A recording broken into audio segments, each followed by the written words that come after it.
Chapter 15. That weak states are always dubious in their resolves, and that tardy resolves are always hurtful.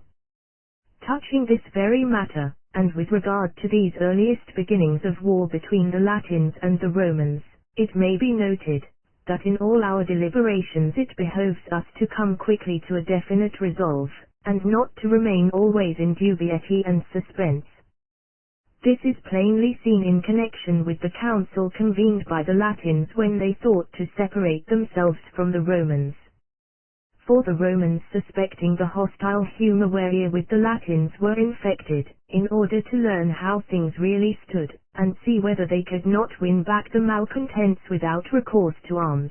gave them to know that they must send 8 of their citizens to Rome, as they had occasion to consult with them. On receiving which message the Latins, knowing that they had done many things contrary to the wishes of the Romans, called a council to determine who of their number should be sent, and to instruct them what they were to say. But Annius, their praetor, being present in the council when these matters were being discussed, told them that he thought it of far greater moment for them to consider what they were to do than what they were to say, for when their resolves were formed, it would be easy to clothe them in fit words. This, in truth, was sound advice, and such as every prince and republic should lay to heart. Because, where there is doubt and uncertainty as to what we may decide on doing, we know not how to suit our words to our conduct, whereas, with our minds made up, and the course we are to follow fixed, it is an easy matter to find words to declare our resolves. I have noticed this point the more readily, because I have often found such uncertainty hinder the public business of our own republic, to its detriment and discredit. And in all matters of difficulty, wherein courage is needed for resolving, this uncertainty will always be met with, whenever those who have to deliberate and decide are weak. Not less mischievous than doubtful resolves are those which are late and tardy, especially when they have to be made in behalf of a friend. For from their lateness they help none, and hurt ourselves. Tardy resolves are due to want of spirit or want of strength, or to the perversity of those who have to determine, who being moved by a secret desire to overthrow the government, or to carry out some selfish purpose of their own, suffer no decision to be come to, but only thwart and hinder. Whereas, good citizens, even when they see the popular mind to be bent on dangerous courses, will never oppose the adoption of a fixed plan, more particularly in matters which do not brook delay. After Hieronymus, the Syracusan tyrant, was put to death, there being at that time a great war between the Romans and the Carthaginians, the citizens of Syracuse fell to disputing among themselves with which nation they should take part, and so fierce grew the controversy between the partisans of the two alliances, that no course could be agreed on, and they took part with neither, until Apollonides, one of the foremost of the Syracusan citizens, told them in a speech replete with wisdom, that neither those who inclined to hold by the Romans, nor those who chose rather to side with the Carthaginians, were deserving of blame, but that what was utterly to be condemned was doubt and delay in taking one side or other, for from such uncertainty he clearly foresaw the ruin of their republic, whereas, by taking a decided course, whatever it might be, some good might come. Now Titus Livius could not show more clearly than he does in this passage, the mischief which results from resting in suspense. He shows it, likewise, in the case of the Lavinians, of whom he relates, that being urged by the Latins to aid them against Rome, they were so long in making up their minds, that when the army which they at last sent to succor the Latins was issuing from their gates, word came that the Latins were defeated. Whereupon Milonius, their praetor, said, with the Romans this short march will cost us dear.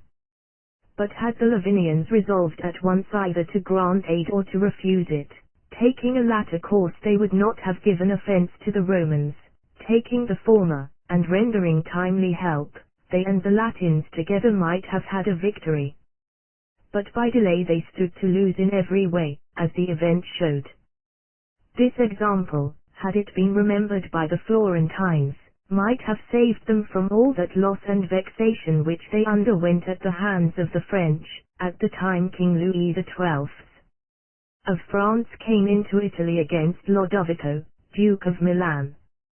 For when Louis first proposed to pass through Tuscany, he met with no objection from the Florentines, whose envoys at his court arranged with him that they should stand neutral, while the king, on his arrival in Italy, was to maintain their government and take them under his protection, a month's time being allowed the Republic to ratify these terms. But certain persons, who, in their folly, favored the cause of Lodovico, delayed this ratification until the king was already on the eve of victory, when the Florentines suddenly becoming eager to ratify, the king would not accept their ratification, perceiving their consent to be given under constraint and not of their own good will. This cost the city of Florence dear, and went near to lose her freedom, whereof she was afterwards deprived on another like occasion. And the course taken by the Florentines was the more to be blamed in that it was of no sort of service to Duke Lodovico, who, had he been victorious, would have shown the Florentines many more signs of his displeasure than did the king. Although the hurt which results to republics from weakness of this sort has already been discussed in another chapter, nevertheless, since an opportunity offered for touching upon it again, I have willingly availed myself of it, because to me it seems a matter of which republics like ours should take special heed. Chapter 16. That the soldiers of our days depart widely from the methods of ancient warfare. In all their wars with other nations, the most momentous battle ever fought by the Romans, was that which they fought with the Latins when Torquatus and Decius were consuls. For it may well be believed that as by the loss of that battle the Latins became subject to the Romans, so the Romans, had they not prevailed, must have become subject to the Latins. And Titus Livius is of this opinion, since he represents the armies as exactly equal in every respect, in discipline and in valor, in numbers and in obstinacy, the only difference he draws being, that of the two armies the Romans had the more capable commanders. We find, however, two circumstances occurring in the conduct of this battle, the like of which never happened before, and seldom since, namely, that to give steadiness to the minds of their soldiers, and render them obedient to the word of command and resolute to fight, one of the consuls put himself, and the other his son, to death. The equality which Titus Livius declares to have prevailed in these two armies, arose from this, that having long served together they used the same language, discipline, and arms, that in disposing their men for battle they followed the same system, and that the divisions and officers of their armies bore the same names. It was necessary, therefore, that as they were of equal strength and valor, something extraordinary should take place to render the courage of the one army more stubborn and unflinching than that of the other, it being on this stubbornness, as I have already said, that victory depends. For while this temper is maintained in the minds of the combatants, they will never turn their backs on their foe. And that it might endure longer in the minds of the Romans than of the Latins, partly chance, and partly the valor of the consuls caused it to fall out that Torquatus slew his son, and Decius died by his own hand. In pointing out this equality of strength, Titus Livius takes occasion to explain the whole system followed by the Romans in the ordering of their armies and in disposing them for battle, and as he has treated the subject at length, I need not go over the same ground, and shall touch only on what I judge in it most to deserve attention, but, being overlooked by all the captains of our times, has led to disorder in many armies and in many battles. From this passage of Titus Livius, then, we learn that the Roman army had three principal divisions, or battalions as we might now call them, of which they named the first Haestati, the second Principes, and the third Trioratu, to each of which cavalry were attached. In arraying an army for battle they set the Haestati in front. Directly behind them, in the second rank, they placed the Principes, and in the third rank of the same column, the trior two. The cavalry of each of these three divisions they disposed to the right and left of the division to which it belonged, and to these companies of horse, from their form and position, they gave the name wings, ali, from their appearing like the two wings of the main body of the army.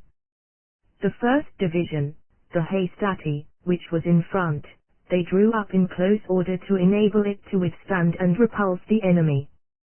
The second division, the principes, since it was not to be engaged from the beginning, but was meant to succor the first in case that were driven in, was not formed in close order but kept in open file, so that it might receive the other into its ranks whenever it was broken and forced to retire.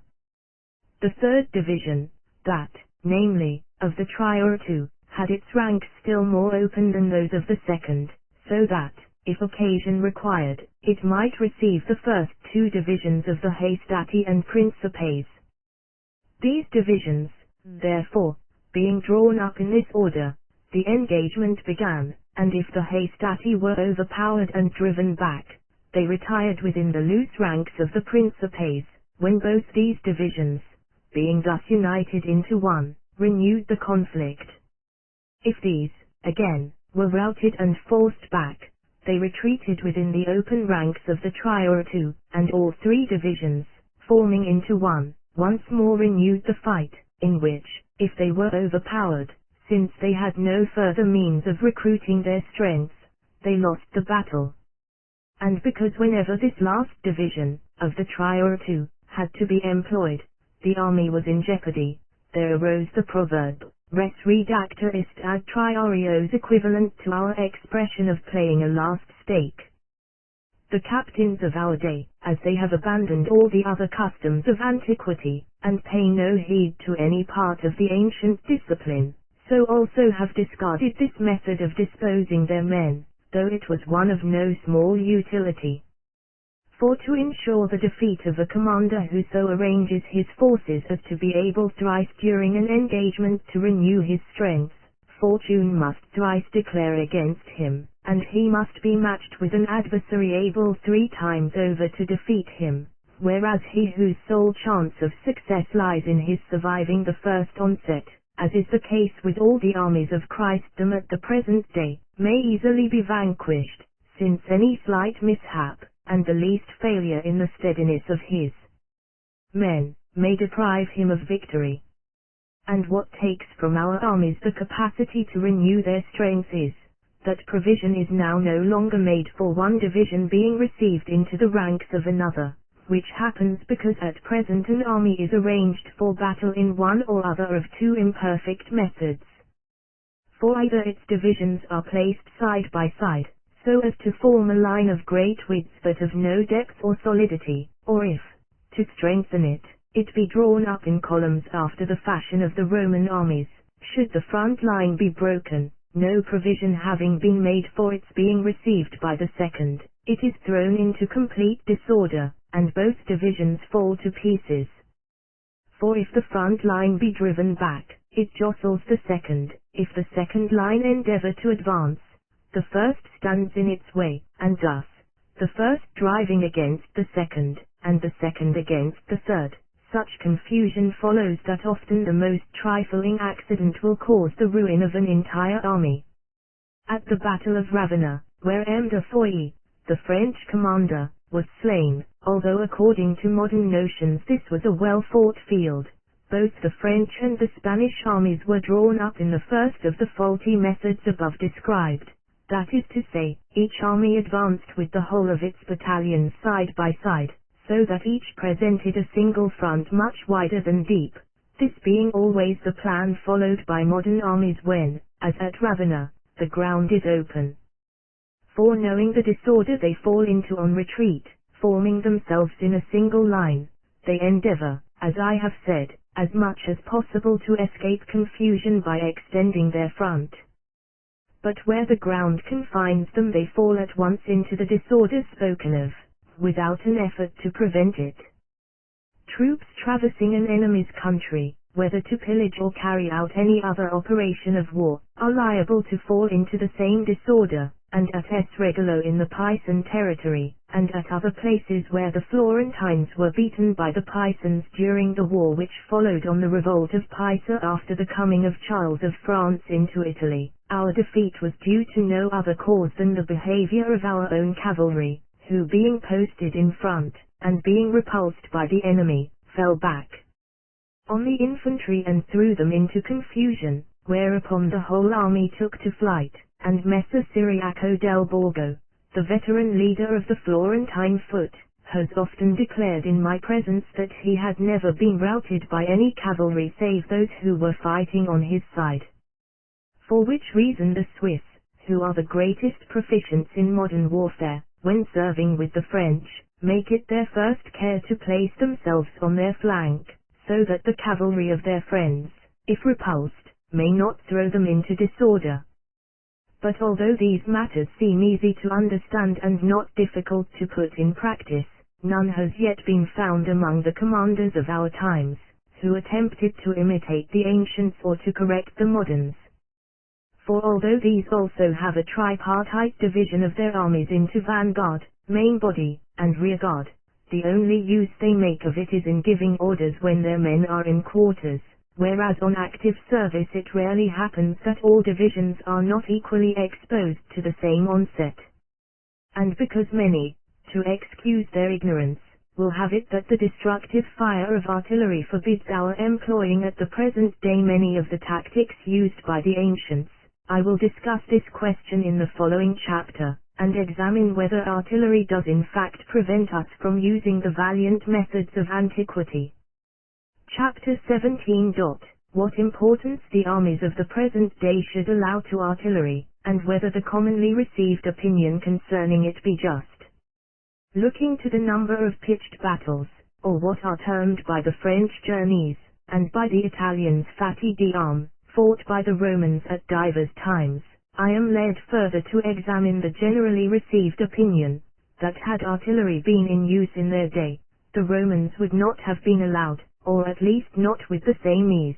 to subjugate provinces and make other nations their tributaries, and could never have spread their power in the astonishing way they did. For it is said that by reason of these firearms men can no longer use or display their personal valor as they could of old, that there is greater difficulty now than there was in former times in joining battle, that the tactics followed then cannot be followed now, and that in time all warfare must resolve itself into a question of artillery. Judging it not out of place to inquire whether these opinions are sound, and how far artillery has added to or taken from the strength of armies, and whether its use lessens or increases the opportunities for a good captain to behave valiantly, I shall at once address myself to the first of the averments noticed above, namely, that the armies of the ancient Romans could not have made the conquests they did, had artillery then been in use. To this I answer by saying that, since war is made for purposes either of offense or defense, we have first to see in which of these two kinds of warfare artillery gives the greater advantage or inflicts the greater hurt.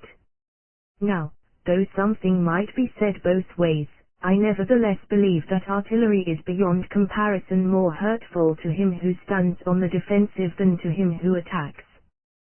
For he who defends himself must either do so in a town or in a fortified camp. If within a town, either the town will be a small one, as fortified towns commonly are, or it will be a great one. In the former case, he who is on the defensive is at once undone.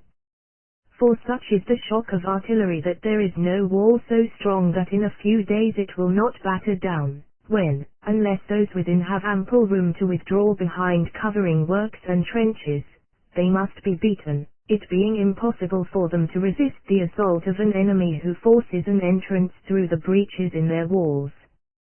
Nor will any artillery a defender may have be of any service to him, since it is an established axiom that where men are able to advance in numbers and rapidly, artillery is powerless to check them. For this reason, in storming towns the furious assaults of the northern nations prove irresistible, whereas the attacks of our Italian troops, who do not rush on in force, but advance to the assault in small knots of skirmishers, scaramuches, as they are fitly named, may easily be withstood. Those who advance in such loose order, and with so little spirit, against a breach covered by artillery, advance to certain destruction, and as against them artillery is useful. But when the assailants swarm to the breach so massed together that one pushes on another, unless they be brought to a stand by ditches and earthworks, they penetrate everywhere, and no artillery has any effect to keep them back, and though some must fall, yet not so many as to prevent a victory. The frequent success of the northern nations in storming towns, and more particularly the recovery of Brescia by the French, is proof sufficient of the truth of what I say. For the town of Brescia rising against the French while the citadel still held out, the Venetians, to meet any attack which might be made from the citadel upon the town, ranged guns along the whole line of road which led from the one to the other, planting them in front, and in flank, and wherever else they could be brought to bear. Of all which M. de Foy, making no account, dismounted with his men at arms from horseback, and, advancing with them on foot through the midst of the batteries, took the town, nor do we learn that he sustained any considerable loss from the enemy's fire. So that, as I have said, he who has to defend himself in a small town, when his walls are battered down and he has no room to retire behind other works, and has only his artillery to trust to, is at once undone. But even where the town you defend is a great one, so that you have room to fall back behind new works, artillery is still, by a long way, more useful for the assailant than for the defender. For to enable your artillery to do any hurt to those without, you must raise yourself with it above the level of the ground, since, if you remain on the level, the enemy, by erecting any low mound or earthwork, can so secure himself that it will be impossible for you to touch him. But in raising yourself above the level of the ground, whether by extending yourself along the gallery of the walls, or otherwise, you are exposed to two disadvantages, for, first, you cannot there bring into position guns of the same size or range as he who is without can bring to bear against you, since it is impossible to work large guns in a confined space, and, secondly, although you should succeed in getting your guns into position, you cannot construct such strong and solid works for their protection as those can who are outside, and on level ground, and who have all the room and every other advantage which they could desire. It is consequently impossible for him who defends a town to maintain his guns in position at any considerable height, when those who are outside have much and powerful artillery, while, if he place it lower, it becomes, as has been explained, to a great extent useless. So that in the end the defense of the city has to be effected, as in ancient times, by hand-to-hand fighting, or else by means of the smaller kinds of firearms, from which if the defender derives some slight advantage, it is balanced by the injury he sustains from the great artillery of his enemy, whereby the walls of the city are battered down and almost buried in their ditches, so that when it comes once more to an encounter at close quarters, by reason of his walls being demolished and his ditches filled up, the defender is now at a far greater disadvantage than he was formerly.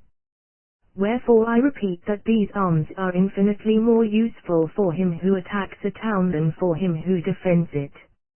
As to the remaining method, which consists in your taking up your position in an entrenched camp, where you need not fight unless you please, and unless you have the advantage, I say that this method commonly affords you no greater facility for avoiding an engagement than the ancients had, nay, that sometimes, owing to the use of artillery, you are worse off than they were. For if the enemy fall suddenly upon you, and have some slight advantage, as may readily be the case from his being on higher ground, or from your works on his arrival being still incomplete so that you are not wholly sheltered by them, forthwith, and without your being able to prevent him, he dislodges you, and you are forced to quit your defenses and deliver battle, as happened to the Spaniards at the Battle of Ravenna. For having posted themselves between the river Ronco and an earthwork, from their not having carried this work high enough, and from the French having a slight advantage of ground, they were forced by the fire of the latter to quit their entrenchments, come to an engagement. But assuming the ground you have chosen for your camp to be, as it always should, higher than that occupied by the enemy, and your works to be complete and sufficient, so that from your position and preparations the enemy dare not attack you, recourse will then be had to the very same methods as were resorted to in ancient times when an army was so posted that it could not be assailed. That is to say, your country will be wasted, cities friendly to you besieged or stormed, and your supplies intercepted, until you are forced, at last, of necessity to quit your camp and to fight a pitched battle, in which, as will presently appear, artillery will be of little service to you. If we consider, therefore, for what ends the Romans made wars, and that attack and not defense was the object of almost all their campaigns, it will be clear, if what I have said be true, that they would have had still greater advantage, and might have achieved their conquests with even greater ease, had artillery been in use in their times.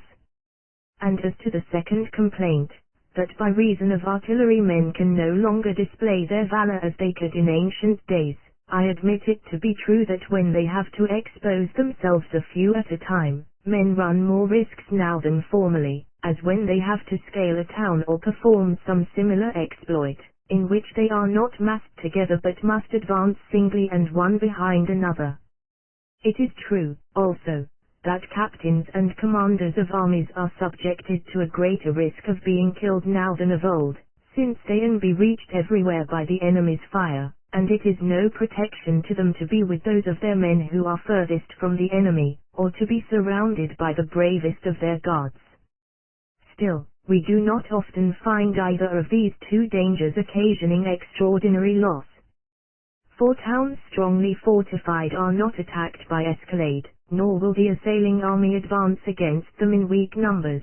but will endeavor, as in ancient times, to reduce them by regular siege. And even in the case of towns attacked by storm, the dangers are not so very much greater now than they were formerly, for in those old days also, the defenders of towns were not without warlike engines, which if less terrible in their operation, had, so far as killing goes, much the same effect. And as for the deaths of captains and leaders of companies, it may be said that during the last 24 years of war in Italy, we have had fewer instances of such deaths than might be found in a period of 10 years of ancient warfare. For excepting the Count Lodovico della Mirandola, who fell at Ferrara, when the Venetians a few years ago attacked that city, and the Duke de Nemours, slain at Cerignuola, we have no instance of any commander being killed by artillery.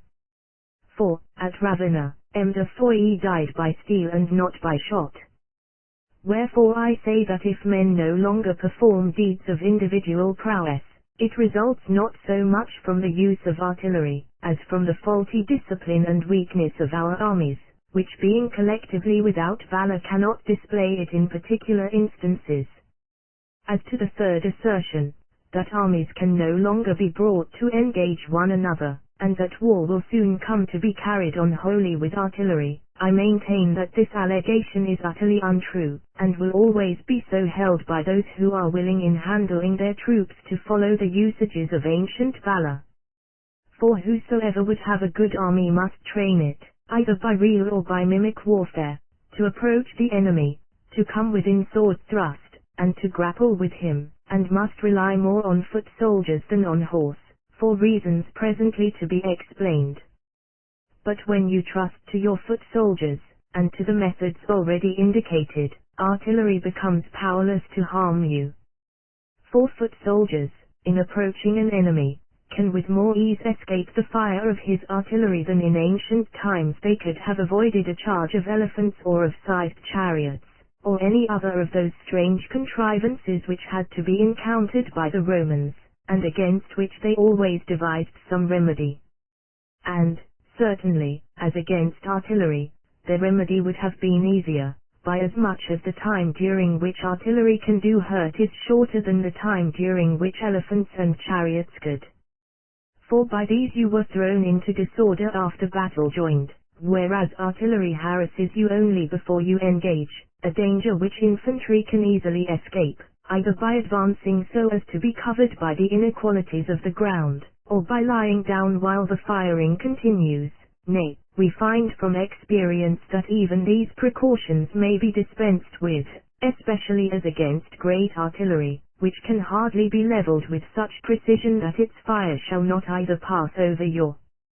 head from the range being too high, or fall short from its being too low. So soon, however, as the engagement is begun, it is perfectly clear that neither small nor great artillery can harm you any longer, since, if the enemy have his artillerymen in front, you take them; if in rear, they will injure him before they injure you, and if in flank, they can never fire so effectively as to prevent your closing, with the result already explained. Nor does this admit of much dispute, since we have proof of it in the case of the Swiss at Novara, in the year 1513, when, with neither guns nor cavalry, they advanced against the French army, who had fortified themselves with artillery behind entrenchments, and routed them without suffering the slightest check from their fire. In further explanation whereof it is to be noted, that to work artillery effectively it should be protected by walls, by ditches, or by earthworks, and that whenever, from being left without such protection, it has to be defended by men, as happens in pitched battles and engagements in the open field, it is either taken or otherwise becomes useless. Nor can it be employed on the flank of an army, save in the manner in which the ancients made use of their warlike engines, which they moved out from their columns that they might be worked without inconvenience, but withdrew within them when driven back by cavalry or other troops. He who looks for any further advantage from artillery does not rightly understand its nature, and trusts to what is most likely to deceive him. For although the Turk, using artillery, has gained victories over the Soldan and the Sophie, the only advantage he has had from it has been the terror into which the horses of the enemy, unused to such sounds, are thrown by the roar of the guns. And now, to bring these remarks to a conclusion, I say briefly that, employed by an army wherein there is some strain of the ancient valor, artillery is useful, but employed otherwise, against a brave adversary, is utterly useless. Chapter 18. That the authority of the Romans and the example of ancient warfare should make us hold foot soldiers of more account than horse. By many arguments and instances it can be clearly established that in their military enterprises the Romans set far more store on their infantry than on their cavalry, and trusted to the former to carry out all the chief objects which their armies were meant to effect. Among many other examples of this, we may notice the great battle which they fought with the Latins near the Lake Regillus, where to steady their wavering ranks they made their horsemen dismount, and renewing the combat on foot obtained the victory. Here we see plainly that the Romans had more confidence in themselves when they fought on foot than when they fought on horseback. The same expedient was resorted to by them in many of their other battles, and always in their sorest need they found it their surest stay. Nor are we to condemn the practice in deference to the opinion of Hannibal, who, at the battle of Cannae, on seeing the consuls make the horsemen dismount, said scoffingly, "Better still had they delivered their knights to me in chains." For though this saying came from the mouth of a most excellent soldier, still, if we are to regard authority, we ought rather to follow the authority of a commonwealth like Rome, and of the many great captains who served her, than that of Hannibal alone. But, apart from authority, there are manifest reasons to bear out what I say. For a man may go on foot into many places where a horse cannot go, men can be taught to keep rank, and if thrown into disorder to recover form, whereas, it is difficult to keep horses in line, and impossible if once they be thrown into disorder to reform them. Moreover, we find that with horses as with men, some have little courage and some much, and that often a spirited horse is ridden by a faint-hearted rider, or a dull horse by a courageous rider, and that in whatever way such disparity is caused, confusion and disorder result. Again, infantry, when drawn up in column, can easily break and is not easily broken by cavalry. This is vouched, not only by many ancient and many modern instances, but also by the authority of those who lay down rules for the government of states, who show that at first wars were carried on by mounted soldiers, because the methods for arraying infantry were not yet understood, but that so soon as these were discovered, the superiority of foot over horse was at once recognized. In saying this, I would not have it supposed that horsemen are not of the greatest use in armies, whether for purposes of observation, for harrying and laying waste the enemy's country, for pursuing a retreating foe or helping to repulse his cavalry. But the substance and sinew of an army, and that part of it which ought constantly to be most considered, should always be the infantry. And among sins of the Italian princes who have made their country the slave of foreigners, there is none worse than that they have held these arms in contempt, and turned their whole attention to mounted troops. This error is due to the craft of our captains and to the ignorance of our rulers. For the control of the armies of Italy for the last 25 years resting in the hands of men, who, as having no lands of their own, may be looked on as mere soldiers of fortune, these fell forthwith on contriving how they might maintain their credit by being supplied with the arms which the princes of the country were without.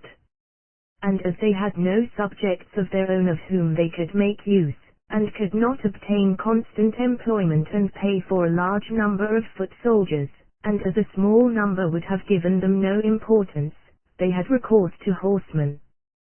For a condottiere drawing pay for 200 or 300 horsemen was maintained by them in the highest credit, and yet the cost was not too great to be met by the princes who employed him. And to effect their object with more ease, and increase their credit still further, these adventurers would allow no merit or favor to be due to foot soldiers, but claimed all for their horsemen. And to such a length was this bad system carried, that in the very greatest army only the smallest sprinkling of infantry was to be found. This, together with many other ill practices which accompanied it, has so weakened the militia of Italy, that the country has easily been trampled upon by all the nations of the north. That it is a mistake to make more account of cavalry than of infantry, may be still more clearly seen from another example taken from Roman history. The Romans being engaged on the siege of Sora, a troop of horse sally from the town to attack their camp, when the Roman master of the knights advancing with his own horsemen to give them battle, it so chanced that, at the very first onset, the leaders on both sides were slain. Both parties being thus left without commanders, and the combat, nevertheless, continuing, the Romans thinking thereby to have the advantage of their adversaries, alighted from horseback, obliging the enemy's cavalry, in order to defend themselves, to do the like.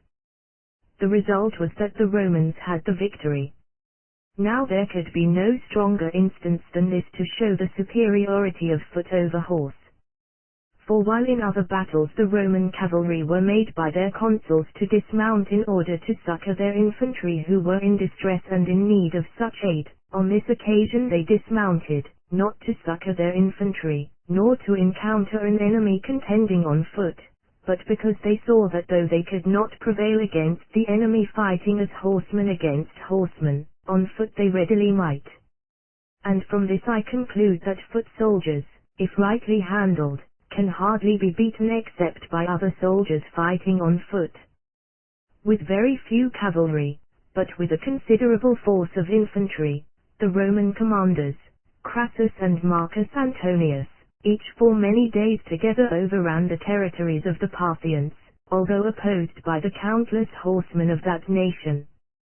Crassus, indeed, with the greater part of his army, was left there dead, and Antonius only saved himself by his valor. But even in the extremities to which the Romans were then brought, see how greatly superior foot soldiers are to horse. For though fighting in an open country, far from the sea coast, and cut off from his supplies, Antonius proved himself a valiant soldier in the judgment even of the Parthians themselves, the whole strength of whose cavalry never ventured to attack the columns of his army. And though Crassus perished there, anyone who reads attentively the account of his expedition must see that he was rather outwitted than defeated, and that even when his condition was desperate, the Parthians durst not close with him, but effected his destruction by hanging continually on the flanks of his army, and intercepting his supplies, while cajoling him with promises which they never kept. It might, I grant, be harder to demonstrate this great superiority of foot over horse, had we not very many modern examples affording the clearest proof of it.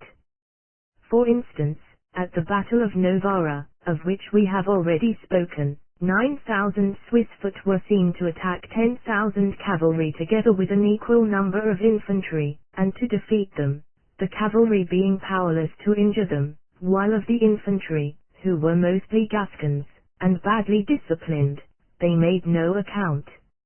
On another occasion we have seen 26,000 Swiss march on Milan to attack Francis I of France,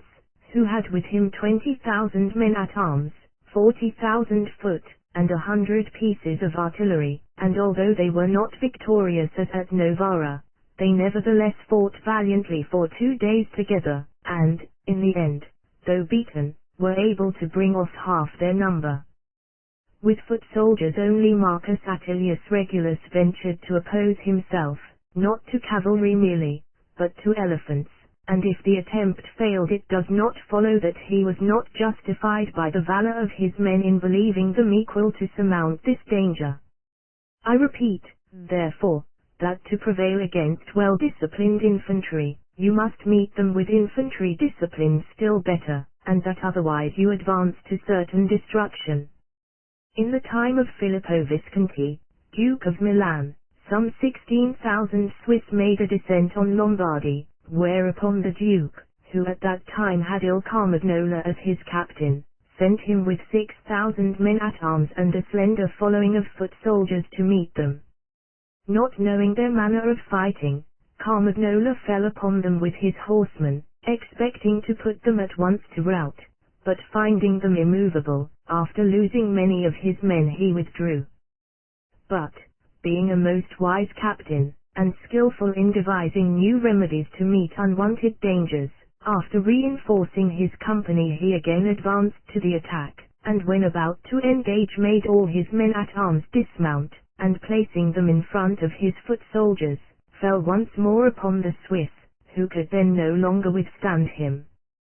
For his men, being on foot and well armed, easily penetrated the Swiss ranks without hurt to themselves, and getting among them, had no difficulty in cutting them down, so that of the entire army of the Swiss those only escaped who were spared by his humanity. Of this difference in the efficiency of these two kinds of troops, many I believe are aware, but such is the unhappiness and perversity of the times in which we live, that neither ancient nor modern examples, nor even the consciousness of error, can move our present princes to amend their ways, or convince them that to restore credit to the arms of a state or province, it is necessary to revive this branch of their militia also, to keep it near them, to make much of it, and to give it life. That in return, it may give back life and reputation to them. But as they have departed from all those other methods already spoken of, so have they departed from this, and with this result, that to them the acquisition of territory is rather a loss than a gain, as presently shall be shown. Chapter 19. That acquisitions made by ill-governed states and such as follow not the valiant methods of the Romans, tend rather to their ruin than to their aggrandizement. To these false opinions, founded on the pernicious example first set by the present corrupt age, we owe it, that no man thinks of departing from the methods which are in use. It had been impossible, for instance, some 30 years ago, to persuade an Italian that 10,000 foot soldiers could, on plain ground, attack 10,000 cavalry together with an equal number of infantry, and not merely attack, but defeat them, as we saw done by the Swiss at that Battle of Novara, to which I have already referred so often. For although history abounds in similar examples, none would have believed them, or, believing them, would have said that nowadays men are so much better armed, that a squadron of cavalry could shatter a rock, to say nothing of a column of infantry. With such false pleas would they have belied their judgment, taking no account that with a very scanty force of foot soldiers, Lucullus routed 150,000 of the cavalry of Tigranes, among whom were a body of horsemen very nearly resembling our own men at arms. Now, however, this error is demonstrated by the example of the northern nations. And since what history teaches as to the superiority of foot soldiers is thus proved to be true, men ought likewise to believe that the other methods practiced by the ancients are in like manner salutary and useful. And were this once accepted, both princes and commonwealths would make fewer blunders than they do, would be stronger to resist sudden attack, and would no longer place their sole hope of safety in flight, while those who take in hand to provide a state with new institutions would know better what direction to give them, whether in the way of extending or merely of preserving, and would see that to augment the numbers of their citizens, to assume other states as companions rather than reduce them to subjection, to send out colonies for the defense of acquired territories, to hold their spoils at the credit of the common stock, to overcome enemies by inroads and pitched battles rather than by sieges, to enrich the public purse, keep down private wealth, and zealously to maintain all military exercises, are the true ways to aggrandize a state and to extend its empire. Or if these methods for adding to their power are not to their mind, let them remember that acquisitions made in any other way are the ruin of republics, and so set bounds to their ambition, wisely regulating the internal government of their country by suitable laws and ordinances, forbidding extension, and looking only to defense, and taking heed that their defenses are in good order, as do those republics of Germany which live and for long have lived, in freedom.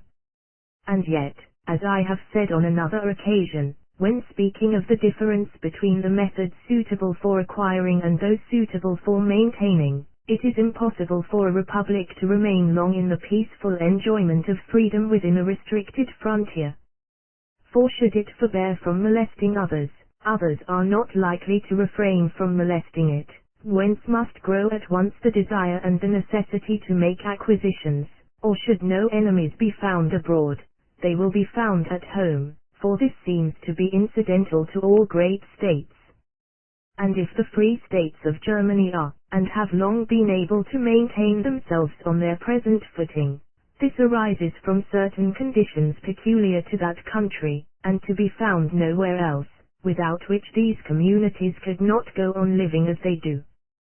The district of Germany of which I speak was formerly subject to the Roman Empire, in the same way as France and Spain, but on the decline of the empire, and when its very name came to be limited to this one province, its more powerful cities, taking advantage of the weakness and necessities of the emperors,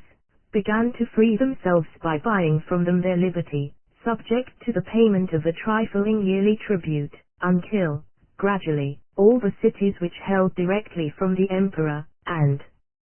were not subject to any intermediate lord, had, in like manner, purchased their freedom. While this went on, it so happened that certain communities subject to the Duke of Austria, among which were Freiburg, the people of Schwyz, and the like, rose in rebellion against him, and meeting at the outset with good success, by degrees acquired such accession of strength that so far from returning under the Austrian yoke, they are become formidable to all their neighbors. These are the states which we now name Swiss. Germany is, consequently, divided between the Swiss, the communities which take the name of free towns, the princes, and the emperor, and the reason why, amid so many conflicting interests, wars do not break out, or breaking out are of short continuance, is the reverence in which all hold this symbol of the imperial authority. For although the emperor be without strength of his own, he has nevertheless such credit with all these others that he alone can keep them united, and, interposing as mediator, can speedily repress by his influence any dissensions among them. The greatest and most protracted wars which have taken place in this country have been those between the Swiss and the Duke of Austria, and although for many years past the Empire and the Dukedom of Austria have been united in the same man, he has always failed to subdue the stubbornness of the Swiss, who are never to be brought to terms save by force. Nor has the rest of Germany lent the Emperor much assistance in his wars with the Swiss, the free towns being little disposed to attack others whose desire is to live as they themselves do, in freedom, while the princes of the empire either are so poor that they cannot, or from jealousy of the power of the emperor will not, take part with him against them. These communities, therefore, abide contented within their narrow confines, because, having regard to the imperial authority, they have no occasion to desire greater, and are at the same time obliged to live in unity within their walls, because an enemy is always at hand, and ready to take advantage of their divisions to effect an entrance. But were the circumstances of the country other than they are, these communities would be forced to make attempts to extend their dominions, and be constrained to relinquish their present peaceful mode of life. And since the same conditions are not found elsewhere, other nations cannot adopt this way of living, but are compelled to extend their power either by means of leagues, or else by the methods used by the Romans, and anyone who should act otherwise would find not safety but rather death and destruction. For since in 1,000 ways, and from causes innumerable, conquests are surrounded with dangers, it may well happen that in adding to our dominions, we add nothing to our strength, but whosoever increases not his strength while he adds to his dominions, must needs be ruined. He who is impoverished by his wars, even should he come off victorious, can add nothing to his strength, since he spends more than he gains, as the Venetians and Florentines have done. For Venice has been far feebler since she acquired Lombardy, and Florence since she acquired Tuscany, than when the one was content to be mistress of the seas, and the other of the lands lying within 6 miles from her walls. And this from their eagerness to acquire without knowing what way to take. For which ignorance these states are the more to be blamed in proportion as there is less to excuse them, since they had seen what methods were used by the Romans, and could have followed in their footsteps, whereas the Romans, without any example set them, were able by their own prudence to shape a course for themselves. But even to well-governed states, their conquests may chance to occasion much harm, as when some city or province is acquired abounding in luxury and delights, by whose manners the conqueror becomes infected, as happened first to the Romans, and afterwards to Hannibal on taking possession of Capua.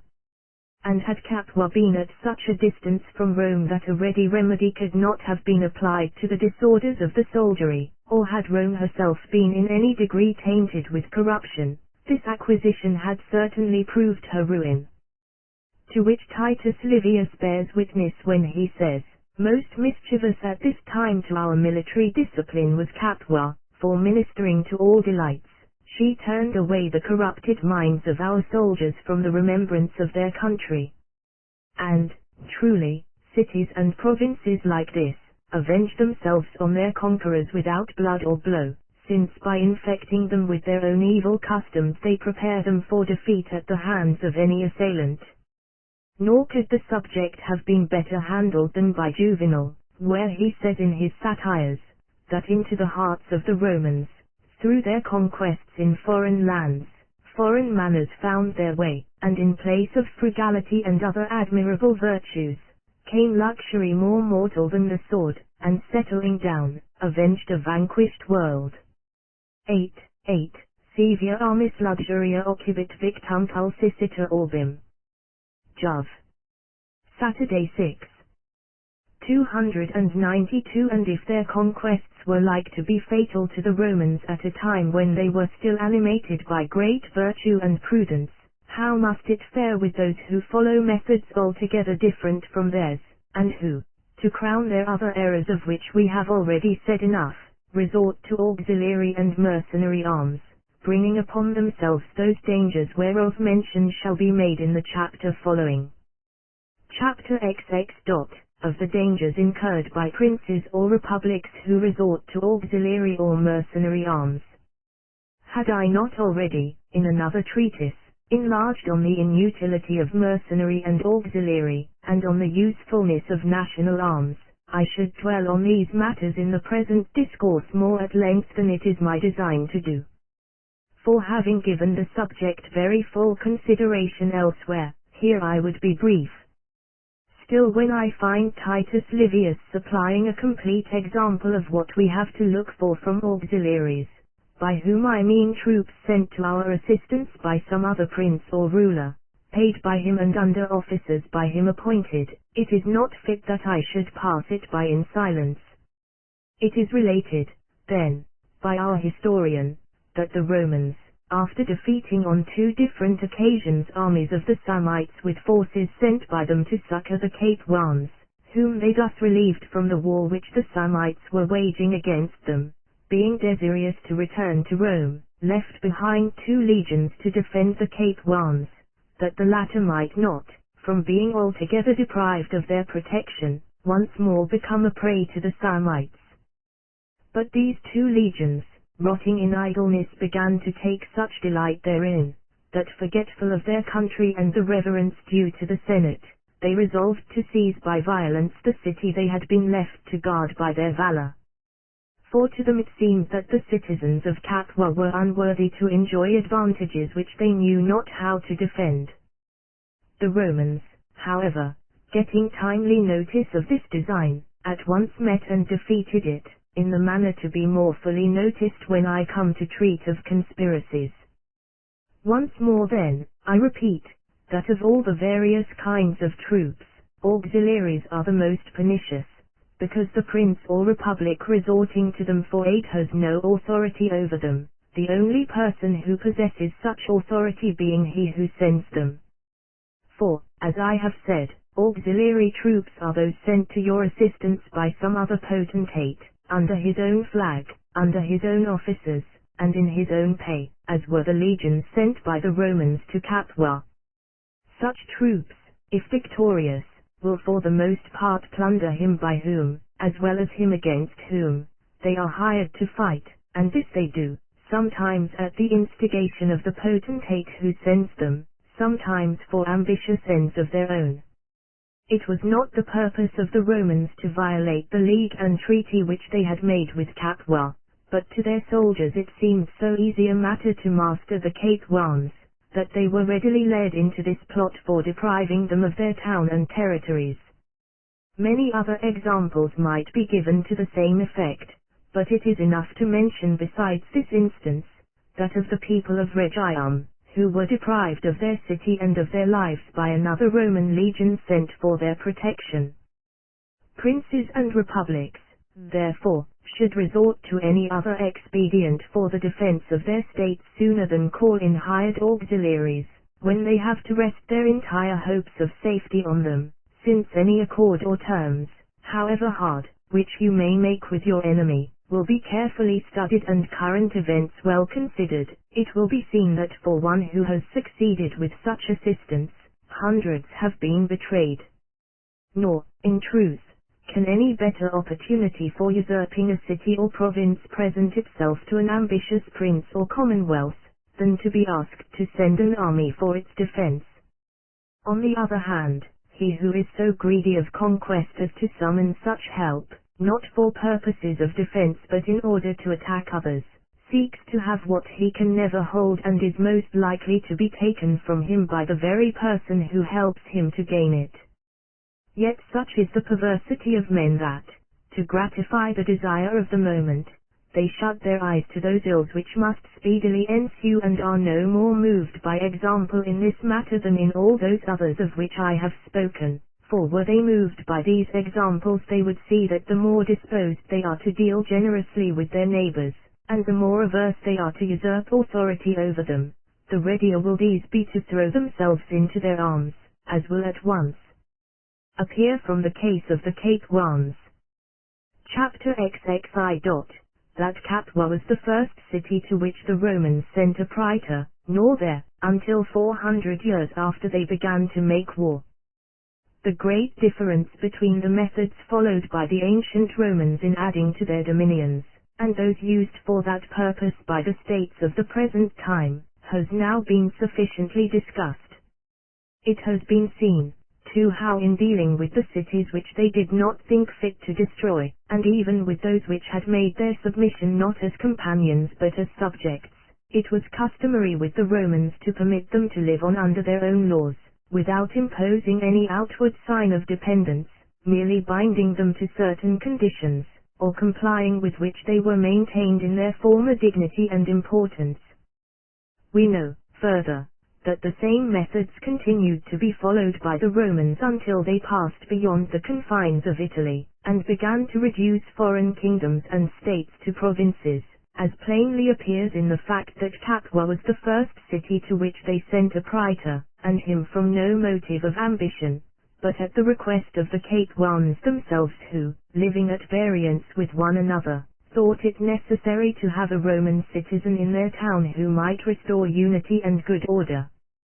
among them. Influenced by this example, and urged by the same need, the people of Antium were the next to ask that they too might have a praetor given them, touching which request and in connection with which new method of governing, Titus Livius observes, that not the arms only but also the laws of Rome now began to exert an influence, showing how much the course thus followed by the Romans promoted the growth of their authority. For those cities, more especially, which have been used to freedom or to be governed by their own citizens, rest far better satisfied with a government which they do not see, even though it involves something of oppression, than with one which, standing constantly before their eyes, seems every day to reproach them with the disgrace of servitude.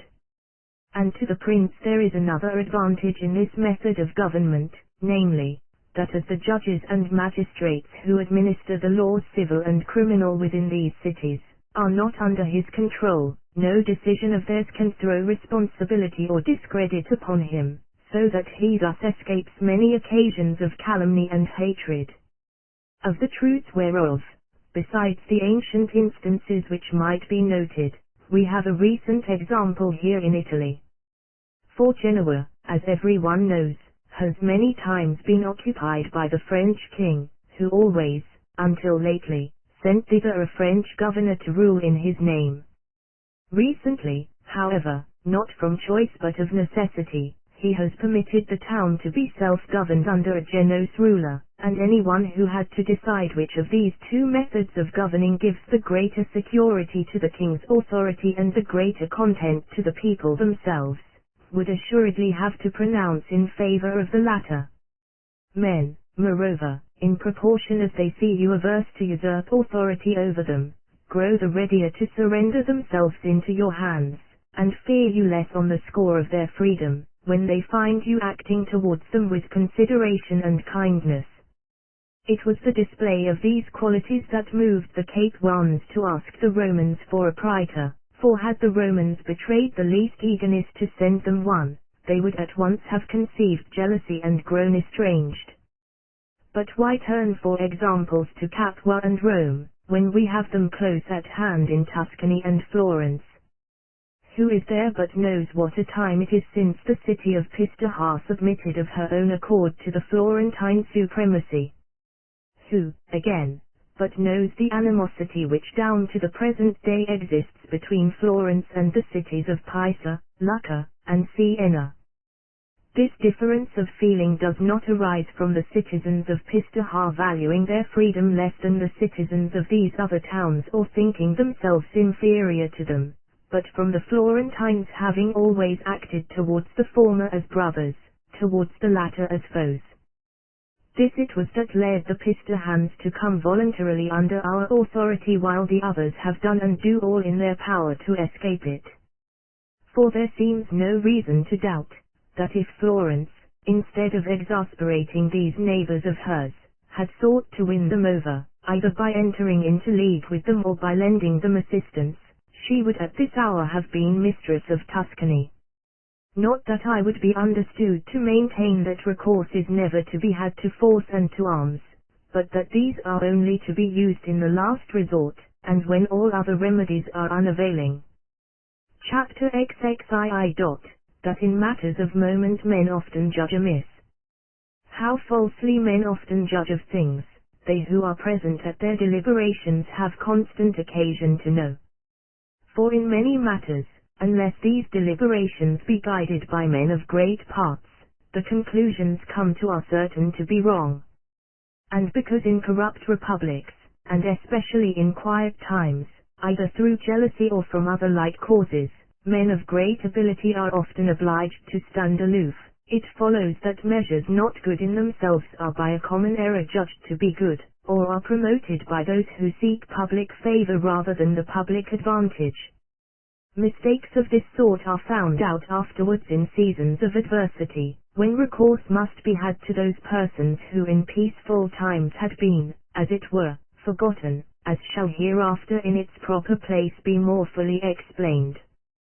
Cases, moreover, arise in which those who have little experience of affairs are sure to be misled, from the matters with which they have to deal being attended by many deceptive appearances such as lead men to believe whatsoever they are minded to believe. These remarks I make with reference to the false hopes which the Latins, after being defeated by the Romans, were led to form on the persuasion of their praetor Numitius, and also with reference to what was believed by many a few years ago, when Francis, King of France, came to recover Milan from the Swiss. For Francis of Angoulême, succeeding on the death of Louis XII to the throne of France, and desiring to recover for that realm the Duchy of Milan, on which, some years before, the Swiss had seized at the instance of Pope Julius, sought for allies in Italy to second him in his attempt, and besides the Venetians, who had already been gained over by King Louis, endeavored to secure the aid of the Florentines and Pope Leo X. Thinking that were he to succeed in getting these others to take part with him, his enterprise would be easier. For the forces of the Spanish king were then in Lombardy, and the army of the emperor at Verona. Pope Leo, however, did not fall in with the wishes of Francis, being, it is said, persuaded by his advisers that his best course was to stand neutral. For they urged that it was not for the advantage of the Church to have powerful strangers, whether French or Swiss, in Italy, but that to restore the country to its ancient freedom, it must be delivered from the yoke of both. And since to conquer both, whether singly or together, was impossible, it was to be desired that the one should overthrow the other, after which the Church with her friends might fall upon the victor. And it was averred that no better opportunity for carrying out this design could ever be found than then presented itself, for both the French and the Swiss were in the field, while the Pope had his troops in readiness to appear on the Lombard frontier and in the vicinity of the two armies, where, under color of watching his own interests, he could easily keep them until the opposed hosts came to an engagement, when, as both armies were full of courage, their encounter might be expected to be a bloody one, and likely to leave the victor so weakened that it would be easy for the Pope to attack and defeat him, and so, to his own great glory, remain master of Lombardy and supreme throughout Italy. How baseless this expectation was seen from the event. For the Swiss being routed after a protracted combat, the troops of the Pope and Spain, so far from venturing to attack the conqueror, prepared for flight, nor would flight have saved them, had not the humanity or indifference of the king withheld him from pursuing his victory, and disposed him to make terms with the Church. The arguments put forward by the Pope's advisers had a certain show of reason in their favor, which looked at from a distance seemed plausible enough,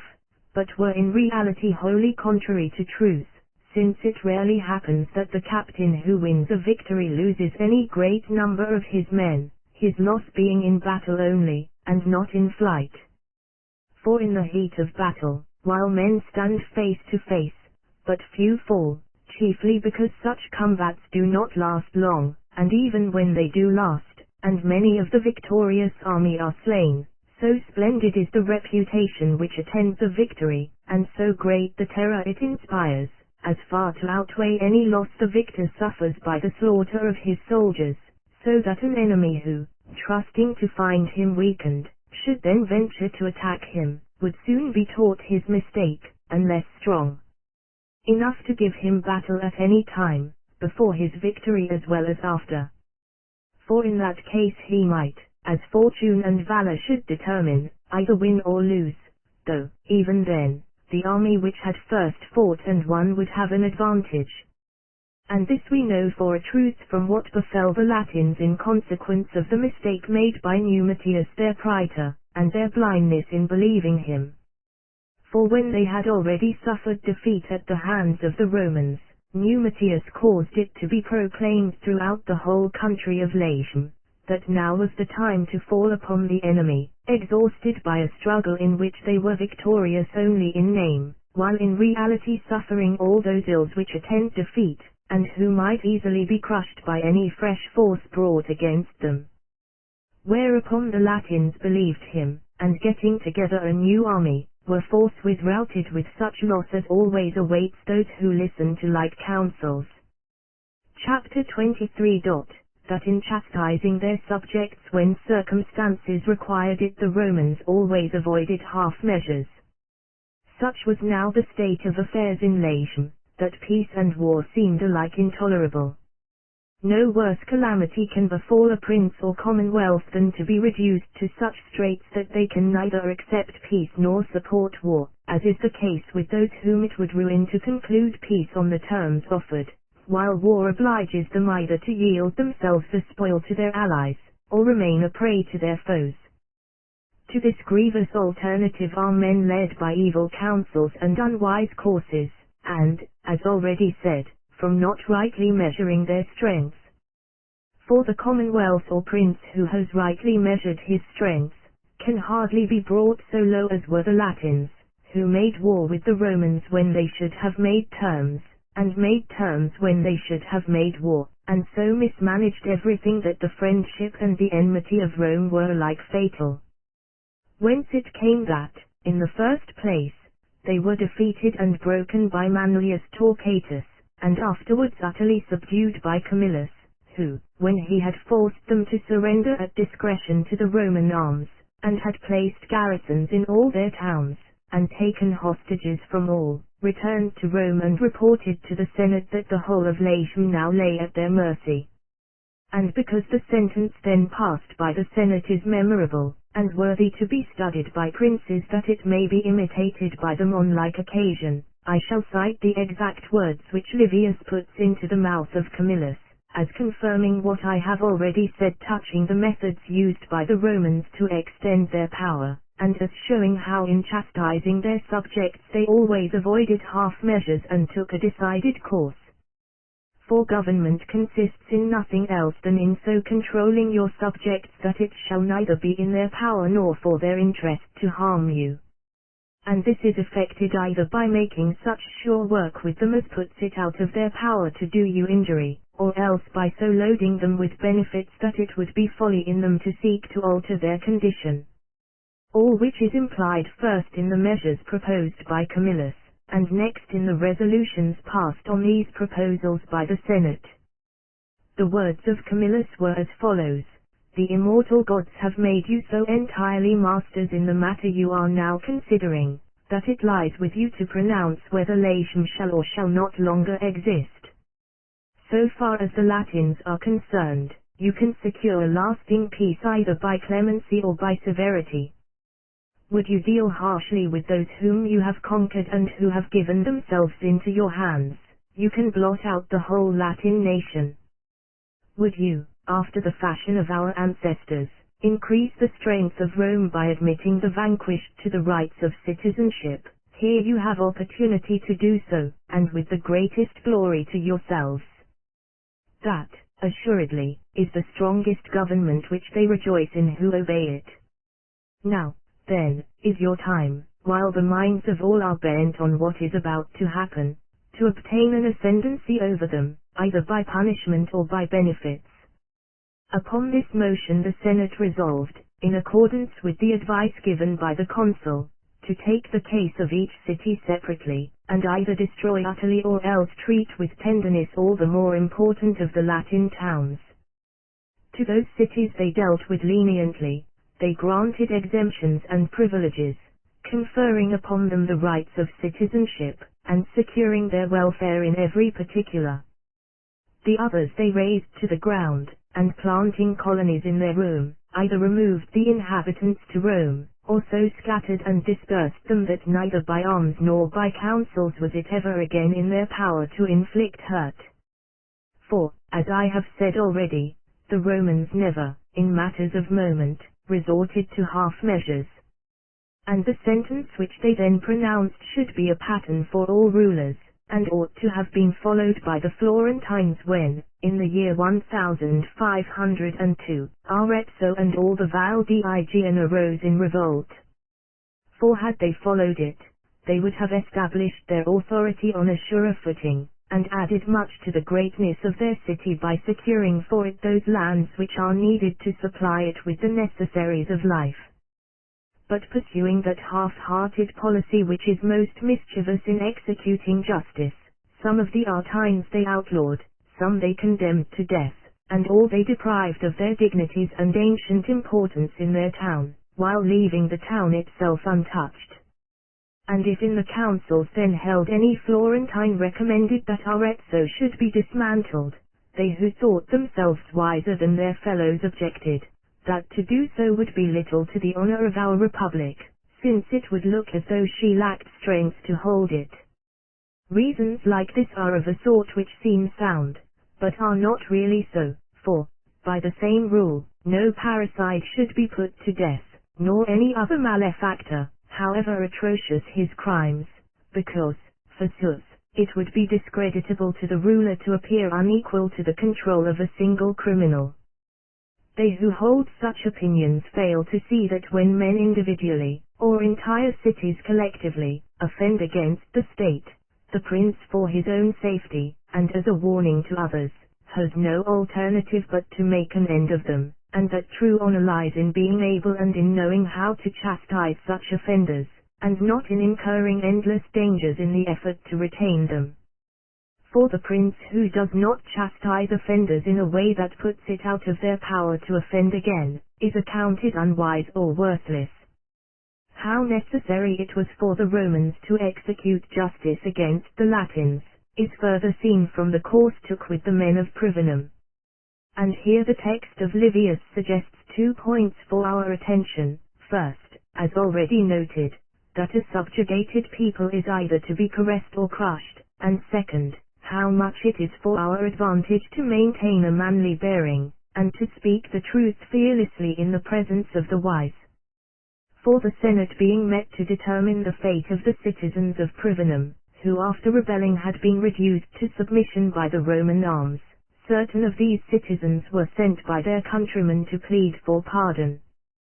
When these had come into the presence of the Senate, one of them was asked by a senator, what punishment he thought his fellow citizens deserved. To which he of Privinum answered, such punishment as they deserve who deem themselves worthy of freedom. But said the consul, should we remit your punishment, what sort of peace can we hope to have with you? To which the other replied, if granted on fair terms, a firm and lasting peace, if on unfair, a peace of brief duration. Upon this, though many of the senators were displeased, the wiser among them declared that they had heard the voice of freedom and manhood, and would never believe that the man or people who so spoke ought to remain longer than was needful in a position which gave them cause for shame, since that was a safe peace which was accepted willingly, whereas good faith could not be looked for where it was sought to impose servitude. So saying, they decided that the people of Privinum should be admitted to Roman citizenship, with all the rights and privileges thereto appertaining, declaring that men whose only thought was for freedom, were indeed worthy to be Romans. So pleasing was this true and high answer to generous minds, while any other must have seemed at once false and shameful. And they who judge otherwise of men, and of those men, especially, who have been used to be free, or so to think themselves, are mistaken, and are led through their mistake to adopt courses unprofitable for themselves and affording no content to others. Whence, the frequent rebellions and the downfall of states. But, returning to our subject, I conclude, as well from this instance of Privinum, as from the measures followed with the Latins, that when we have to pass sentence upon powerful states accustomed to live in freedom, we must either destroy them utterly, or else treat them with much indulgence, and that any other course we may take with them will be unprofitable.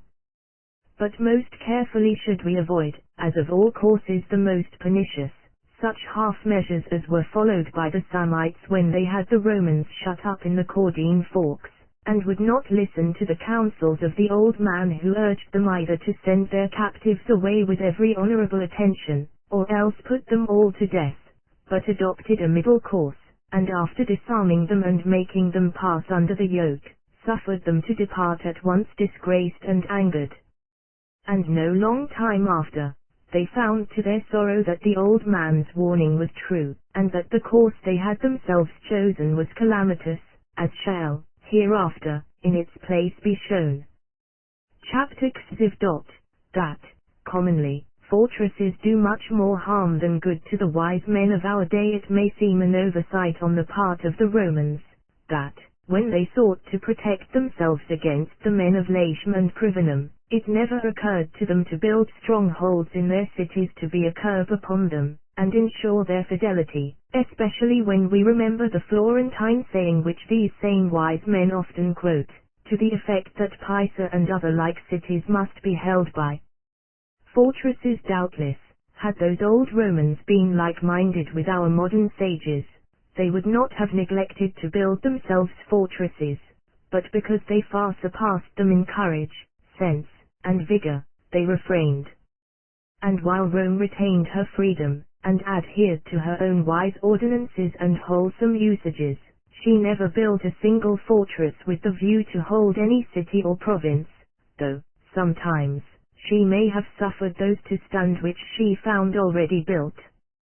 Looking, therefore, to the course followed by the Romans in this particular, and to that adopted by our modern rulers, it seems proper to consider whether or not it is advisable to build fortresses, and whether they are more likely to help or to hurt him who builds them in the first place. Then, we are to remember that fortresses are built either as a defense against foreign foes or against subjects. In the former case, I pronounce them unnecessary, in the latter mischievous. And to state the reasons why in the latter case they are mischievous, I say that when princes or republics are afraid of their subjects and in fear lest they rebel, this must proceed from knowing that their subjects hate them, which hatred in its turn results from their own ill conduct, and that again from their thinking themselves able to rule their subjects by mere force, or from their governing with little prudence. Now one of the causes which lead them to suppose that they can rule by mere force, is this very circumstance of their people having these fortresses on their backs, so that the conduct which breeds hatred is itself mainly occasioned by these princes or republics being possessed of fortresses,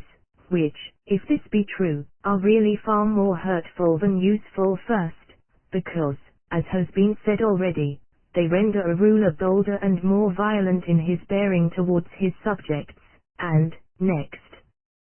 because they do not in reality afford him that security which he believes them to give. For all those methods of violence and coercion which may be used to keep a people under, resolve themselves into two, since either like the Romans you must always have it in your power to bring a strong army into the field, or else you must dissipate, destroy, and disunite the subject people, and so divide and scatter them that they can never again combine to injure you. For should you merely strip them of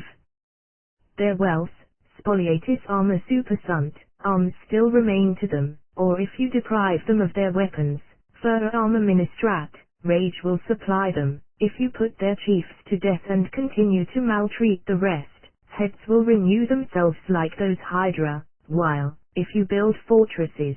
these may serve in time of peace to make you bolder in outraging your subjects, but in time of war they will prove wholly useless,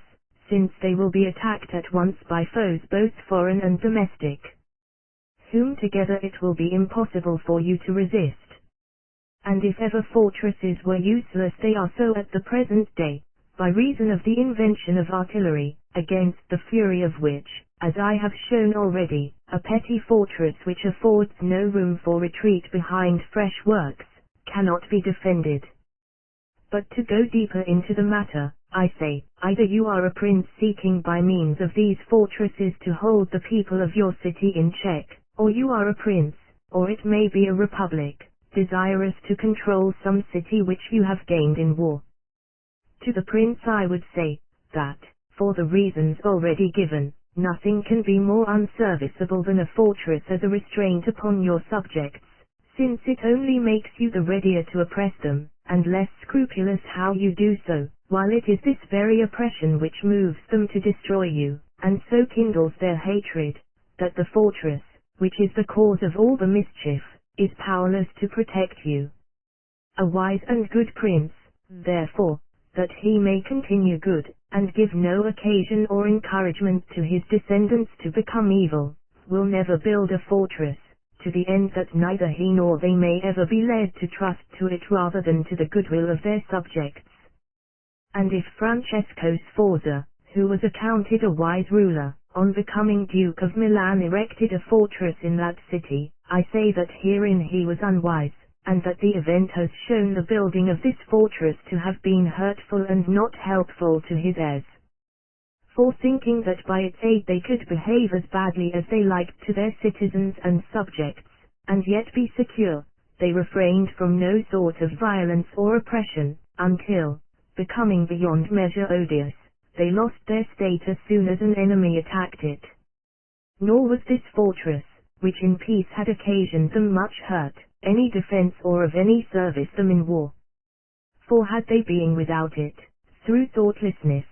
treated their subjects inhumanely, they must soon have discovered and withdrawn from their danger, and might, thereafter, with no other help than that of attached subjects,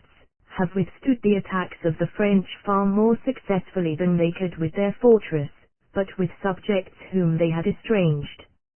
And, in truth, fortresses are unserviceable in every way, since they may be lost either by the treachery of those to whom you commit their defense, or by the overwhelming strength of an assailant, or else by famine. And where you seek to recover a state which you have lost, and in which only the fortress remains to you, if that fortress is to be of any service or assistance to you, you must have an army wherewith to attack the enemy who has driven you out. But with such an army you might succeed in recovering your state as readily without a fortress as with one, nay, perhaps, even more readily, since your subjects, had you not used them ill, from the overweening confidence your fortress gave you, might then have felt better disposed towards you. And the event shows that in times of adversity this very fortress of Milan has been of no advantage whatever, either to the Sforzas or to the French,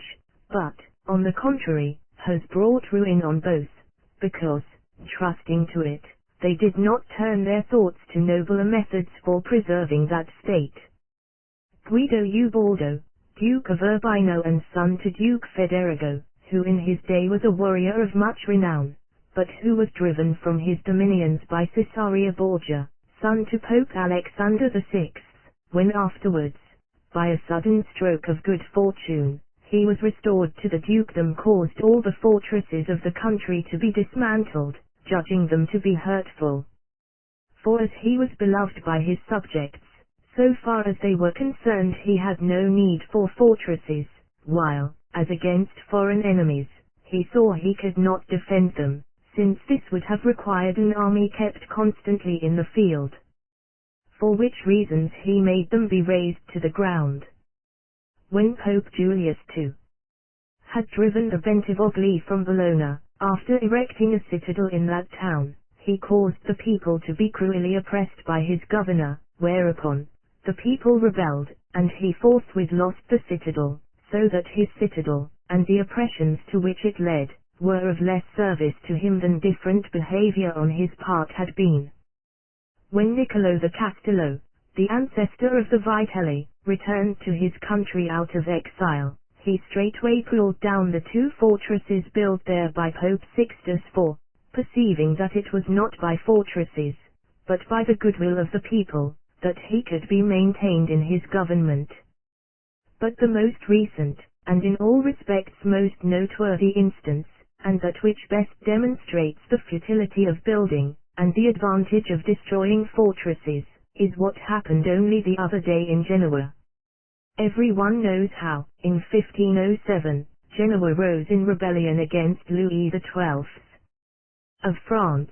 who came in person and with all his forces to recover it, and after recovering it built there a citadel stronger than any before known, being, both from its position and from every other circumstance, most inaccessible to attack. For standing on the extremity of a hill, named by the Genoese Codfa, which juts out into the sea, it commanded the whole harbour and the greater part of the town. But, afterwards, in the year 1512, when the French were driven out of Italy, the Genoese, in spite of this citadel, again rebelled, and Ottaviano Fregoso, assuming the government, after the greatest efforts, continued over a period of 16 months, at last succeeded in reducing the citadel by famine. By all it was believed that he would retain it as a rock of refuge in case of any reverse of fortune, and by some he was advised to do so, but he, being a truly wise ruler, and knowing well that it is by the attachment of their subjects and not by the strength of their fortifications that princes are maintained in their governments, dismantled this citadel, and founding his authority, not upon material defences, but on his own valour and prudence, kept and still keeps it. And whereas, formerly, a force of 1,000 foot soldiers could effect a change in the government of Genoa, the enemies of Ottaviano have assailed him with 10,000, without being able to harm him. Here, then, we see that, while to dismantle this fortress occasioned Ottaviano no loss, its construction gave the French king no sort of advantage. For when he could come into Italy with an army, he could recover Genoa, though he had no citadel there, but when he could not come with an army, it was not in his power to hold the city by means of the citadel. Moreover, it was costly for the king to build, and shameful for him to lose this fortress, while for Ottaviano it was glorious to take, and advantageous to destroy it. Let us turn now to those republics which build fortresses not within their own territories, but in towns whereof they have taken possession. And if the above example of France and Genoa suffice not to show the futility of this course, that of Florence and Pisa ought, I think, to be conclusive. For in erecting fortresses to hold Pisa, the Florentines failed to perceive that a city which had always been openly hostile to them, which had lived in freedom, and which could cloak rebellion under the name of liberty, must, if it were to be retained at all, be retained by those methods which were used by the Romans, and either be made a companion or be destroyed. Of how little service these Pisan fortresses were, was seen on the coming of Charles VIII of France into Italy, to whom, whether through the treachery of their defenders or from fear of worse evils, they were at once delivered up, whereas, had there been no fortresses in Pisa, the Florentines would not have looked to them as the means whereby the town was to be held. The king could not by their assistance have taken the town from the Florentines, and the methods whereby it had previously been preserved might, in all likelihood, have continued sufficient to preserve it, and, at any rate, had served that end no worse than the fortresses. These, then, are the conclusions to which I come, namely, that fortresses built to hold your own country under are hurtful, and that those built to retain acquired territories are useless, and I am content to rely on the example of the Romans, who in the towns they sought to hold by the strong hand, rather pulled down fortresses than built them. And if any, to controvert these views of mine, were to cite the case of Tarentum in ancient times, or of Brescia in recent, as towns which when they rebelled were recovered by means of their citadels, I answer, that for the recovery of Tarentum, Fabius Maximus was sent at the end of a year with an army strong enough to retake it even had there been no fortress there, and that although he availed himself of the fortress for the recovery of the town, he might, without it, have resorted to other means which would have brought about the same result. Nor do I see of what service a citadel can be said to be, when to recover the city you must employ a consular army under a Fabius Maximus. But that the Romans would, in any case, have recovered Tarentum, is plain from what happened at Capua, where there was no citadel, and which they retook, simply by the valor of their soldiers. Again, as regards Brescia, I say that the circumstances attending the revolt of that town were such as occur but seldom, namely, that the citadel remaining in your hands after the defection of the city, you should happen to have a great army nigh at hand, as the French had theirs on this occasion. For M. de Foix being in command of the king's forces at Bologna, on hearing of the loss of Brescia, marched thither without an hour's delay, and reaching Brescia in 3 days, retook the town with the help of the citadel. But here, again, we see that, to be of any service, the citadel of Brescia had to be succored by a de Foix, and by that French army which in 3 days' time marched to its relief. So that this instance cannot be considered conclusive as against others of a contrary tendency. For, in the course of recent wars, many fortresses have been taken and retaken, with the same variety of fortune with which open country has been acquired or lost, and this not only in Lombardy, but also in Romagna, in the kingdom of Naples, and in all parts of Italy. And, further, touching the erection of fortresses as a defense against foreign enemies, I say that such defenses are not needed by the prince or people who possess a good army, while for those who do not possess a good army, they are useless. For good armies without fortresses are in themselves a sufficient defense, whereas fortresses without good armies avail nothing. And this we see in the case of those nations which have been thought to excel both in their government and otherwise, as, for instance, the Romans and the Spartans. For while the Romans would build no fortresses, the Spartans not merely abstained from building them, but would not even suffer their cities to be enclosed with walls, desiring to be protected by their own valor only, and by no other defense. So that when a Spartan was asked by an Athenian what he thought of the walls of Athens, he answered that they were fine walls if meant to hold women only. If a prince who has a good army has likewise, on the sea front of his dominions, some fortress strong enough to keep an enemy in check for a few days, until he gets his forces together, this, though not necessary, may sometimes be for his advantage. But for a prince who is without a strong army to have fortresses erected throughout his territories, or upon his frontier, is either useless or hurtful, since they may readily be lost and then turned against him, or, supposing them so strong that the enemy is unable to take them by assault, he may leave them behind, and so render them wholly unprofitable. For a brave army, unless stoutly met, enters an enemy's country without regard to the towns or fortified places it leaves in its rear, as we read of happening in ancient times, and have seen done by Francesco Maria della Roveria, who no long while ago, when he marched against Urbino, made little of leaving 10 hostile cities behind him.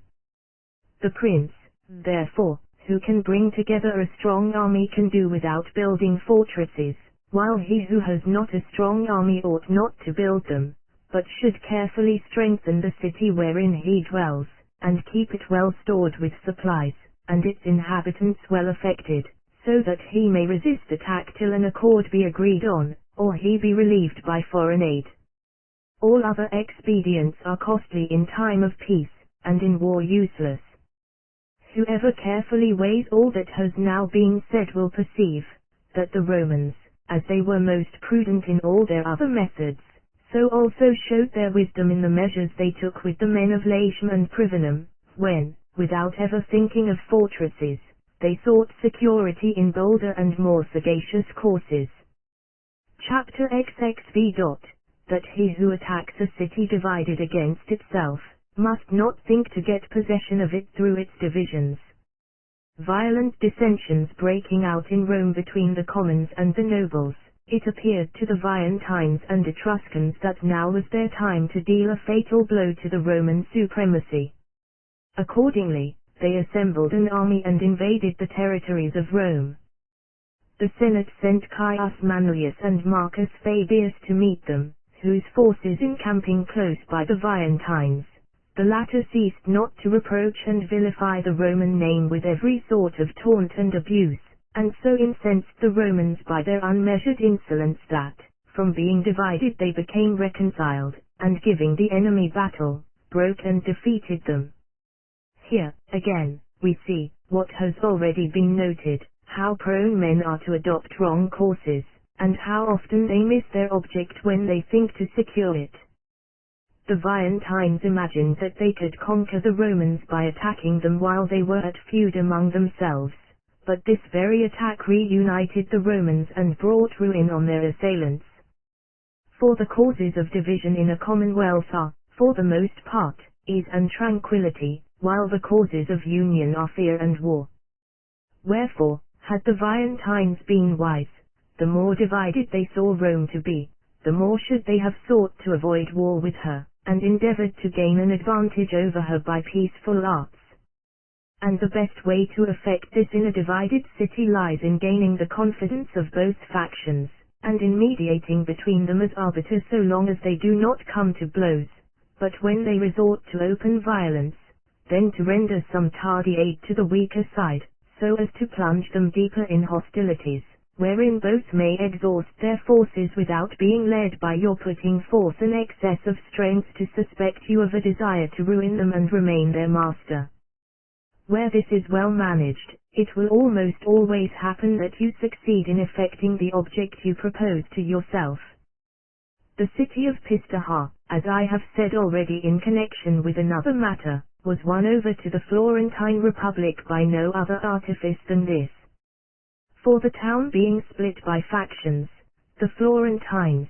by now favoring one side and now the other, without incurring the suspicions of either, brought both to such extremities that, wearied out with their harassed life, they threw themselves at last of their own accord into the arms of Florence.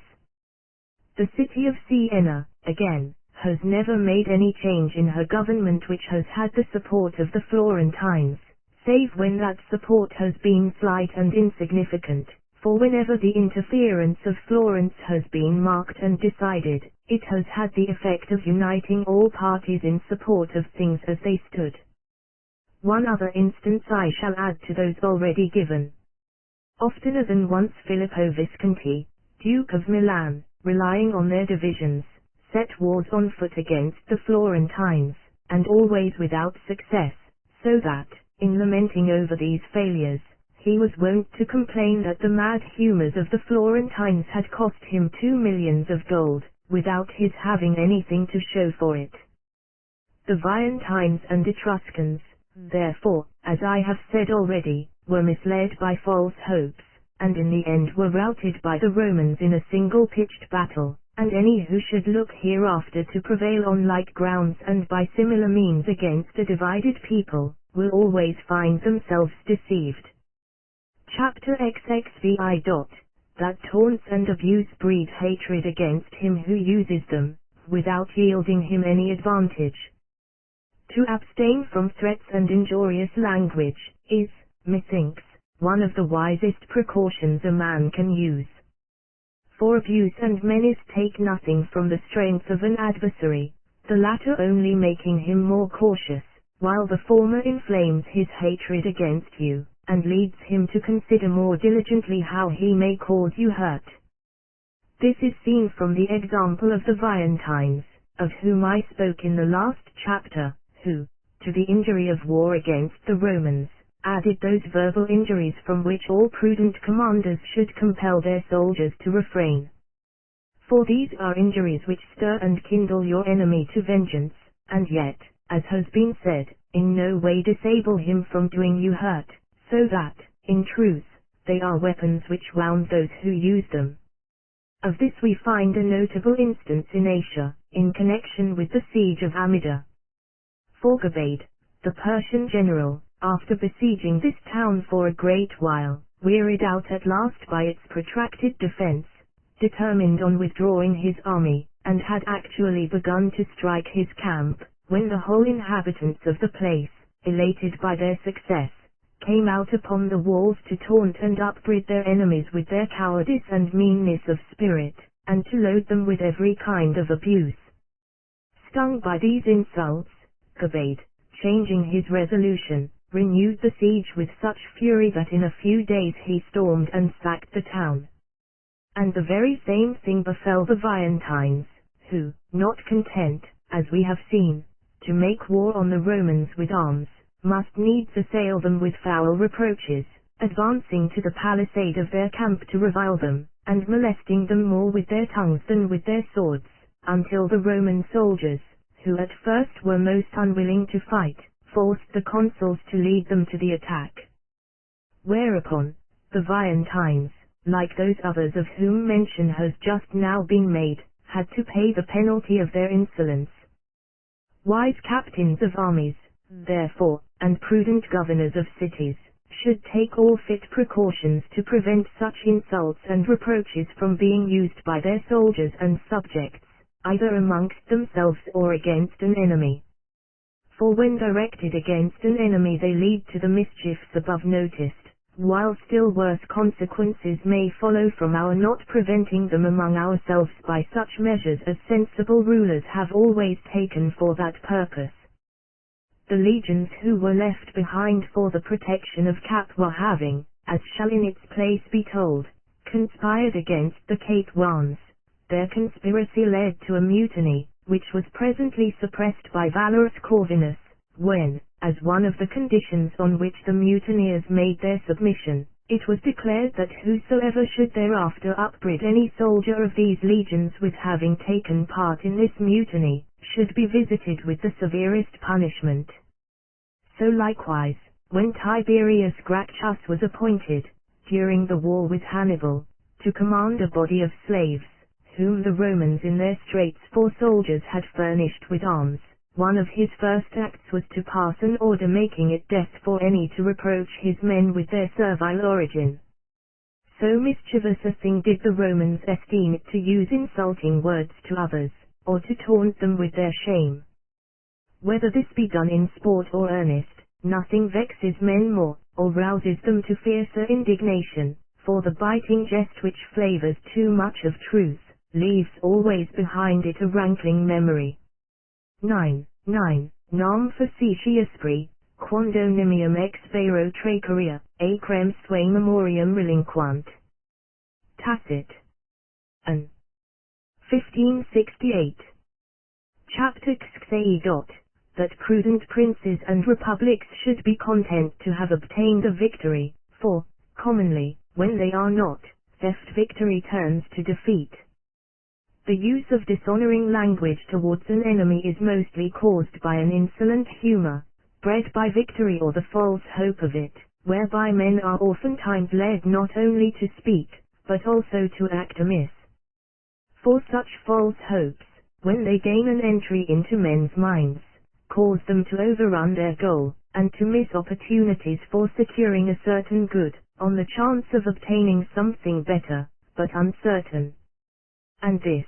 being a matter that deserves attention, because in deceiving themselves men often injure their country, I desire to illustrate it by particular instances, ancient and recent, since mere argument might not place it in so clear a light.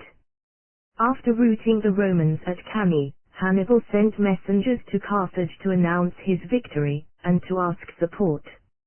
A debate arising in the Carthaginian Senate as to what was to be done, Hanno, an aged and wise citizen, advised that they should prudently take advantage of their victory to make peace with the Romans, while as conquerors they might have it on favorable terms, and not wait to make it after a defeat, since it should be their object to show the Romans that they were strong enough to fight them, but not to peril the victory they had won in the hope of winning a greater. This advice was not followed by the Carthaginian Senate, but its wisdom was well seen later, when the opportunity to act upon it was gone.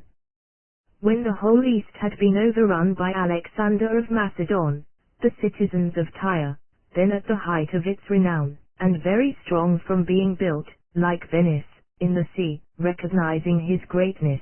sent ambassadors to him to say that they desired to be his good servants, and to yield him all obedience, yet could not consent to receive either him or his soldiers within their walls. Whereupon, Alexander, displeased that a single city should venture to close its gates against him to whom all the rest of the world had thrown theirs open, repulsed the Tyrians, and rejecting their overtures set to work to besiege their town. But as it stood on the water, and was well stored with victual and all other munitions needed for its defense, after 4 months had gone, Alexander, perceiving that he was wasting more time in an inglorious attempt to reduce this one city than had sufficed for most of his other conquests, resolved to offer terms to the Tyrians, and to make them those concessions which they themselves had asked. But they, puffed up by their success, not merely refused the terms offered, but put to death the envoy sent to propose them. Enraged by this, Alexander renewed the siege, and with such vigor, that he took and destroyed the city, and either slew or made slaves of its inhabitants. In the year 1512, a Spanish army entered the Florentine territory, with the object of restoring the Medici to Florence, and of levying a subsidy from the town, having been summoned thither by certain of the citizens, who had promised them that so soon as they appeared within the Florentine confines they would arm in their behalf. But when the Spaniards had come into the plain of the Arno, and none declared in their favor, being in sore need of supplies, they offered to make terms. This offer the people of Florence in their pride rejected, and so gave occasion for the sack of Prato and the overthrow of the Florentine Republic. A prince, therefore, who is attacked by an enemy much more powerful than himself, can make no greater mistake than to refuse to treat, especially when overtures are made to him, for however poor the terms offered may be, they are sure to contain some conditions advantageous for him who accepts them, and which he may construe as a partial success. For which reason it ought to have been enough for the citizens of Tyre that Alexander was brought to accept terms which he had at first rejected, and they should have esteemed it a sufficient triumph that, by their resistance in arms, they had forced so great a warrior to bow to their will.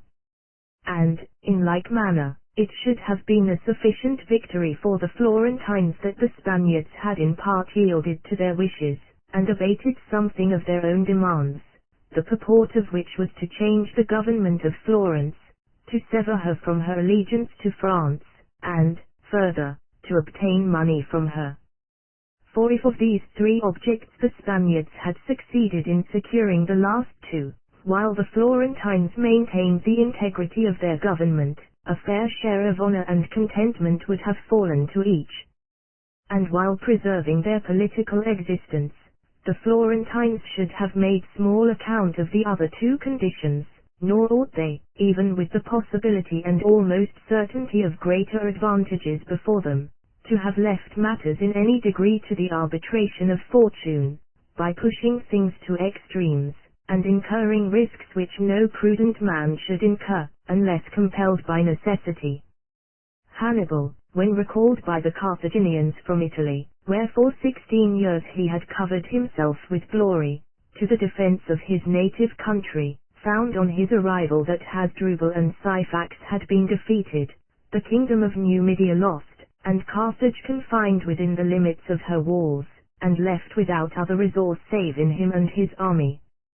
Perceiving, therefore, that this was the last stake his country had to play, and not choosing to hazard it until he had tried every other expedient, he felt no shame to sue for peace, judging that in peace rather than in war lay the best hope of safety for his country.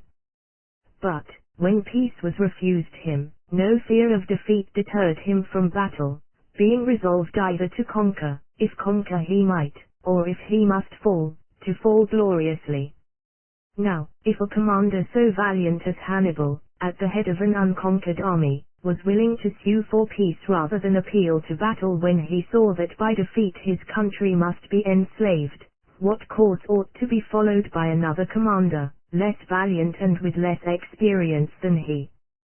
But men labor under this infirmity, that they know not where to set bounds to their hopes, and building on these without otherwise measuring their strengths, rush headlong on destruction. Chapter 8. That to neglect the redress of grievances, whether public or private, is dangerous for a prince or commonwealth. Certain Gauls coming to attack Etruria, and more particularly Clusium its chief city, the citizens of Clusium sought aid from Rome, whereupon the Romans sent the 3 Fabii, as envoys to these Gauls, to notify to them, in the name of the Roman people, that they must refrain from making war on the Etruscans. From what befell the Romans in connection with this embassy, we see clearly how far men may be carried in resenting an affront.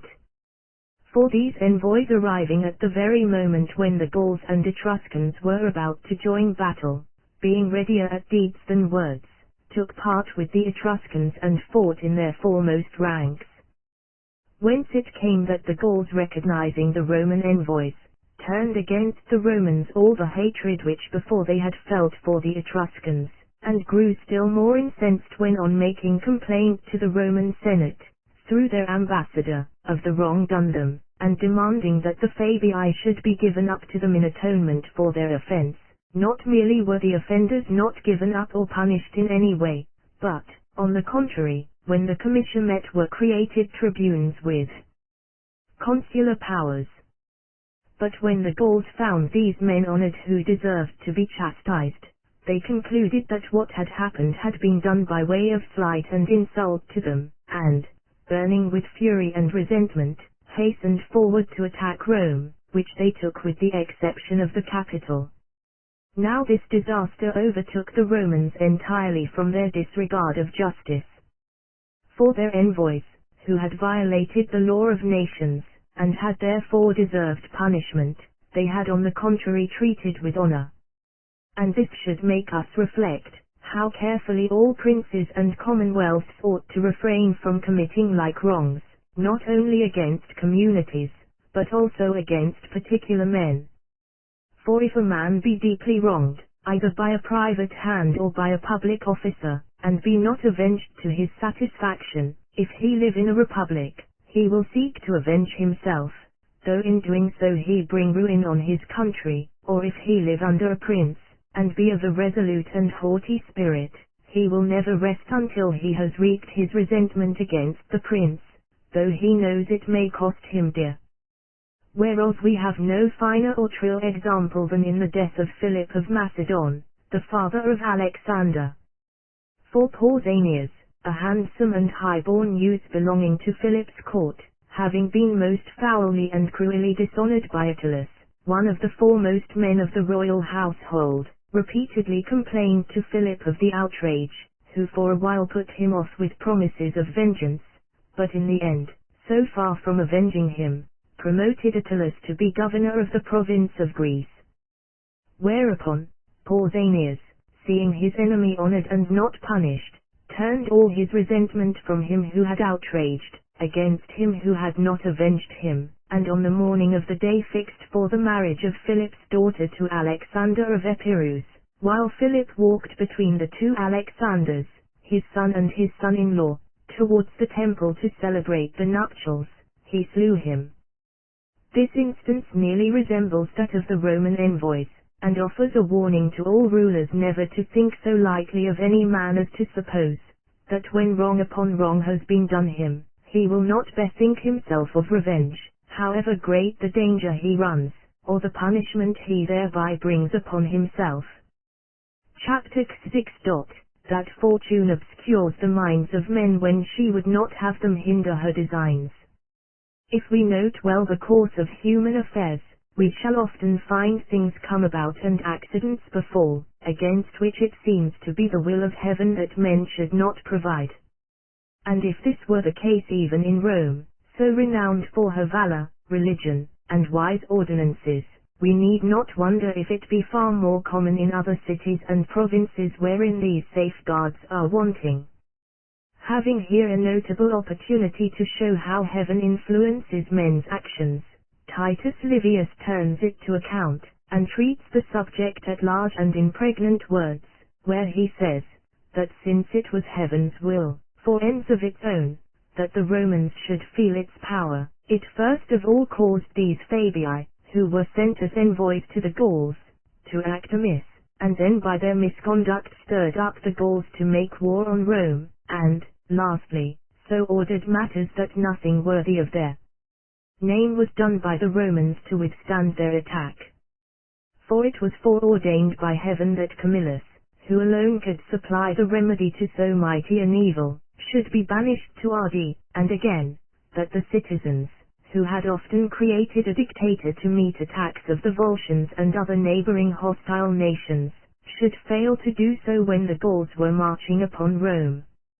Moreover, the army which the Romans got together was but a weak one, since they used no signal effort to make it strong, nay, were so dilatory in arming that they were barely in time to meet the enemy at the river Lyre, though no more than 10 miles distant from Rome.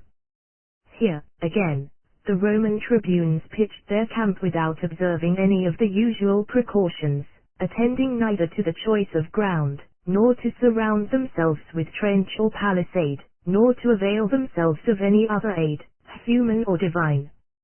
In ordering their army for battle, moreover, disposed it in weak columns, and these far apart, so that neither men nor officers accomplished anything worthy of the Roman discipline. The battle was bloodless, for the Romans fled before they were attacked, most of them retreating to Veii, the rest to Rome, where, without turning aside to visit their homes, they made straight for the capital. Meanwhile, the Senate, so far from bethinking themselves how they might defend the city, did not even attend to closing the gates, and while some of them made their escape from Rome, others entered the capital along with those who sought shelter there. It was only in the defense of the capital that any method was observed, measures being taken to prevent it being crowded with useless numbers, and all the victual which could be got, being brought into it to enable it to stand a siege. Of the women, the children, and the men whose years unfitted them for service, the most part fled for refuge to the neighboring towns, the rest remained in Rome a prey to the invaders, so that no one who had heard of the achievements of the Romans in past years, on being told of what took place on this occasion, could have believed that it was of the same people that things so contrary were related. Wherefore, Titus Livius, after setting forth all these disorders, concludes with the words, "So far does fortune darken men's minds when she would not have her ascendancy gainsaid.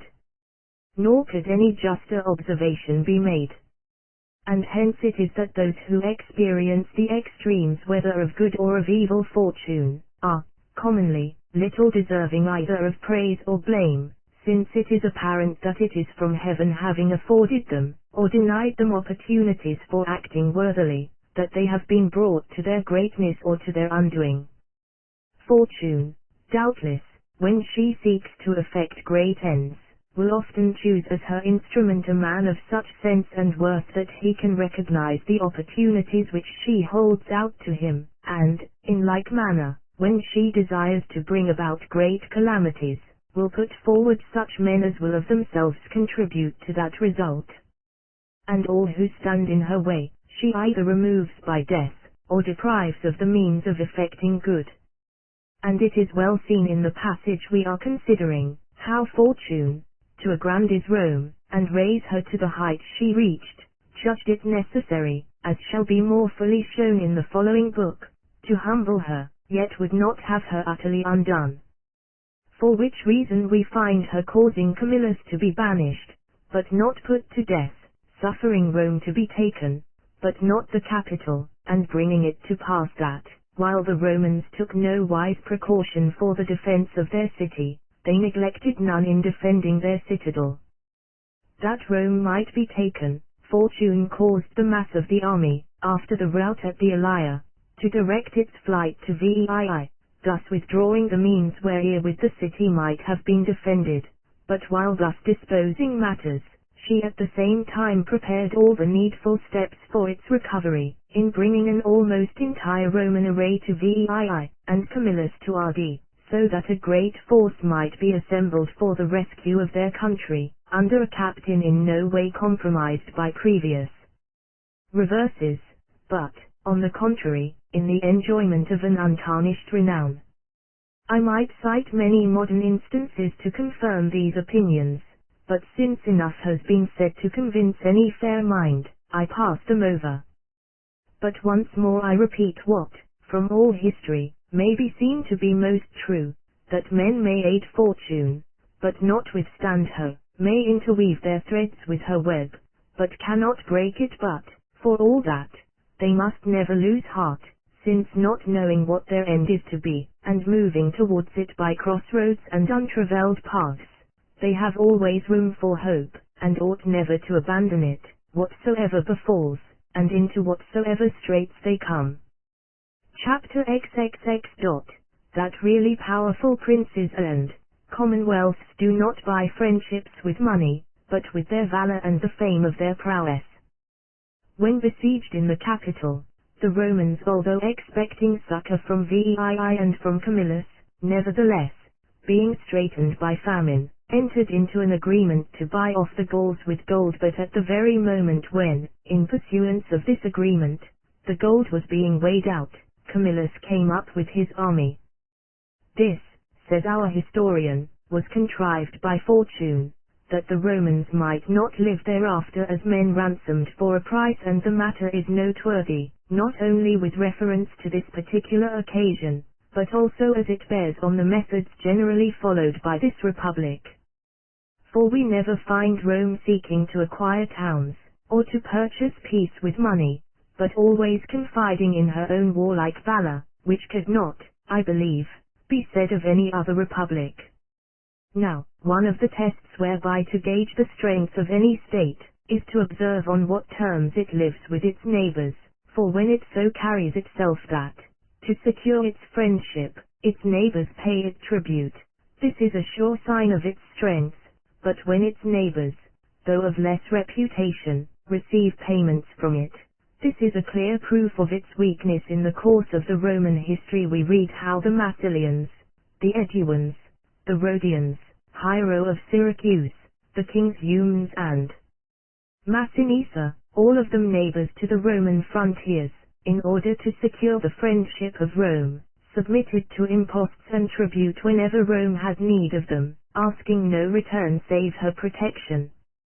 But with a weak state we find the reverse of all this happening, and, to begin with our own Republic of Florence, we know that in times past, when she was at the height of her renown, there was never a lordling of Romagna who had not a subsidy from her, to say nothing of what she paid to the Perugians, to the Castellans, and to all her other neighbors. But had our city been armed and strong, the direct contrary would have been the case, for, to obtain her protection, all would have poured money into her lap, not seeking to sell their friendship but to purchase hers.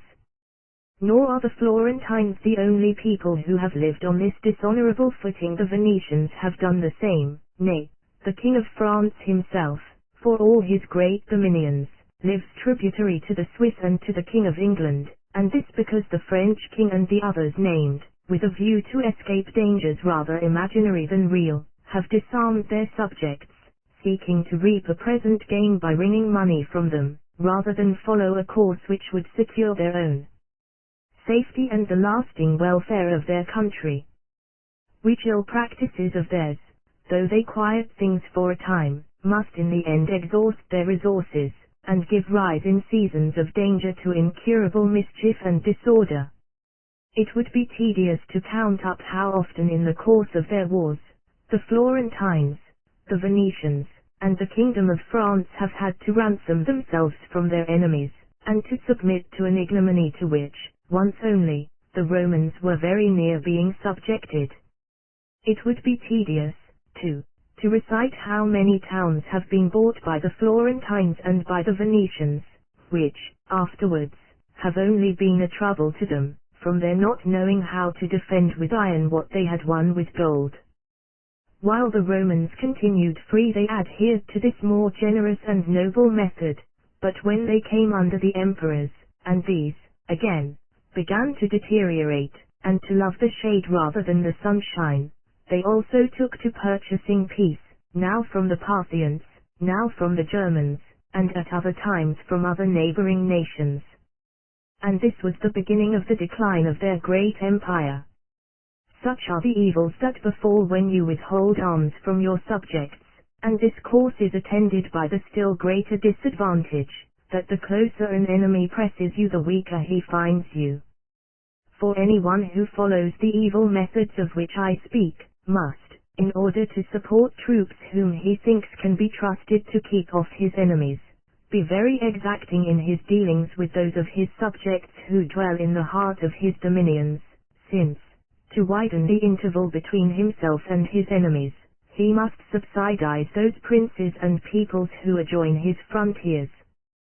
States maintained on this footing may make a little resistance on their confines, but when these are passed by the enemy no further defense remains. Those who pursue such methods as these seem not to perceive that they are opposed to reason and common sense. For the heart and vital parts of the body, not the extremities, are those which we should keep guarded, since we may live on without the latter, but must die if the former be hurt. But the states of which I speak, leaving the heart undefended, defend only the hands and feet. The mischief which has thus been, and is at this day wrought in Florence is plain enough to see. For so soon as an enemy penetrates within her frontiers, and approaches her heart, all is over with her. And the same was witnessed a few years ago in the case of the Venetians, whose city, had it not been girdled by the sea, must then have found its end. In France, indeed, a like result has not been seen so often, she being so great a kingdom as to have few enemies mightier than herself. Nevertheless, when the English invaded France in the year 1513, the whole kingdom tottered, and the king himself, as well as everyone else, had to own that a single defeat might have cost him his dominions. But with the Romans the reverse of all this took place. For the nearer an enemy approached Rome, the more completely he found her armed for resistance, and accordingly we see that on the occasion of Hannibal's invasion of Italy, the Romans, after 3 defeats, and after the slaughter of so many of their captains and soldiers, were still able, not merely to withstand the invader, but even, in the end, to come off victorious. This we may ascribe to the heart being well guarded, while the extremities were but little heeded. For the strength of Rome rested on the Roman people themselves, on the Latin League, on the confederate towns of Italy, and on her colonies, from all of which sources she drew so numerous an army, as enabled her to subdue the whole world and to keep it in subjection. The truth of what I say may be further seen from the question put by Hanno the Carthaginian to the messengers sent to Carthage by Hannibal after his victory at Cannae. For when these were vaunting the achievements of Hannibal, they were asked by Hanno whether anyone had come forward on behalf of the Romans to propose terms of peace, and whether any town of the Latin League or of the colonized districts had revolted from the Romans. And when to both inquiries the envoys answered, no, Hanno observed that the war was no nearer an end than on the day it was begun. We can understand, therefore, as well from what has now been said, as from what I have often said before, how great a difference there is between the methods followed by the republics of the present times, and those followed by the republics of antiquity, and why it is that we see every day astounding losses alternate with extraordinary gains. For where men are weak, fortune shows herself strong, and because she changes, states and governments change with her, and will continue to change, until someone arise, who, following reverently the example of the ancients, shall so control her, that she shall not have opportunity with every revolution of the sun to display anew the greatness of her power. Chapter XXXI. Of the danger of trusting banished men. The danger of trusting those who are in exile from their own country, being one to which the rulers of states are often exposed, may, I think, be fitly considered in these discourses, and I notice it the more willingly, because I am able to illustrate it by a memorable instance which Titus Livius, though with another purpose, relates in his history. When Alexander the Great passed with his army into Asia, his brother-in-law and uncle, Alexander of Epirus, came with another army into Italy, being invited thither by the banished Lucanians, who gave him to believe that, with their aid, he might get possession of the whole of that country. But when, confiding in the promises of these exiles, and fed by the hopes they held out to him, he came into Italy, they put him to death, their fellow citizens having offered to restore them to their country upon this condition. It behoves us, therefore, to remember how empty are the promises, and how doubtful the faith, of men in banishment from their native land. For as to their faith, it may be assumed that whenever they can effect their return by other means than yours, notwithstanding any covenants they may have made with you, they will throw you over, and take part with their countrymen. And as for the empty promises and delusive hopes which they set before you, so extreme is their desire to return home that they naturally believe many things which are untrue, and designedly misrepresent many others, so that between their beliefs and what they say they believe, they fill you with false impressions, on which if you build, your labor is in vain, and you are led to engage in enterprises from which nothing but ruin can result. To this instance of Alexander the First shall add only one other, that, namely, of Themistocles the Athenian, who, being proclaimed a traitor, fled into Asia to Darius, to whom he made such lavish promises if he would only attack Greece, that he induced him to undertake the enterprise. But afterwards, when he could not fulfill what he had promised, either from shame, or through fear of punishment, he poisoned himself. But, if such a mistake as this was made by a man like Themistocles, we may reckon that mistakes still greater will be made by those who, being of a feebler nature, suffer themselves to be more completely swayed by their feelings and wishes. Wherefore, let a prince be careful how he embarks in any enterprise on the representations of an exile, for otherwise, he is likely either to be put to shame, or to incur the gravest calamities. Because towns are sometimes, though seldom, taken by craft, through secret practices had with their inhabitants, I think it not out of place to discuss the matter in the following chapter, wherein I shall likewise show in how many ways the Romans were wont to make such acquisitions. Chapter XXX. In how many ways the Romans gained possession of towns. Turning their thoughts wholly to arms, the Romans always conducted their military enterprises in the most advantageous way, both as to cost and every other circumstance of war. For which reason they avoided attempting towns by siege, judging the expense and inconvenience of this method of carrying on war greatly to outweigh any advantage to be gained by it. Accordingly, they thought it better and more for their interest to reduce towns in any other way than this, and in all those years during which they were constantly engaged in wars we find very few instances of their proceeding by siege. For the capture of towns, therefore, they trusted either to assault or to surrender. Assaults were effected either by open force, or by force and stratagem combined. When a town was assailed by open force, the walls were stormed without being breached, and the assailants were said aggredi urbem corona because they encircled the city with their entire strength and kept up an attack on all sides. In this way they often succeeded in carrying towns, and even great towns, at a first onset, as when Scipio took New Carthage in Spain. But when they failed to carry a town by storm, they set themselves to breach the walls with battering rams and other warlike engines, or they dug mines so as to obtain an entrance within the walls, this being the method followed in taking Veii, or else,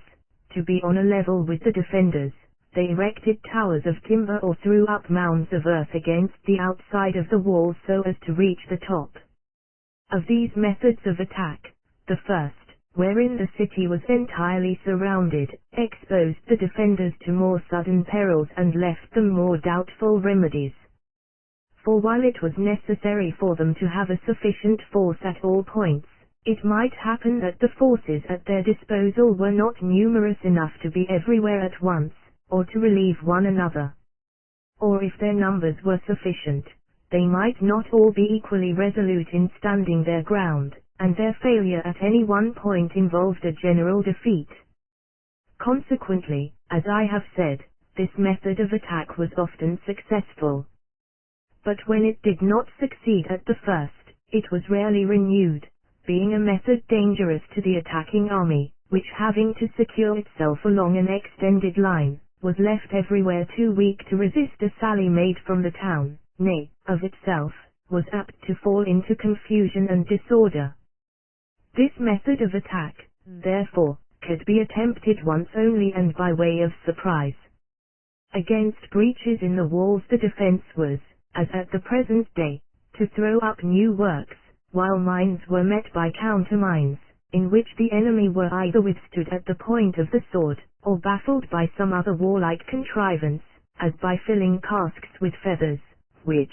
being set on fire and placed in the mine, choked out the assailants by their smoke and stench. Where towers were employed for the attack, the defenders sought to destroy them with fire, and where mounds of earth were thrown up against the walls, they would dig holes at the base of the wall against which the mound rested, and carry off the earth which the enemy were heaping up, which, being removed from within as fast as it was thrown up from without, the mound made no progress.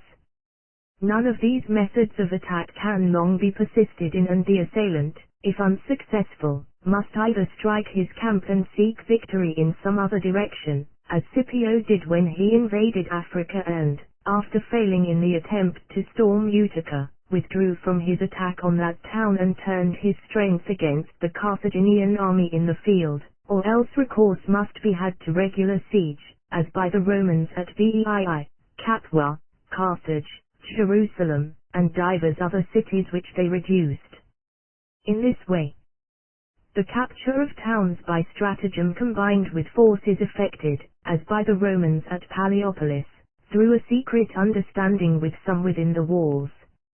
Many attempts of this sort have been made, both by the Romans and by others, but few successfully, because the least hindrance disarranges the plan of action, and because such hindrances are very likely to occur. For either the plot is discovered before it can be carried out, as it readily may, whether from treachery on the part of those to whom it has been communicated, or from the difficulties which attend its inception, the preliminary arrangements having to be made with the enemy and with persons with whom it is not permitted, save under some pretext or other, to hold intercourse, or if it be not discovered while it is being contrived, 1,000 difficulties will still be met with in its execution. For if you arrive either before or after the appointed time, all is ruined. The faintest sound, as of the cackling of the geese in the capital, the least departure from some ordinary routine, the most trifling mistake or error, mars the whole enterprise. Add to which, the darkness of night lends further terror to the perils of such undertakings, while the great majority of those engaged in them, having no knowledge of the district or places into which they are brought, are bewildered and disconcerted by the least mishap, and put to flight by every imaginary danger. In secret nocturnal enterprises of this sort, no man was ever more successful than Aratus of Sicyon, although in any encounter by day there never was a more arrant coward. This we must suppose due rather to some special and occult quality inherent in the man, than to success being naturally to be looked for in the like attempts. Such enterprises, accordingly, are often planned, but few are put into execution, and fewer still with success. When cities are acquired by surrender, the surrender is either voluntary or under compulsion. Voluntary, when the citizens appeal to you for protection against some threatened danger from without, as Capua submitted to the Romans, or where they are moved by a desire to be better governed, and are attracted by the good government which he to whom they surrender is seen exercising over others who have placed themselves in his hands, as was the case with the Rhodians, the Massilians, and others. who for like causes gave themselves up to the Roman people. Compulsory surrenders take place, either as the result of a protracted siege, like those we have spoken of above, or from the country being continually wasted by incursions, forays, and similar severities, to escape which a city makes its submission. Of the methods which have been noticed, the Romans, in preference to all others, used this last, and for 450 years made it their aim to wear out their neighbors by invasion and by defeat in the open field, while endeavoring, as I have elsewhere said, to establish their influence over them by treaties and conventions. It was to this method of warfare therefore that they always mainly trusted, because, after trying all others, they found none so free from inconvenience and disadvantage, the procedure by siege involving expense and delay, that by assault, difficulty and danger, and that by secret practice, uncertainty and doubt. They found, likewise, that while in subduing one obstinate city by siege many years might be wasted, a kingdom might be gained in a single day by the defeat of a hostile army in the field. Chapter XXXIII. That the Romans entrusted the captains of their armies with the fullest powers. In reading this history of Titus Livius with a view to profit by it, I think that all the methods of conduct followed by the Roman people and Senate merit attention. And among other things fit to be considered, it should be noted, with how ample an authority they sent forth their consuls,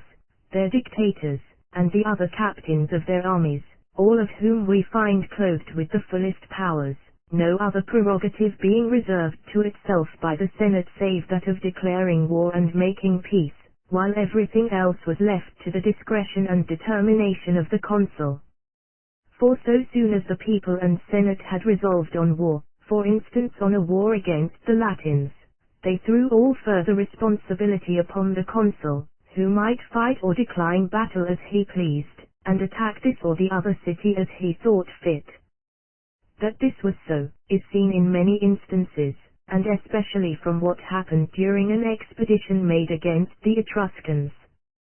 For the consul Fabius having routed that people near Sutrium, and thinking to pass onward through the Ciminian forest into Etruria, so far from seeking the advice of the Senate, gave them no hint whatever of his design, although for its execution the war had to be carried into a new, difficult, and dangerous country. We have further witness to the same effect, in the action taken in respect of this enterprise by the Senate, who being informed of the victory obtained by Fabius, and apprehending that he might decide to pass onward through the aforesaid forest, and deeming it inexpedient that he should incur risk by attempting this invasion, sent 2 messengers to warn him not to enter Etruria. These messengers, however, did not come up with the consul until he had already made his way into that country and gained a second victory, when, instead of opposing his further advance, they returned to Rome to announce his good fortune and the glory which he had won. Whoever, therefore, shall well consider the character of the authority whereof I speak, will see that it was most wisely accorded, since had it been the wish of the Senate that a consul, in conducting a war, should proceed step by step as they might direct him, this must have made him at once less cautious and more dilatory, because the credit of victory would not then have seemed to be wholly his own, but shared by the Senate on whose advice he acted. Besides which, the Senate must have taken upon itself the task of advising on matters which it could not possibly understand, for although it might contain among its members all who were most versed in military affairs, still, since these men were not on the spot, and were ignorant of many particulars which, if they were to give sound advice, it was necessary for them to know, they must in advising have made numberless mistakes. For these reasons they desired that the consul should act on his own responsibility, and that the honors of success should be wholly his, judging that the love of fame would act on him at once as a spur and as a curb, making him do whatever he had to do well. This matter I have the rather dwelled upon because I observe that our modern republics, such as the Venetian and the Florentine, view it in a different light, so that when their captains, commissaries, or proveditory have a single gun to place in position, the authorities at home must be informed and consulted, a course deserving the same approval as is due to all those other methods of theirs, which, one with another, have brought Italy to her present condition. Book 3. Chapter I. For a sect or commonwealth to last long, it must often be brought back to its beginnings. Doubtless, all the things of this world have a limit set to their duration, yet those of them the bodies whereof have not been suffered to grow disordered, but have been so cared for that either no change at all has been wrought in them, or, if any, a change for the better and not for the worse, will run that course which heaven has in a general way appointed them. And since I am now speaking of mixed bodies, for states and sects are so to be regarded, I say that for them these are wholesome changes which bring them back to their first beginnings. Those states consequently stand surest and endure longest which, either by the operation of their institutions can renew themselves, or come to be renewed by accident apart from any design. Nothing, however, can be clearer than that unless thus renewed these bodies do not last. Now the way to renew them is, as I have said, to bring them back to their beginnings, since all beginnings of sects, commonwealths, or kingdoms must needs have in them a certain excellence, by virtue of which they gain their first reputation and make their first growth. But because in progress of time this excellence becomes corrupted, unless something be done to restore it to what it was at first, these bodies necessarily decay, for as the physicians tell us in speaking of the human body, something or other is daily added which sooner or later will require treatment. 10. Quod quotidi aggregatur liquid quod quandoc indigit curation. As regards commonwealths, this return to the point of departure is brought about either by extrinsic accident or by intrinsic foresight. As to the first, we have seen how it was necessary that Rome should be taken by the Gauls,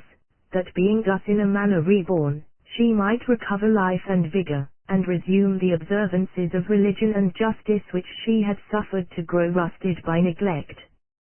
This is well seen from those passages of Livius wherein he tells us that when the Roman army was sent forth against the Gauls, and again when tribunes were created with consular authority, no religious rites whatever were celebrated, and wherein he further relates how the Romans not only failed to punish the 3 Fabii, who contrary to the law of nations had fought against the Gauls, but even clothed them with honor. For, from these instances, we may well infer that the rest of the wise ordinances instituted by Romulus, and the other prudent kings, had begun to be held of less account than they deserved, and less than was essential for the maintenance of good government. And therefore it was that Rome was visited by this calamity from without, to the end that all her ordinances might be reformed, and the people taught that it behoved them not only to maintain religion and justice, but also to esteem their worthy citizens, and to prize their virtues beyond any advantages of which they themselves might seem to have been deprived at their instance. And this, we find, was just the effect produced. For no sooner was the city retaken, than all the ordinances of the old religion were at once restored. The Fabii, who had fought in violation of the law of nations, were punished, and the worth and excellence of Camillus so fully recognized, that the Senate and the whole people, laying all jealousies aside, once more committed to him the entire charge of public affairs. It is necessary then, as I have said already, that where men dwell together in a regulated society, they be often reminded of those ordinances in conformity with which they ought to live, either by something inherent in these, or else by some external accident. A reminder is given in the former of these 2 ways, either by the passing of some law whereby the members of the society are brought to an account, or else by some man of rare worth arising among them, whose virtuous life and example have the same effect as a law. In a commonwealth, accordingly, this end is served either by the virtues of some one of its citizens, or by the operation of its institutions. the institutions whereby the Roman Commonwealth was led back to its starting point, were the tribuneship of the people and the censorship, together with all those laws which were passed to check the insolence and ambition of its citizens. Such institutions, however, require fresh life to be infused into them by the worth of some one man who fearlessly devotes himself to give them effect in opposition to the power of those who set them at defiance. Of the laws being thus reinforced in Rome, before its capture by the Gauls, we have notable examples in the deaths of the sons of Brutus, of the Decemvirs, and of Manlius Frumentius, and after its capture, in the deaths of Manlius Capitolinus, and of the son of Manlius Torquatus in the prosecution of his master of the knights by Papirius Cursor, and in the impeachment of the Scipios. Such examples as these, being signal and extraordinary, had the effect, whenever they took place, of bringing men back to the true standard of right, but when they came to be of rarer occurrence, they left men more leisure to grow corrupted, and were attended by greater danger and disturbance. Wherefore, between one and another of these vindications of the laws, no more than 10 years, at most, ought to intervene, because after that time men begin to change their manners and to disregard the laws, and if nothing occur to recall the idea of punishment, and unless fear resume its hold on their minds, so many offenders suddenly spring up together that it is impossible to punish them without danger. And to this purport it used to be said by those who ruled Florence from the year 1434 to 1494, that their government could hardly be maintained unless it was renewed every 5 years, by which they meant that it was necessary for them to arouse the same terror and alarm in men's minds, as they inspired when they first assumed the government, and when all who offended against their authority were signally chastised. For when the recollection of such chastisement has died out, men are emboldened to engage in new designs, and to speak ill of their rulers, for which the only remedy is to restore things to what they were at first. A republic may, likewise, be brought back to its original form, without recourse to ordinances for enforcing justice, by the mere virtues of a single citizen, by reason that these virtues are of such influence and authority that good men love to imitate them, and bad men are ashamed to depart from them. Those to whom Rome owed most for services of this sort, were Horatius Cocles, Mutius Scaevola, the two Decii, Atilius Regulus, and divers others, whose rare excellence and generous example wrought for their city almost the same results as might have been effected by ordinances and laws. And if to these instances of individual worth had been added, every 10 years, some signal enforcement of justice, it would have been impossible for Rome ever to have grown corrupted. But when both of these incitements to virtuous behavior began to recur less frequently, corruption spread, and after the time of Atilius Regulus, no like example was again witnessed. For though the two Catos came later, so great an interval had elapsed before the elder Cato appeared, and again, so long a period intervened between him and the younger, and these two, moreover, stood so much alone, that it was impossible for them, by their influence, to work any important change, more especially for the younger, who found Rome so much corrupted that he could do nothing to improve his fellow citizens. This is enough to say concerning commonwealths, but as regards sects, we see from the instance of our own religion that here too a like renewal is needed. For had not this religion of ours been brought back to its original condition by Saint Francis and Saint Dominic, it must soon have been utterly extinguished. They, however, by their voluntary poverty, and by their imitation of the life of Christ, rekindled in the minds of men the dying flame of faith, and by the efficacious rules which they established averted from our Church that ruin which the ill lives of its prelates and heads must otherwise have brought upon it. For living in poverty, and gaining great authority with the people by confessing them and preaching to them, they got them to believe that it is evil to speak ill even of what is evil, and that it is good to be obedient to rulers, who, if they do amiss, may be left to the judgment of God. By which teaching these rulers are encouraged to behave as badly as they can, having no fear of punishments which they neither see nor credit. Nevertheless, it is this renewal which has maintained, and still maintains, our religion. Kingdoms also stand in need of a like renewal, and to have their laws restored to their former force, and we see how, by attending to this, the kingdom of France has profited.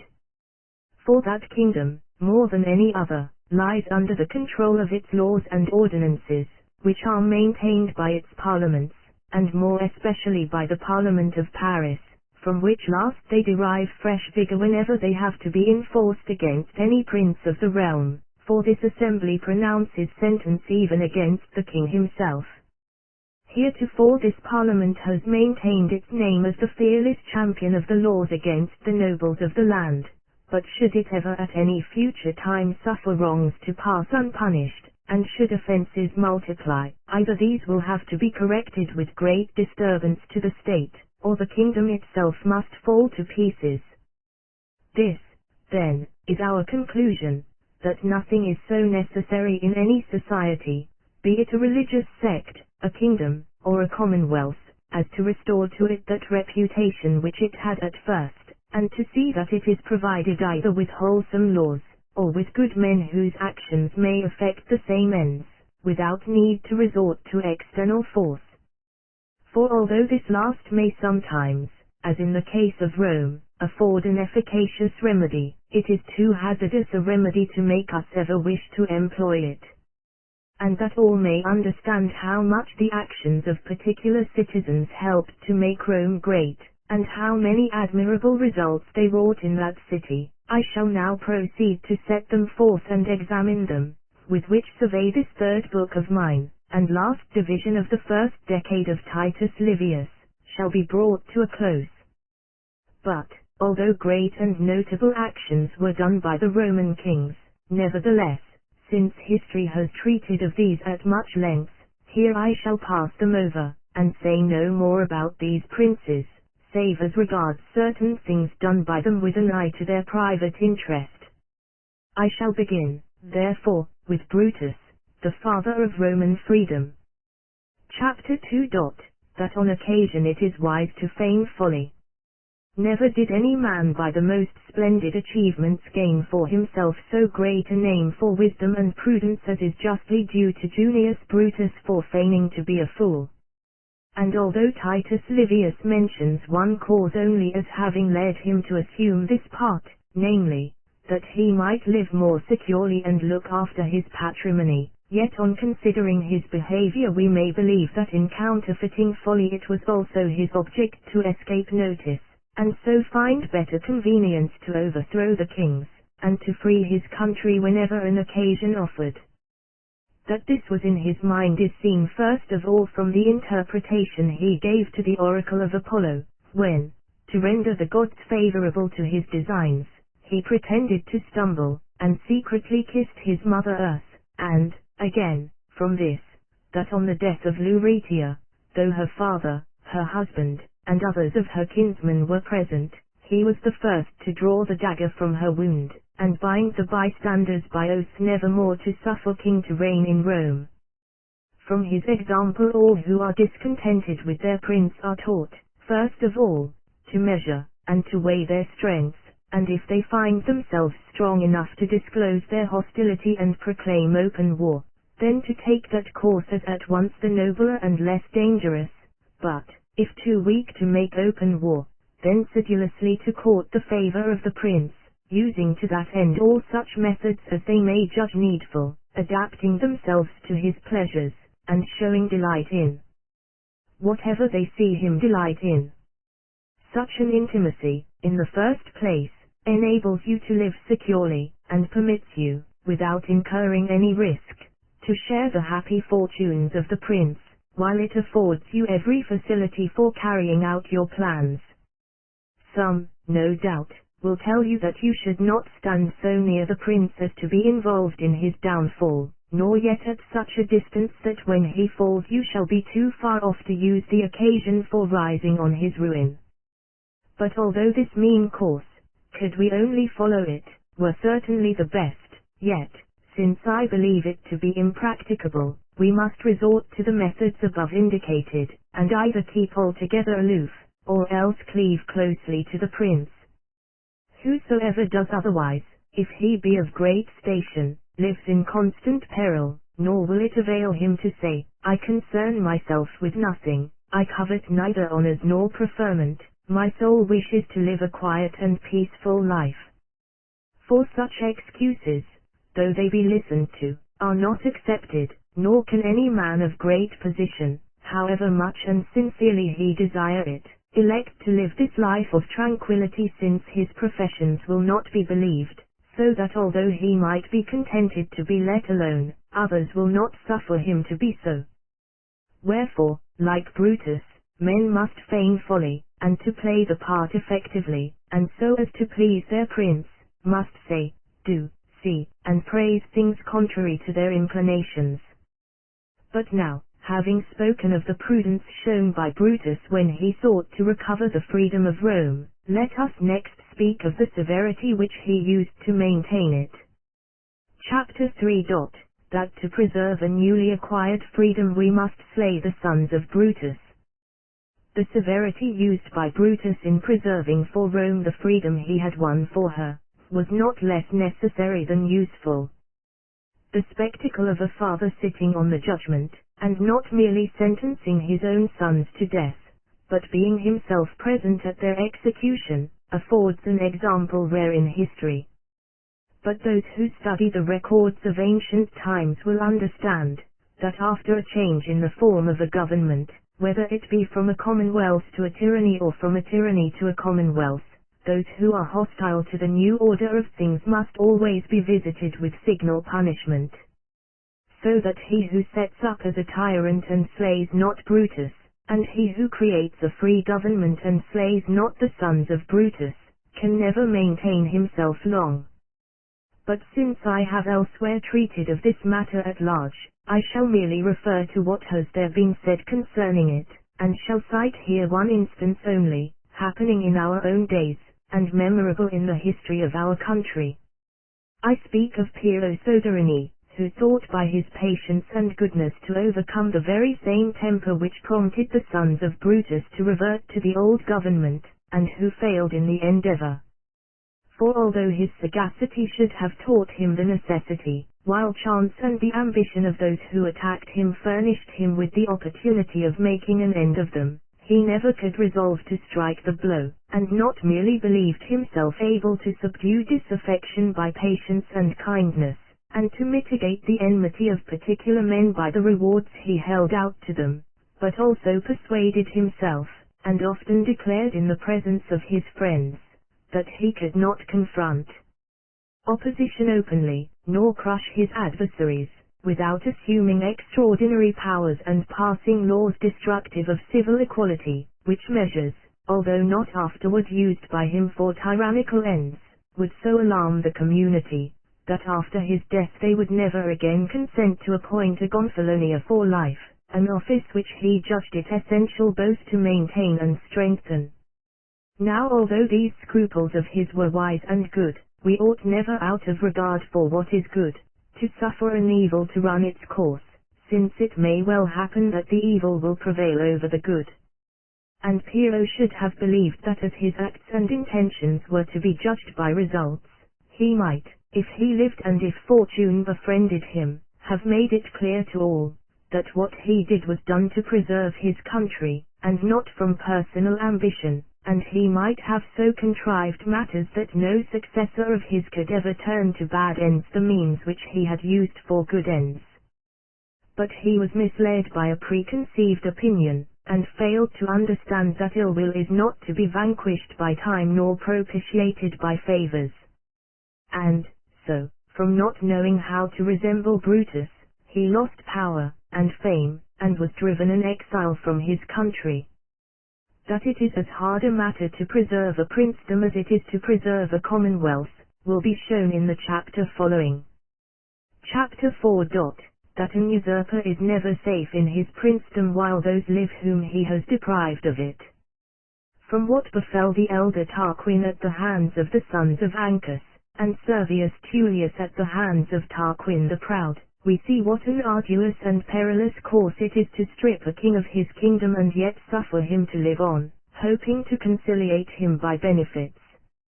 We see, too, how the elder Tarquin was ruined by his belief that he held the kingdom by a just title, since it had been given him by the people and confirmed to him by the Senate, never suspecting that the sons of Ancus would be so stirred by resentment that it would be impossible to content them with what contented all the rest of Rome. Servius Tullius again was ruined through believing that he could conciliate the sons of Ancus by loading them with favors. By the fate of the first of these kings every prince may be warned that he can never live securely in his princedom so long as those from whom he has taken it survive, while the fate of the second should remind all rulers that old injuries are not to be healed by subsequent benefits, and least of all when the new benefit is less in degree than the injury suffered. And, truly, Servius was wanting in wisdom when he imagined that the sons of Tarquin would contentedly resign themselves to be the sons-in-law of one whom they thought should be their subject. For the desire to reign is so prevailing a passion, that it penetrates the minds not only of those who are rightful heirs, but also of those who are not, as happened with the wife of the younger Tarquin, who was daughter to Servius, but who, possessed by this madness, and setting at naught all filial duty, incited her husband to take her father's kingdom, and with it his life. So much nobler did she esteem it to be a queen than the daughter of a king. But while the elder Tarquin and Servius Tullius lost the kingdom from not knowing how to secure themselves against those whom they had deprived of it, the younger Tarquin lost it from not observing the ordinances of the old kings, as shall be shown in the following chapter. Chapter V. How an hereditary king may come to lose his kingdom. Tarquin the Proud, when he had put Servius Tullius to death, inasmuch as the latter left no heirs, took secure possession of the kingdom, having nothing to fear from any of those dangers which had stood in the way of his predecessors. And although the means whereby he made himself king were hateful and monstrous, nevertheless, had he adhered to the ancient ordinances of the earlier kings, he might have been endured, nor would he have aroused both Senate and people to combine against him and deprive him of his government. It was not, therefore, because his son Sextus violated Luretia that Tarquin was driven out, but because he himself had violated the laws of the kingdom, and governed as a tyrant, stripping the Senate of all authority, and bringing everything under his own control.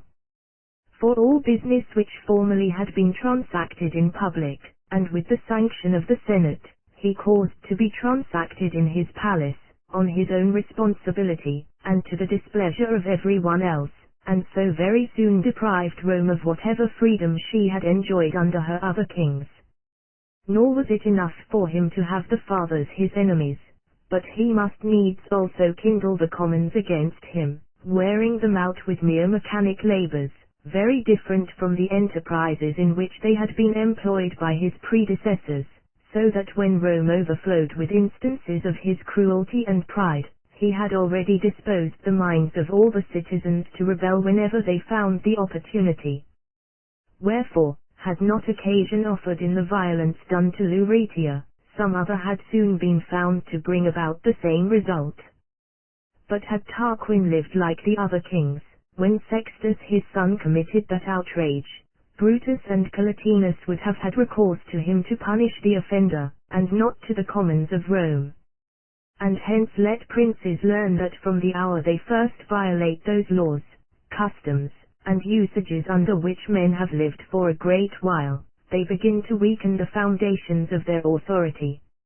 And should they, after they have been stripped of that authority, ever grow wise enough to see how easily princedoms are preserved by those who are content to follow prudent counsels, the sense of their loss will grieve them far more, and condemn them to a worse punishment than any they suffer at the hands of others. For it is far easier to be loved by good men than by bad, and to obey the laws than to seek to control them, and to learn what means they must use to retain their authority, they have only to take example by the conduct of good princes, such as Timoleon of Corinth, Aretas of Sicyon, and the like, in whose lives they will find such security and content, both on the side of the ruler and the ruled, as ought to stir them with the desire to imitate them, which, for the reasons already given, it is easy for them to do. For men, when they are well governed, ask no more, nor look for further freedom, as was the case with the peoples governed by the two whom I have named, whom they constrained to continue their rulers while they lived, though both of them sought repeatedly to return to private life. But because, in this and the two preceding chapters, I have noticed the ill will which arose against the kings, the plots contrived by the sons of Brutus against their country, and those directed against the elder Tarquin and Servius Tullius, it seems to me not out of place to discourse of these matters more at length in the following chapter, as deserving the attention both of princes and private citizens. Chapter 6. Of Conspiracies. It were an omission not to say something on the subject of conspiracies, these being a source of much danger both to princes and to private men. For we see that many more princes have lost their lives and states through these than in open warfare, power to wage open war upon a prince being conceded to few, whereas power to conspire against him is denied to none. On the other hand, since conspiracies are attended at every stage by difficulties and dangers, no more hazardous or desperate undertakings can be engaged in by any private citizen, whence it comes that while many conspiracies are planned, few effect their object. Wherefore, to put princes on their guard against these dangers, and to make subjects more cautious how they take part in them, and rather learn to live content under whatever government fortune has assigned them, I shall treat of them at length, without omitting any noteworthy circumstance which may serve for the instruction of either. Though, indeed, this is a golden sentence of Cornelius Tacitus, wherein he says that the past should have our reverence, the present our obedience, and that we should wish for good princes, but put up with any. 11. For assuredly whosoever does otherwise is likely to bring ruin both on himself and on his country. 11. Tac. Hist. 4:8. But, to go deeper into the matter, we have first of all to examine against whom conspiracies are directed, and we shall find that men conspire either against their country or their prince, and it is of these two kinds of conspiracy that at present I desire to speak. For of conspiracies which have for their object the surrender of cities to enemies who are besieging them, and of all others contrived for like ends, I have already said enough. First, then, I shall treat of those conspiracies which are directed against a prince, and begin by inquiring into their causes, which are manifold, but of which one is more momentous than all the rest, I mean, the being hated by the whole community. For it may reasonably be assumed, that when a prince has drawn upon himself this universal hatred, he must also have given special offense to particular men, which they will be eager to avenge. And this eagerness will be augmented by the feeling of general ill will which the prince is seen to have incurred. A prince ought, therefore, to avoid this load of public hatred. How he is to do so I need not stop here to explain, having discussed the matter already in another place, but if he can guard against this, offense given to particular men will expose him to but few attacks. One reason being, that there are few men who think so much of an injury done them as to run great risks to revenge it. Another, that assuming them to have both the disposition and the courage to avenge themselves, they are restrained by the universal favor which they see entertained towards the prince. Injuries are either to a man's life, to his property, or to his honor. As regards the first, they who threaten injuries to life incur more danger than they who actually inflict them, or rather, while great danger is incurred in threatening, none at all is incurred from inflicting such injuries.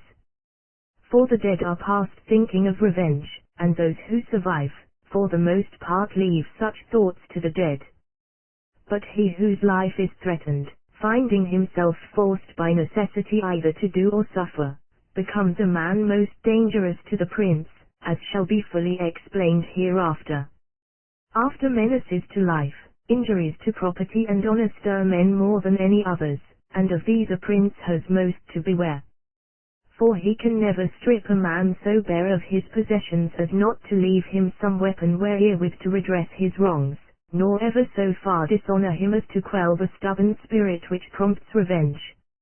Of all dishonors those done to the women of a household are the worst, after which come such personal indignities as nerved the arm of Pausanias against Philip of Macedon, and of many another against other princes, and, in our own days, it was no other reason that moved Giulio Belanti to conspire against Pandolfo, Lord of Siena, than that Pandolfo, who had given him his daughter to wife, afterwards took her from him, as presently shall be told.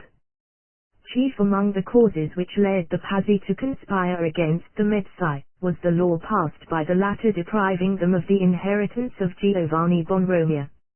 Another most powerful motive to conspire against a prince is the desire men feel to free their country from a usurper. This it was which impelled Brutus and Cassius to conspire against Caesar, and countless others against such tyrants as Phalaris, Dionysius, and the like. Against this human no tyrant can guard, except by laying down his tyranny, which as none will do, few escape an unhappy end. Whence the verses of Juvenal, few tyrants die a peaceful death, and few the kings who visit Proserpines' dread lord, unscathed by wounds and blood. 12. Ad generum sereris sine sedit vulnea porci descendunt regs, it sica mort tyranni. Jov. Saturday X 112. Great, as I have said already, are the dangers which men run in conspiring, for at all times they are in peril, whether in contriving, in executing, or after execution. And since in conspiracies either many are engaged, or one only, for although it cannot properly be said of one man that he conspires, there may exist in him the fixed resolve to put the prince to death, it is only the solitary plotter who escapes the first of these three stages of danger. For he runs no risk before executing his design, since as he imparts it to none, there is none to bring it to the ear of the prince. A deliberate resolve like this may be conceived by a person in any rank of life, high or low, base or noble, and whether or no he be the familiar of his prince. For every one must, at some time or other, have leave to speak to the prince, and whoever has this leave has opportunity to accomplish his design.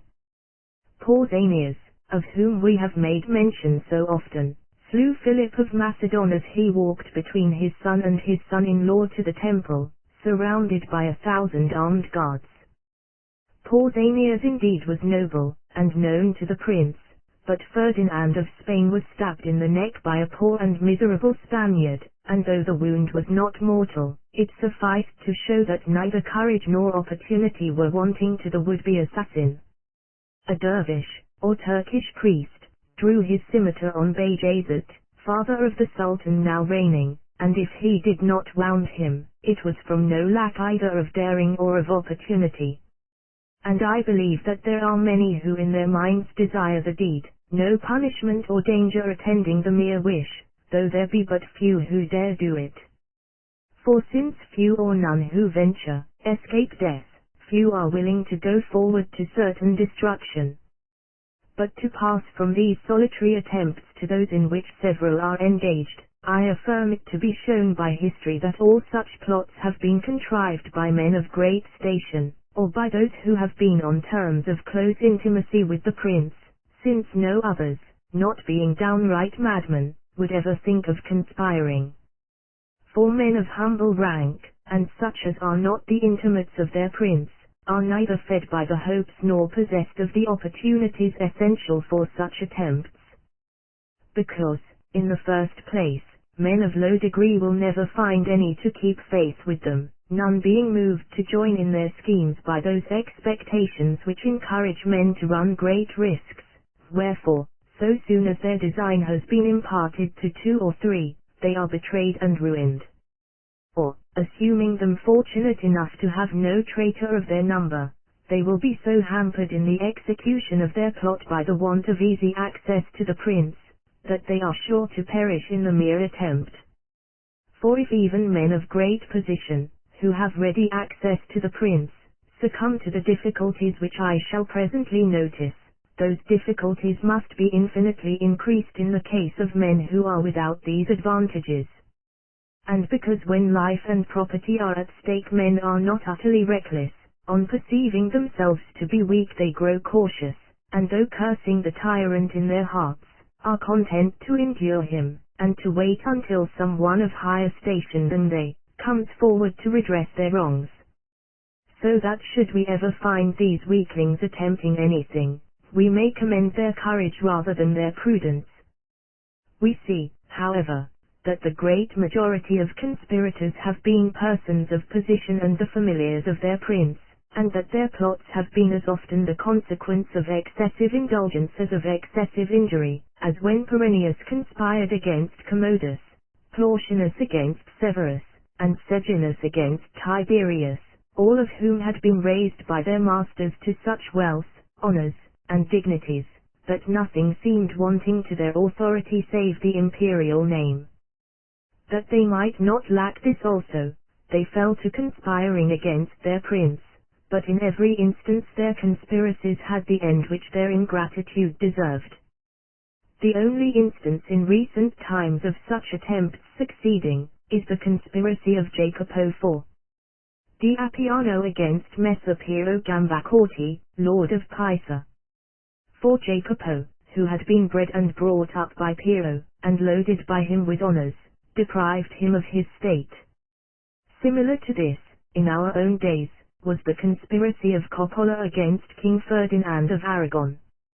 For Coppola had reached such a pitch of power that he seemed to himself to have everything but sovereignty, in seeking to obtain which he lost his life, though if any plot entered into by a man of great position could be expected to succeed, this certainly might, being contrived, as we may say, by another king, and by one who had the amplest opportunities for its accomplishment. But that lust of power which blinds men to dangers darkened the minds of those to whom the execution of the scheme was committed, who, had they only known how to add prudence to their villainy, could hardly have missed their aim. The prince, therefore, who would guard himself against plots, ought more to fear those men to whom he has been too indulgent, than those to whom he has done great wrongs. For the latter lack opportunities which the former have in abundance, and the moving cause is equally strong in both, lust of power being at least as strong a passion as lust of revenge. Wherefore, a prince should entrust his friends with so much authority only as leaves a certain interval between his position and theirs, that between the two something be still left them to desire. Otherwise it will be strange if he do not fare like those princes who have been named above. But to return from this digression, I say, that having shown it to be necessary that conspirators should be men of great station, and such as have ready access to the prince, we have next to consider what have been the results of their plots, and to trace the causes which have made them succeed or fail. Now, as I have said already, we find that conspiracies are attended by danger at 3 stages, before, during, and after their execution, for which reason very few of them have had a happy issue, it being next to impossible to surmount all these different dangers successfully. And to begin with those which are incurred beforehand, and which are graver than all the rest, I say that he must be both very prudent and very fortunate who, when contriving a conspiracy, does not suffer his secret to be discovered. Conspiracies are discovered either by disclosures made, or by conjecture. Disclosures are made through the treachery or folly of those to whom you communicate your design. Treachery is to be looked for, because you can impart your plans only to such persons as you believe ready to face death on your behalf, or to those who are discontented with the prince. Of men whom you can trust thus implicitly, 1 or 2 may be found, But when you have to open your designs to many, they cannot all be of this nature, and their goodwill towards you must be extreme if they are not daunted by the danger and by fear of punishment. Moreover, men commonly deceive themselves in respect of the love which they imagine others bear them, nor can ever be sure of it until they have put it to the proof. But to make proof of it in a matter like this is very perilous, and even if you have proved it already, and found it true in some other dangerous trial, you cannot assume that there will be the same fidelity here, since this far transcends every other kind of danger. Again, if you gauge a man's fidelity by his discontent with the prince, you may easily deceive yourself, for so soon as you have taken this discontented man into your confidence, you have supplied him with the means whereby he may become contented, so that either his hatred of the prince must be great indeed, or your influence over him extraordinary, if it keep him faithful. Hence it comes that so many conspiracies have been discovered and crushed in their earliest stage, and that when the secret is preserved among many accomplices for any length of time, it is looked on as a miracle, as in the case of the conspiracy of Piso against Nero, and, in our own days, in that of the Pazzi against Lorenzo and Giuliano de' Medici, which last, though more than 50 persons were privy to it, was not discovered until it came to be carried out. Conspiracies are disclosed through the imprudence of a conspirator when he talks so indiscreetly that some servant, or other person not in the plot, overhears him, as happened with the sons of Brutus, who, when treating with the envoys of Tarquin, were overheard by a slave, who became their accuser, or else through your own weakness in imparting your secret to some woman or boy whom you love, or to some other such light person, as Vendymnus, who was one of those who conspired with Philotas against Alexander the Great, revealed the plot to Nicomachus, a youth whom he loved, who at once told Sabellinus, and Sabellinus the king. Of discoveries by conjecture we have an instance in the conspiracy of Piso against Nero, for Savinus, one of the conspirators,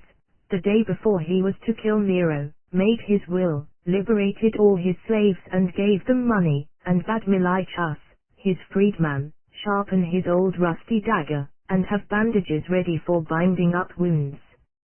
From all which preparations Milichus, conjecturing what work was in hand, accused Savinus before Nero, whereupon Savinus was arrested, and with him Natalis, another of the conspirators, who the day before had been seen to speak with him for a long time in private, and when the two differed in their account of what then passed between them, they were put to the torture and forced to confess the truth. In this way the conspiracy was brought to light, to the ruin of all concerned. Against these causes of the discovery of conspiracies it is impossible so to guard as that either through treachery, want of caution, or levity, the secret shall not be found out, whenever more than 3 or 4 persons are privy to it. And whenever more than one conspirator is arrested, the plot is certain to be detected, because no 2 persons can perfectly agree in a false account of what has passed between them. If only one be taken, should he be a man of resolute courage, he may refuse to implicate his comrades, but they on their part must have no less courage, to stay quiet where they are, and not betray themselves by flight, for if courage be absent anywhere, whether in him who is taken or in those still at large, the conspiracy is revealed. And what is related by Titus Livius as having happened in the conspiracy against Hieronymus,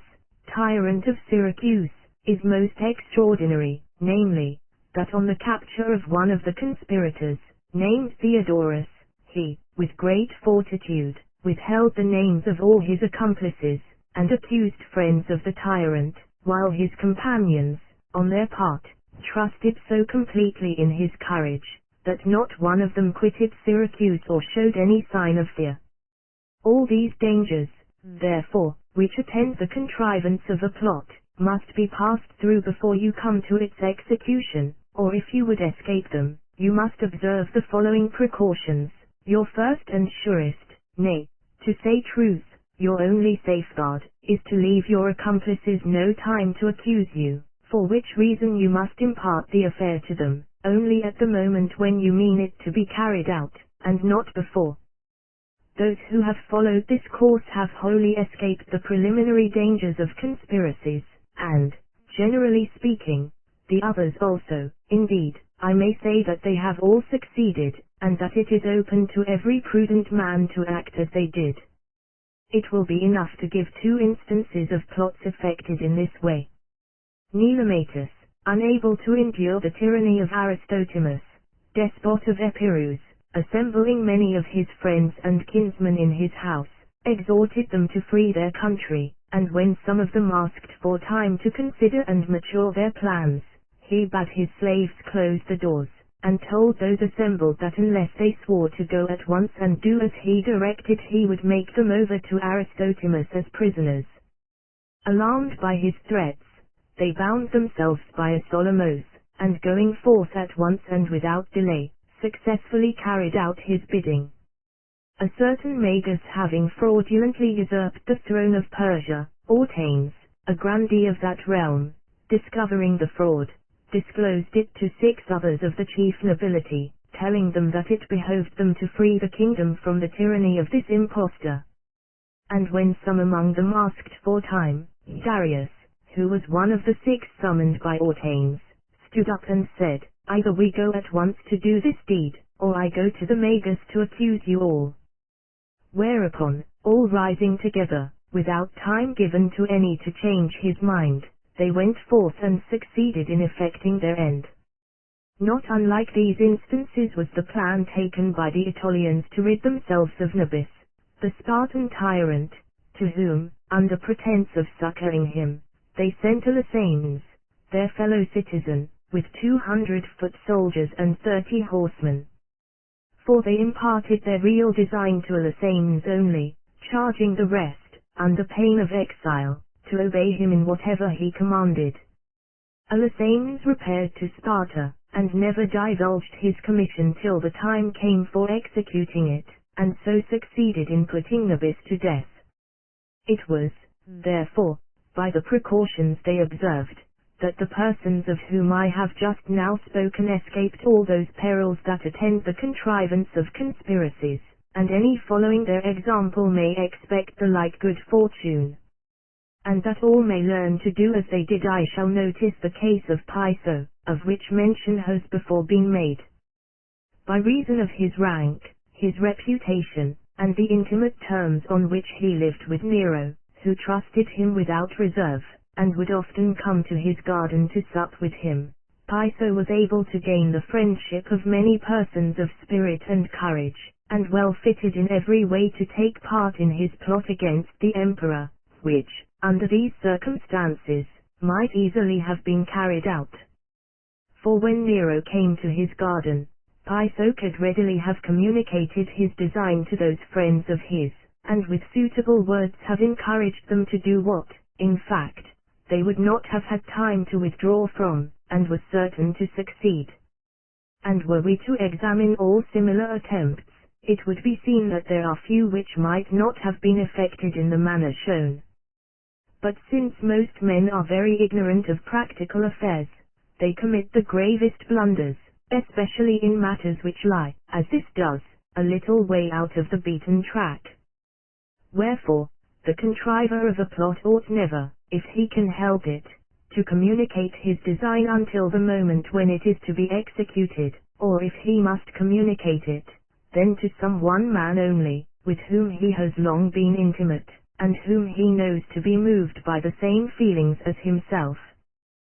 To find one such person is far easier than to find several, and, at the same time, involves less risk, for though this one man play you false, you are not left altogether without resource, as you are when your accomplices are numerous. For I have heard it shrewdly said that to one man you may impart anything, since, unless you have been led to commit yourself by writing, your denial will go as far as his assertion. Shun writing, therefore, as you would a rock, for there is nothing so damning as a letter under your own hand. Plautianus, desiring to procure the deaths of the Emperor Severus and his son Caracalla, entrusted the business to the tribune Saturninus, who, being more disposed to betray than obey Plautianus, but at the same time afraid that, if it came to laying a charge, Plautianus might be believed sooner than he, asked him for a written authority, that his commission might be credited. Blinded by ambition, Plautianus complied, and forthwith was accused by Saturninus and found guilty, whereas, but for that written warrant, together with other corroborating proofs, he must have escaped by his bold denial of the charge. Against the testimony of a single witness, you have thus some defense, unless convicted by your own handwriting, or by other circumstantial proof against which you must guard. A woman, named Epicurus, who had formerly been a mistress of Nero, was privy to Piso's conspiracy, and thinking it might be useful to have the help of a certain captain of Triumphs whom Nero had among his bodyguards, she acquainted him with the plot, but not with the names of the plotters. This fellow, turning traitor, and accusing Epicurus to Nero, so stoutly did she deny the charge,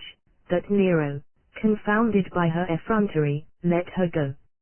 In imparting a plot to a single person there are, therefore, two risks: one, that he may come forward of his own accord to accuse you; the other, that if arrested on suspicion, or on some proof of his guilt, he may, on being convicted, in the hope to escape punishment, betray you. But in neither of these dangers are you left without a defense, since you may meet the one by ascribing the charge to the malice of your accuser, and the other by alleging that the witness has been forced by torture to say what is untrue. The wisest course, however, is to impart your design to none, but to act like those who have been mentioned above, or if you impart it, then to one only, for although even in this course there be a certain degree of danger, it is far less than when many are admitted to your confidence. A case nearly resembling that just now noticed, is where an emergency, so urgent as to leave you no time to provide otherwise for your safety, constrains you to do to a prince what you see him minded to do to you. A necessity of this sort leads almost always to the end desired, as two instances may suffice to show. Among the closest friends and intimates of the Emperor Commodus, were two captains of the Praetorian Guards, Letus and Electus, while among the most favored of his distresses was a certain Marcia. But because these three often reproved him for his manner of living, as disgraceful to himself and to his station, he resolved to rid himself of them, and so wrote their names, along with those of certain others whom he meant should be put to death the next night, in a list which he placed under the pillow of his bed. But on his going to bathe, a boy, who was a favorite of his, while playing about his room and on his bed, found the list, and coming out of the chamber with it in his hand, was met by Marcia, who took it from him, and on reading it and finding what it contained, sent for Letus and Electus. And all three, recognizing the danger in which they stood, resolved to be beforehand with the tyrant, and losing no time, murdered him that very night. The Emperor Caracalla, being with his armies in Mesopotamia, had with him Macrinus, who was more of a statesman than a soldier, as his prefect. But because princes who are not themselves good are always afraid lest others treat them as they deserve, Caracalla wrote to his friend Maternianus in Rome to learn from the astrologers whether any man had ambitious designs upon the empire, and to send him word. Maternianus, accordingly, wrote back that such designs were entertained by Macrinus.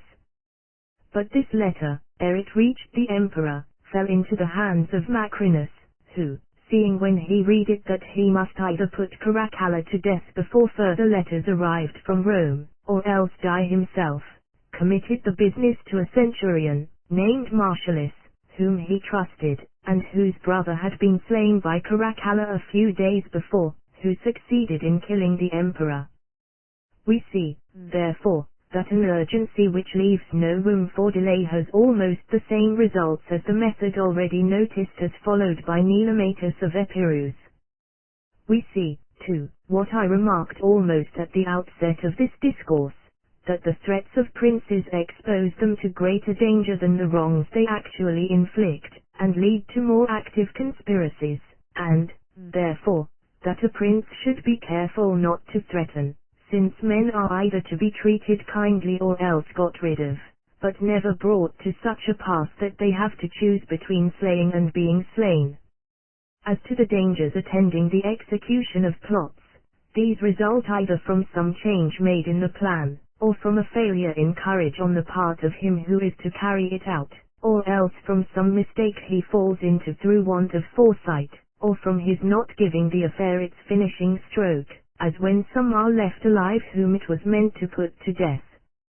Now, nothing causes so much disturbance and hindrance in human affairs, as to be forced, at a moment's notice and without time allowed for reflection, to vary your plan of action and adopt a different one from that fixed on at the first. And if such changes cause confusion anywhere, it is in matters appertaining to war, and in enterprises of the kind we are now speaking of, for in such affairs as these, there is nothing so essential as that men be prepared to do the exact thing entrusted to them.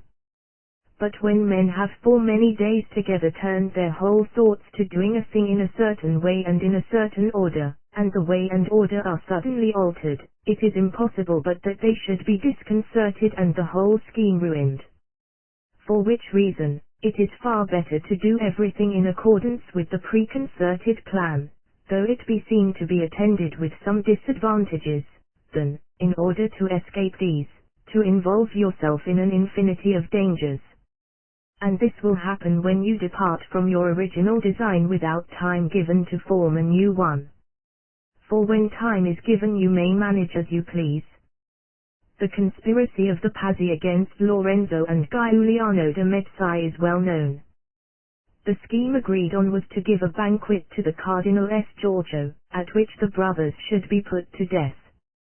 To each of the conspirators a part was assigned, to one the murder, to another the seizure of the palace, while a third was to ride through the streets and call on the people to free themselves. But it so chanced that at a time when the Pazzi, the Medici, and the Cardinal were all assembled in the Cathedral Church of Florence to hear High Mass, it became known that Giuliano would not be present at the banquet, whereupon the conspirators, laying their heads together, resolved to do in church what they were to have done elsewhere. This, however, deranged the whole scheme.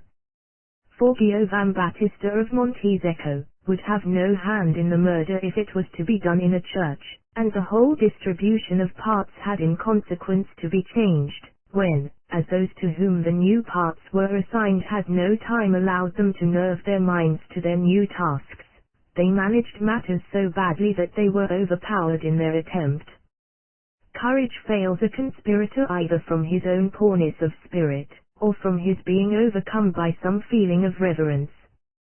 For such majesty and awe attend the person of a prince,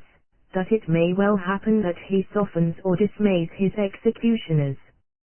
When Caius Marius was taken by the people of Minturnae, the slaves sent in to slay him, overawed by the bearing of the man, and by the memories which his name called up, became unnerved, and powerless to perform his office.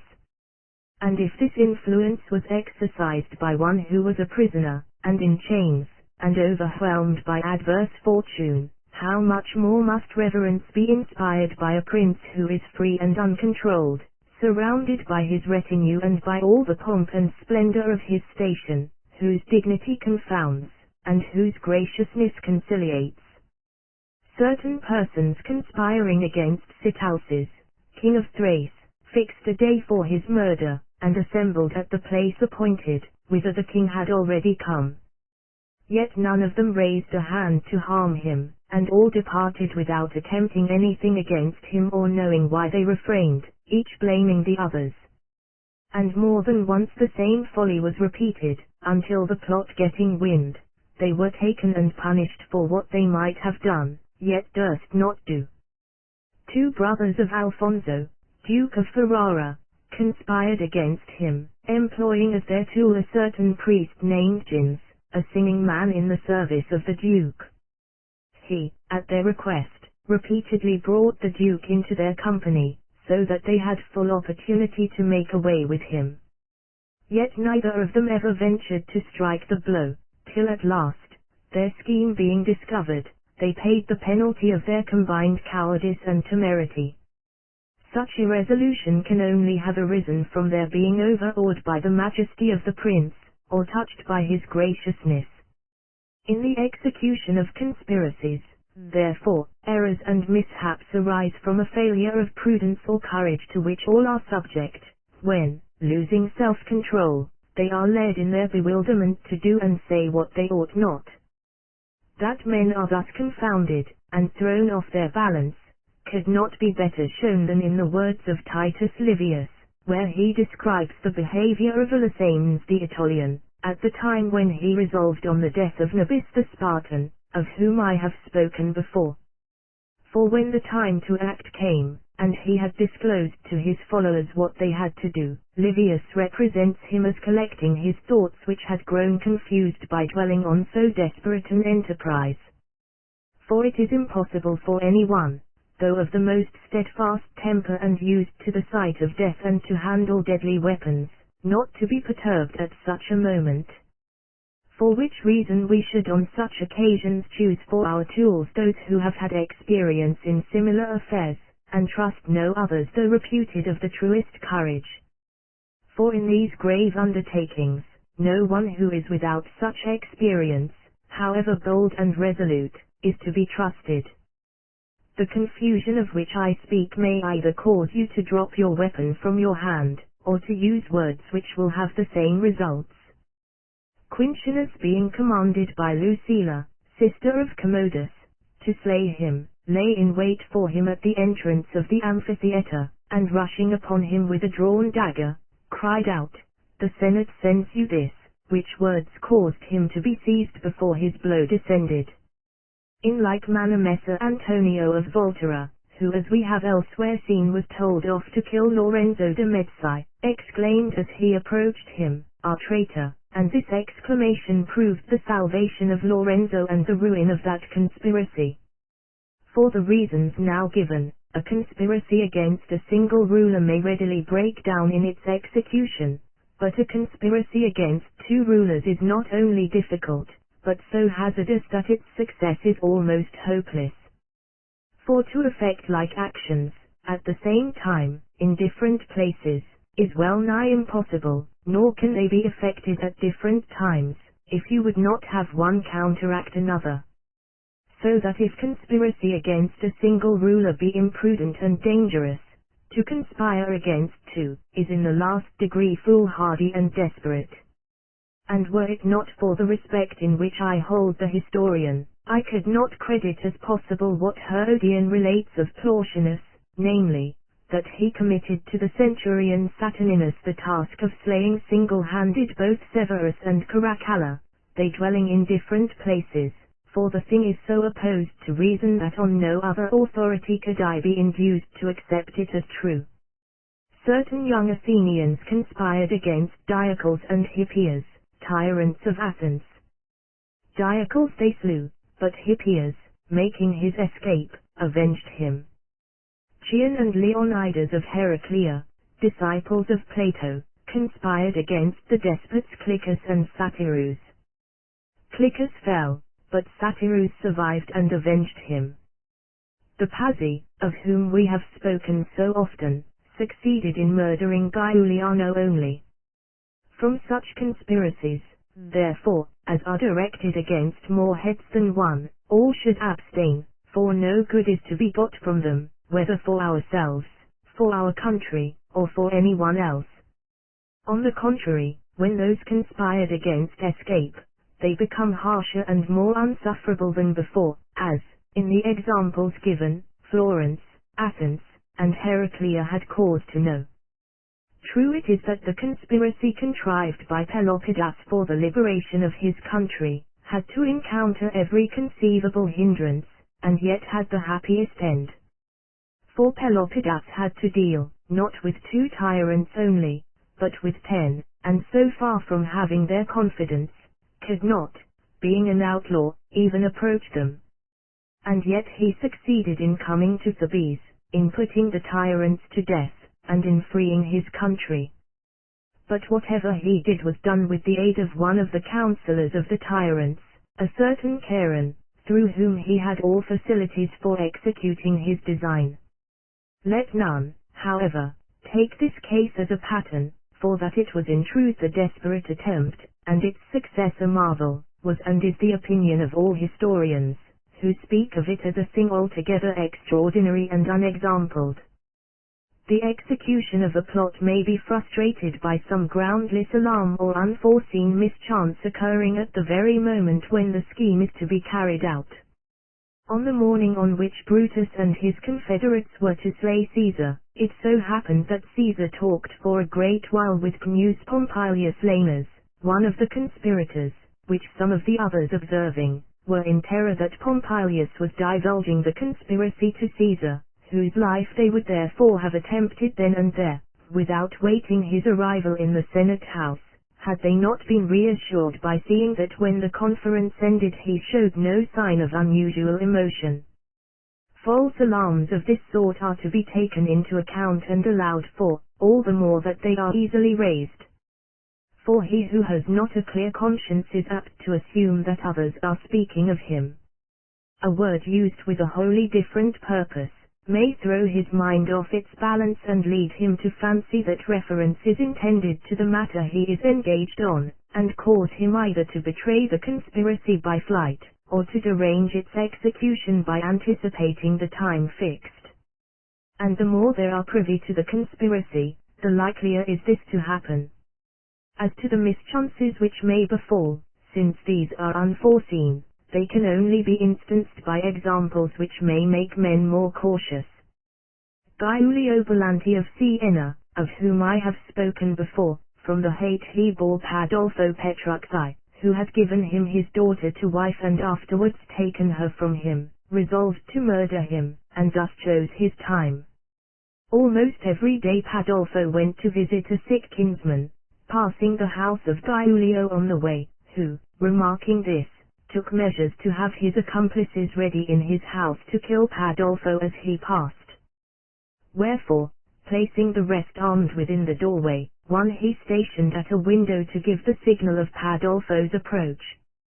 It so happened, however, that as he came nigh the house, and after the lookout had given the signal, Pandolfo fell in with a friend who stopped him to converse, when some of those with him, going on in advance, saw and heard the gleam and clash of weapons, and so discovered the ambuscade, whereby Pandolfo was saved, while Giulio with his companions had to fly from Siena. This plot accordingly was marred, and Giulio's schemes balked, in consequence of a chance meeting. Against such accidents, since they are out of the common course of things, no provision can be made. Still it is very necessary to take into account all that may happen, and devise what remedies you can. It now only remains for us to consider those dangers which follow after the execution of a plot. These in fact resolve themselves into one, namely, that some should survive who will avenge the death of the murdered prince. The part of avenger is likely to be assumed by a son, a brother, or other kinsman of the deceased, who in the ordinary course of events might have looked to succeed to the princedom. And such persons are suffered to live, either from inadvertence, or from some of the causes noted already, as when Giovan Andrea of Lampugnano, with the help of his companions, put to death the Duke of Milan. For the son and two brothers of the Duke, who survived him, were able to avenge his death. In cases like this, indeed, the conspirators may be held excused, since there is nothing they can do to help themselves. But when from carelessness and want of due caution someone is allowed to live whose death ought to have been secured, there is no excuse. Certain conspirators, after murdering the Lord, Count Girolamo of Forli, made prisoners of his wife and of his children who were still very young. By thinking they could not be safe unless they got possession of the citadel, which the governor refused to surrender, they obtained a promise from Madonna Caterina, for so the countess was named, that on their permitting her to enter the citadel she would cause it to be given up to them, her children in the meantime remaining with them as hostages. On which undertaking they suffered her to enter the citadel. But no sooner had she got inside than she fell to upbraid them from the walls with the murder of her husband, and to threaten them with every kind of vengeance, and to show them how little store she set upon her children, told them scoffingly that she knew how others could be got. In the end, the rebels having no leader to advise them, and perceiving too late the error into which they had been betrayed, had to pay the penalty of their rashness by perpetual banishment. But of all the dangers which may follow on the execution of a plot, none is so much or so justly to be feared as that the people should be well affected to the prince whom you have put to death. For against this danger conspirators have no resource which can ensure their safety.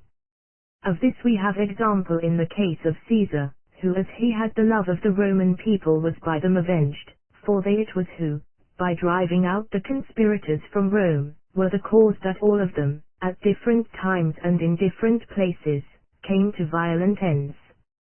Conspiracies against their country are less danger for those who take part in them than conspiracies against princes,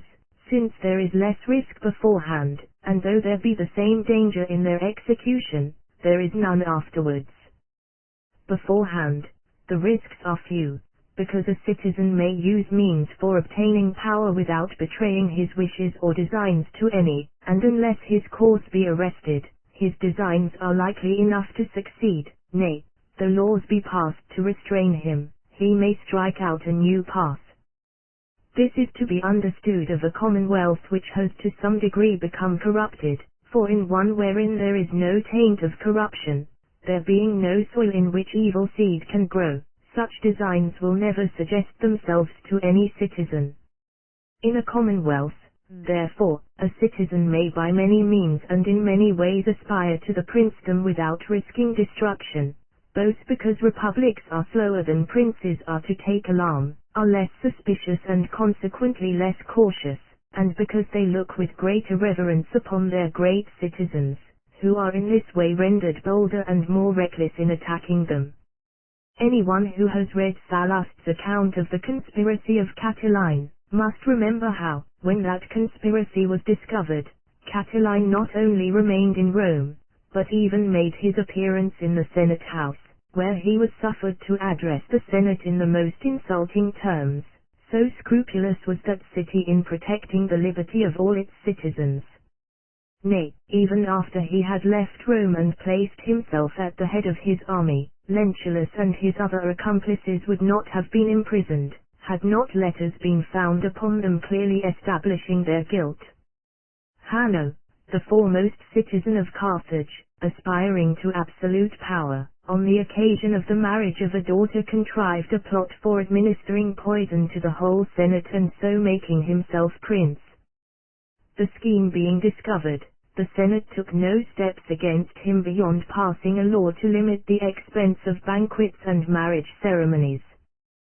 So great was the respect they paid to his quality. True, the execution of a plot against your country is attended with greater difficulty and danger, since it seldom happens that, in conspiring against so many, your own resources are sufficient by themselves, for it is not every one who, like Caesar, Agathocles, or Clearchus, is at the head of an army, so as to be able at a stroke, and by open force to make himself master of his country. To such as these, doubtless, the path is safe and easy enough, but others who have not such an assembled force ready at their command, must effect their ends either by stratagem and fraud, or with the help of foreign troops. Of such stratagems and frauds we have an instance in the case of Pisistratus the Athenian, who after defeating the Megarians and thereby gaining the favor of his fellow citizens, showed himself to them one morning covered with wounds and blood, declaring that he had been thus outraged through the jealousy of the nobles, and asking that he might have an armed guard assigned for his protection. With the authority which this lent him, he easily rose to such a pitch of power as to become tyrant of Athens. In like manner Pandolfo Petrucci, on his return with the other exiles to Siena, was appointed the command of the public guard, as a mere office of routine which others had declined. Very soon, however, this armed force gave him so much importance that he became the supreme ruler of the state. And many others have followed other plans and methods, and in the course of time, and without incurring danger, have achieved their aim. Conspirators against their country, whether trusting to their own forces or to foreign aid, have had more or less success in proportion as they have been favored by fortune. Catiline, of whom we spoke just now, was overthrown. Hanno, who has also been mentioned, failing to accomplish his object by poison, armed his partisans to the number of many thousands, but both he and they came to an ill end. On the other hand, certain citizens of Thebes conspiring to become its tyrants, summoned a Spartan army to their assistance, and usurped the absolute control of the city. In short, if we examine all the conspiracies which men have engaged in against their country, we shall find that few or none have been quelled in their inception, but that all have either succeeded, or have broken down in their execution. Once executed, they entail no further risks beyond those implied in the nature of a princedom. For the man who becomes a tyrant incurs all the natural and ordinary dangers in which a tyranny involves him, and has no remedies against them save those of which I have already spoken. This is all that occurs to me to say on the subject of conspiracies. If I have noticed those which have been carried out with the sword rather than those wherein poison has been the instrument, it is because, generally speaking, the method of proceeding is the same in both. It is true, nevertheless, that conspiracies which are to be carried out by poison are, by reason of their uncertainty, attended by greater danger. For since fewer opportunities offer for their execution, you must have an understanding with persons who can command opportunities. But it is dangerous to have to depend on others. Again, many causes may hinder a poisoned draught from proving mortal, as when the murderers of Commodus, on his vomiting the poison given him, had to strangle him. Princes, then, have no worse enemy than conspiracy, for when a conspiracy is formed against them, it either carries them off, or discredits them, since, if it succeeds, they die, while, if it be discovered, and the conspirators be put to death themselves, it will always be believed that the whole affair has been trumped up by the prince that he might glut his greed and cruelty with the goods and blood of those whom he has made away with. Let me not, however, forget to warn the prince or commonwealth against whom a conspiracy is directed, that on getting word of it, and before taking any steps to punish it, they endeavor, as far as they can, to ascertain its character, and after carefully weighing the strength of the conspirators with their own, on finding it preponderate, never suffer their knowledge of the plot to appear until they are ready with a force sufficient to crush it. For otherwise, to disclose their knowledge will only give the signal for their destruction. They must strive therefore to seem unconscious of what is going on, for conspirators who see themselves detected are driven forward by necessity and will stick at nothing. Of this precaution we have an example in Roman history, when the officers of the 2 legions, who, as has already been mentioned, were left behind to defend the Capuans from the Samnites, conspired together against the Capuans. For on rumors of this conspiracy reaching Rome, Rutilius the new consul was charged to see to it, who, not to excite the suspicions of the conspirators, publicly gave out that by order of the Senate the Capuan legions were continued in their station. The conspirators believing this, and thinking they would have ample time to execute their plans, made no effort to hasten matters, but remained at their ease, until they found that the consul was moving one of the 2 legions to a distance from the other. This arousing their suspicion, led them to disclose their designs and endeavor to carry them out. Now, we could have no more instructive example than this in whatever way we look at it. For it shows how slow men are to move in those matters wherein time seems of little importance, and how active they become when necessity urges them. Nor can a prince or commonwealth desiring for their own ends to retard the execution of a conspiracy, use any more effectual means to do so, than by artfully holding out to the conspirators some special opportunity as likely soon to present itself, awaiting which, and believing they have time and to spare for what they have to do, they will afford that prince or commonwealth all the leisure needed to prepare for their punishment. Whosoever neglects these precautions hastens his own destruction, as happened with the Duke of Athens, and with Guglielmo de Pazzi. For the Duke, who had made himself tyrant of Florence, on learning that he was being conspired against,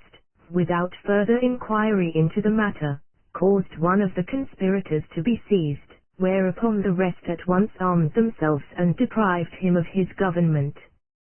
Guglielmo, again, being commissary in the Val di Igiana in the year 1501, and learning that a conspiracy was being hatched in Arezzo to take the town from the Florentines and give it over to the Vitelli, repaired thither with all haste, and without providing himself with the necessary forces or giving a thought to the strength of the conspirators, on the advice of the bishop, his son, had one of them arrested. Which becoming known to the others, they forthwith rushed to arms, and taking the town from the Florentines, made Guglielmo their prisoner. Where, however, conspiracies are weak, they may and should be put down without scruple or hesitation. Two methods, somewhat opposed to one another, which have occasionally been followed in dealing with conspiracies, are in no way to be commended. One of these was that adopted by the Duke of Athens, of whom I have just now spoken, who to have it thought that he confided in the goodwill of the Florentines, caused a certain man who gave information of a plot against him, to be put to death. The other was that followed by Dion the Syracusan, who, to sound the intentions of one whom he suspected, arranged with Calipus, whom he trusted, to pretend to get up a conspiracy against him. Neither of these tyrants reaped any advantage from the course he followed. For the one discouraged informers and gave heart to those who were disposed to conspire, the other prepared an easy road to his own death, or rather was prime mover in a conspiracy against himself, as the event showed. For Calipus, having free leave to plot against Dion, plotted to such effect, that he deprived him at once of his state and life. Chapter 7. Why it is that changes from freedom to servitude, and from servitude to freedom, are sometimes made without bloodshed, but at other times reek with blood. Since we find from history that in the countless changes which have been made from freedom to servitude and from servitude to freedom, sometimes an infinite multitude have perished, while at others not a soul has suffered, as when Rome made her change from kings to consuls, on which occasion none was banished save Tarquin, and no harm was done to any other. It may perhaps be asked, how it happens that of these revolutions, some have been attended by bloodshed and others not. The answer I take to be this. The government which suffers change either has or has not had its beginning in violence. And since the government which has its beginning in violence must start by inflicting injuries on many, it must needs happen that on its downfall those who were injured will desire to avenge themselves, from which desire for vengeance the slaughter and death of many will result. But when a government originates with, and derives its authority from the whole community, there is no reason why the community, if it withdraw that authority, should seek to injure any except the prince from whom it withdraws it. Now the government of Rome was of this nature, and the expulsion of the Tarquins took place in this way. Of a like character was the government of the Medici in Florence, and, accordingly, upon their overthrow in the year 1494, no injury was done to any save themselves. In such cases, therefore, the changes I speak of do not occasion any very great danger. But the changes wrought by men who have wrongs to revenge, are always of a most dangerous kind, and such, to say the least, as may well cause dismay in the minds of those who read of them. But since history abounds with instances of such changes, I need say no more about them. Chapter 8. That he who would effect changes in a commonwealth, must give heed to its character and condition. I have said before that a bad citizen cannot work grave mischief in a commonwealth which has not become corrupted. This opinion is not only supported by the arguments already advanced, but is further confirmed by the examples of Spurius Cassius and Manlius Capitolinus. For Spurius, being ambitious, and desiring to obtain extraordinary authority in Rome, and to win over the people by loading them with benefits, as, for instance, by selling them those lands which the Romans had taken from the Hernesii, his designs were seen through by the Senate, and laid him under such suspicion, that when in haranguing the people he offered them the money realized by the sale of the grain brought from Sicily at the public expense, they would have none of it, believing that he offered it as the price of their freedom. Now, had the people been corrupted, they would not have refused this bribe, but would have opened rather than closed the way to the tyranny. The example of Manlius is still more striking. For in his case we see what excellent gifts both of mind and body, and what splendid services to his country were afterwards cancelled by that shameful eagerness to reign which we find bred in him by his jealousy of the honours paid Camillus. For so darkened did his mind become, that without reflecting what were the institutions to which Rome was accustomed, or testing the material he had to work on, when he would have seen that it was still unfit to be moulded to evil ends, he set himself to stir up tumults against the Senate and against the laws of his country. And herein we recognize the excellence of this city of Rome, and of the materials whereof it was composed. For although the nobles were wont to stand up stoutly for one another, not one of them stirred to succor Manlius, and not one of his kinsfolk made any effort on his behalf, so that although it was customary, in the case of other accused persons, for their friends to put on black and sordid raiment, with all the other outward signs of grief, in order to excite pity for the accused, none was seen to do any of these things for Manlius. Even the tribunes of the people, though constantly ready to promote whatever courses seemed to favor the popular cause, and the more vehemently the more they seemed to make against the nobles, in this instance sided with the nobles to put down the common enemy. Nay, the very people themselves, keenly alive to their own interests, and well disposed towards any attempt to damage the nobles, though they showed Manlius many proofs of their regard, nevertheless, when he was cited by the tribunes to appear before them and submit his cause for their decision, assumed the part of judges and not of defenders, and without scruple or hesitation sentenced him to die. Wherefore, I think, that there is no example in the whole Roman history which serves so well as this to demonstrate the virtues of all ranks in that republic. For not a man in the whole city bestirred himself to shield a citizen endowed with every great quality, and who, both publicly and privately, had done so much that deserved praise. But in all, the love of country outweighed every other thought, and all looked less to his past deserts than to the dangers which his present conduct threatened, from which to relieve themselves they put him to death. Such, says Livius, was the fate of a man worthy our admiration had he not been born in a free state. And here 2 points should be noted. The first, that glory is to be sought by different methods in a corrupt city, and in one which still preserves its freedom. The second, which hardly differs from the first, that in their actions, and especially in matters of moment, men must have regard to times and circumstances and adapt themselves thereto.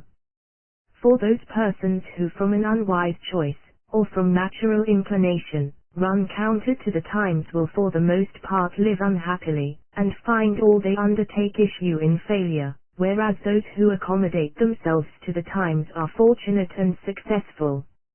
And from the passage cited we may plainly infer, that had Manlius lived in the days of Marius and Sylla, when the body of the state had become corrupted, so that he could have impressed it with the stamp of his ambition, he might have had the same success as they had, and as those others had who after them aspired to absolute power, and, conversely, that if Sylla and Marius had lived in the days of Manlius, they must have broken down at the very beginning of their attempts. For one man, by mischievous arts and measures, may easily prepare the ground for the universal corruption of a city, but no one man in his lifetime can carry that corruption so far as himself to reap the harvest, or granting that one man's life might be long enough for this purpose, it would be impossible for him, having regard to the ordinary habits of men, who grow impatient and cannot long forego the gratification of their desires, to wait until the corruption was complete. Moreover, men deceive themselves in respect of their own affairs, and most of all in respect of those on which they are most bent, so that either from impatience or from self-deception, they rush upon undertakings for which the time is not ripe, and so come to an ill end. Wherefore, to obtain absolute authority in a commonwealth and to destroy its liberties, you must find the body of the state already corrupted, and corrupted by a gradual wasting continued from generation to generation, which, indeed, takes place necessarily, unless, as has been already explained, the state be often reinforced by good examples, or brought back to its first beginnings by wise laws. Manlius, therefore, would have been a rare and renowned man had he been born in a corrupt city, and from his example we see that citizens seeking to introduce changes in the form of their government, whether in favor of liberty or despotism, ought to consider what materials they have to deal with, and then judge of the difficulty of their task. For it is no less arduous and dangerous to attempt to free a people disposed to live in servitude, than to enslave a people who desire to live free. And because it has been said above, that in their actions men must take into account the character of the times in which they live, and guide themselves accordingly, I shall treat this point more fully in the following chapter. Chapter 9. That to enjoy constant good fortune we must change with the times. I have repeatedly noted that the good or bad fortune of men depends on whether their methods of acting accord with the character of the times.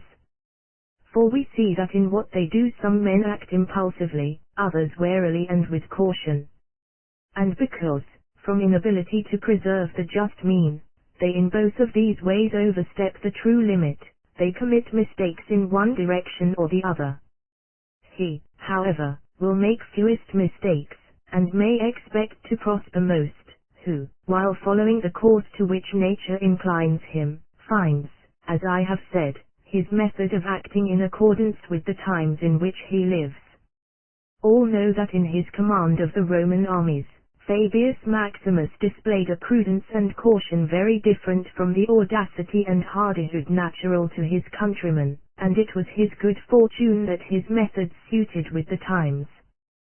For Hannibal, coming into Italy in all the flush of youth and recent success, having already by 2 defeats stripped Rome of her best soldiers and filled her with dismay, nothing could have been more fortunate for that republic than to find a general able, by his deliberateness and caution, to keep the enemy at bay.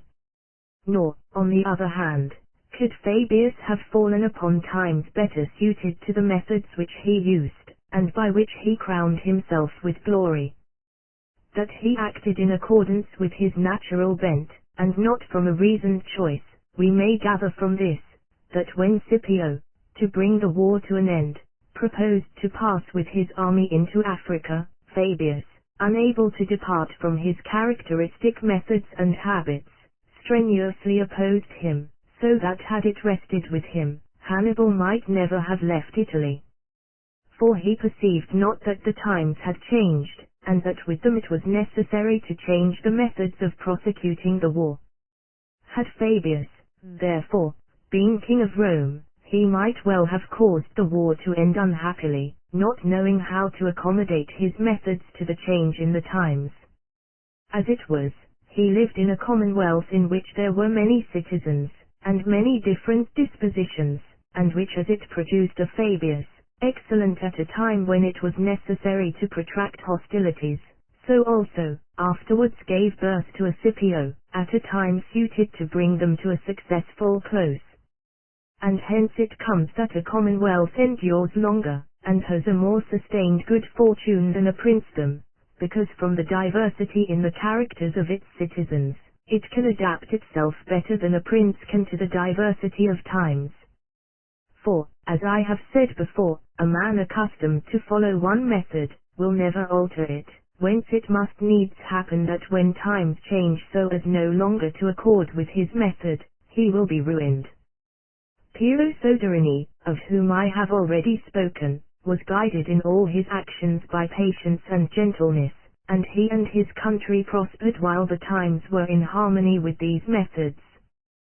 But, afterwards, when a time came when it behoved him to have done with patience and gentleness, he knew not how to drop them, and was ruined together with his country. Pope Julius II, throughout the whole of his pontificate, was governed by impulse and passion, and because the times were in perfect accord, all his undertakings prospered. But had other times come requiring other qualities, he could not have escaped destruction, since he could not have changed his methods nor his habitual line of conduct. As to why such changes are impossible, 2 reasons may be given. One is that we cannot act in opposition to the bent of our nature. The other, that when a man has been very successful while following a particular method, he can never be convinced that it is for his advantage to try some other. And hence it results that a man's fortunes vary, because times change and he does not change with them. So, too, with commonwealths, which, as we have already shown at length, are ruined from not altering their institutions to suit the times. And commonwealths are slower to change than princes are, changes costing them more effort, because occasions must be waited for which shall stir the whole community, and it is not enough that a single citizen alters his method of acting. But since I have made mention of Fabius Maximus who wore out Hannibal by keeping him at bay, I think it opportune to consider in the following chapter whether a general who desires to engage his enemy at all risks, can be prevented by that enemy from doing so. Chapter X. That a captain cannot escape battle when his enemy forces it on him at all risks. Cneius Sulpicius, when appointed dictator against the Gauls, being unwilling to tempt fortune by attacking an enemy whom delay and a disadvantageous position would every day render weaker, protracted the war. When a mistake is made of a sort that all or most men are likely to fall into, I think it not amiss to mark it again and again with disapproval. Wherefore, although I have already shown repeatedly how in affairs of moment the actions of the moderns conform not to those of antiquity, still it seems to me not superfluous, in this place, to say the same thing once more.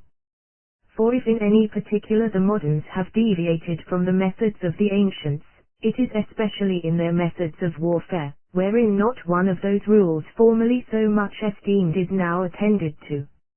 And this because both princes and commonwealths have devolved the charge of such matters upon others, and, to escape danger, have kept aloof from all military service, so that although one or another of the princes of our times may occasionally be seen present in person with his army, we are not therefore to expect from him any further praiseworthy behavior. For even where such personages take part in any warlike enterprise, they do so out of ostentation and from no nobler motive,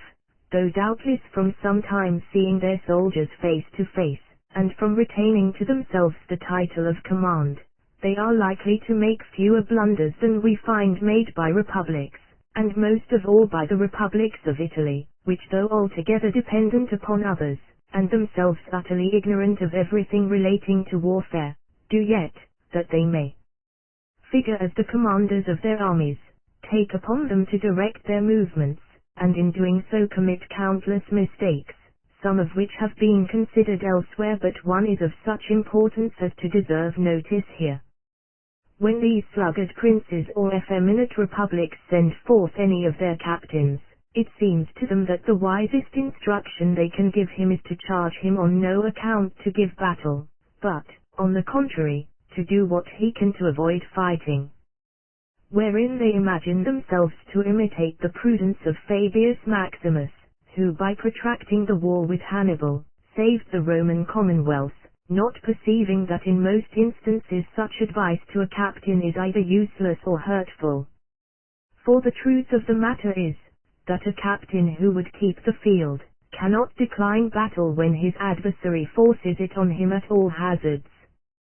So that the instruction to avoid battle is but tantamount to saying, you shall engage when it pleases your enemy, and not when it suits yourself. For if you would keep the field and yet avoid battle, the only safe course is to interpose a distance of at least 50 miles between you and your enemy, and afterwards to maintain so vigilant a lookout, that should he advance you will have time to make your retreat. Another method is to shut yourself up in some town. But both of these methods are extremely disadvantageous. For by following the former, you leave your country a prey to the enemy, and a valiant prince would far sooner risk the chances of battle than prolong a war in a manner so disastrous to his subjects,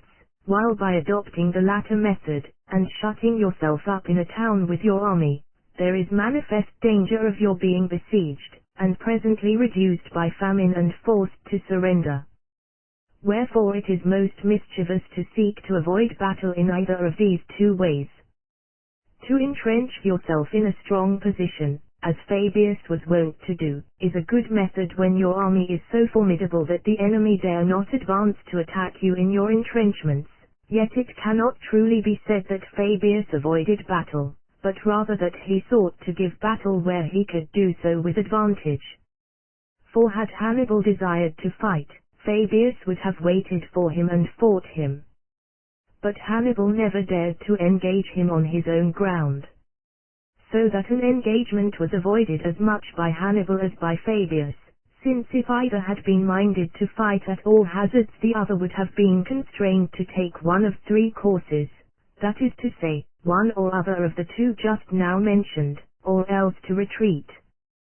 The truth of this is confirmed by numberless examples, and more particularly by what happened in the war waged by the Romans against Philip of Macedon, the father of Perseus. For Philip being invaded by the Romans, resolved not to give them battle, and to avoid battle, sought at first to do as Fabius had done in Italy, posting himself on the summit of a hill, where he entrenched himself strongly, thinking that the Romans would not venture to attack him there. But they advancing and attacking him in his entrenchments, drove him from his position, when, unable to make further resistance, he fled with the greater part of his army, and was only saved from utter destruction by the difficulty of the ground, which made it impossible for the Romans to pursue him. Philip, therefore, who had no mind to fight, encamping too near the Romans, was forced to fly, and learning from this experience that to escape fighting it was not enough for him to entrench himself on a hill, yet not choosing to shut himself up in a walled town, he was constrained to take the other alternative of keeping at a distance of many miles from the Roman legions. Accordingly, when the Romans entered one province, he betook himself to another, and when they left a province he entered it.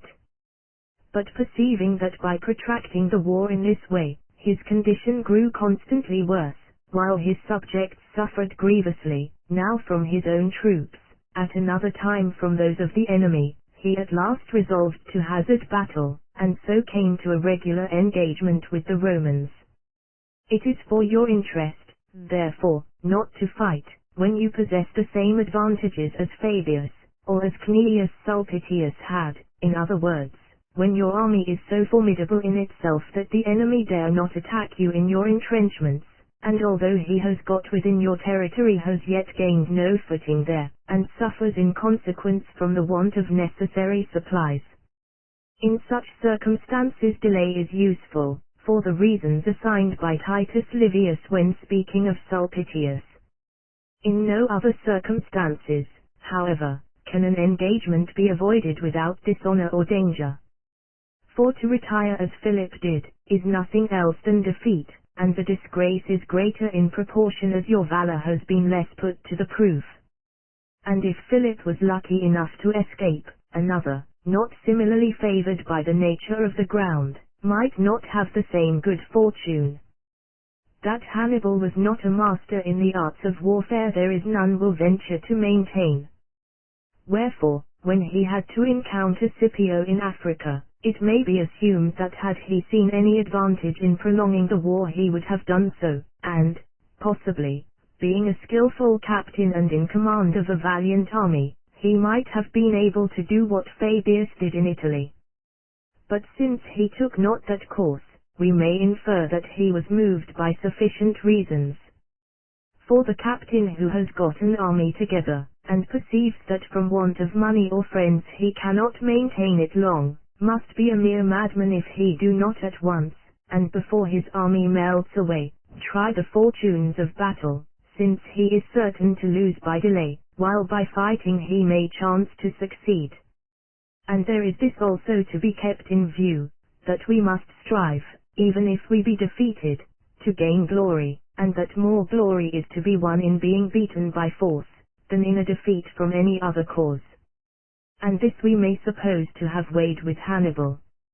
On the other hand, supposing Hannibal to have declined battle, Scipio, even if he had lacked courage to follow him up and attack him in his entrenched camp, would not have suffered thereby, for as he had defeated Syphax, and got possession of many of the African towns, he could have rested where he was in the same security and with the same convenience as if he had been in Italy. But this was not the case with Hannibal when he had to encounter Fabius, nor with the Gauls when they were opposed to Sulpicius.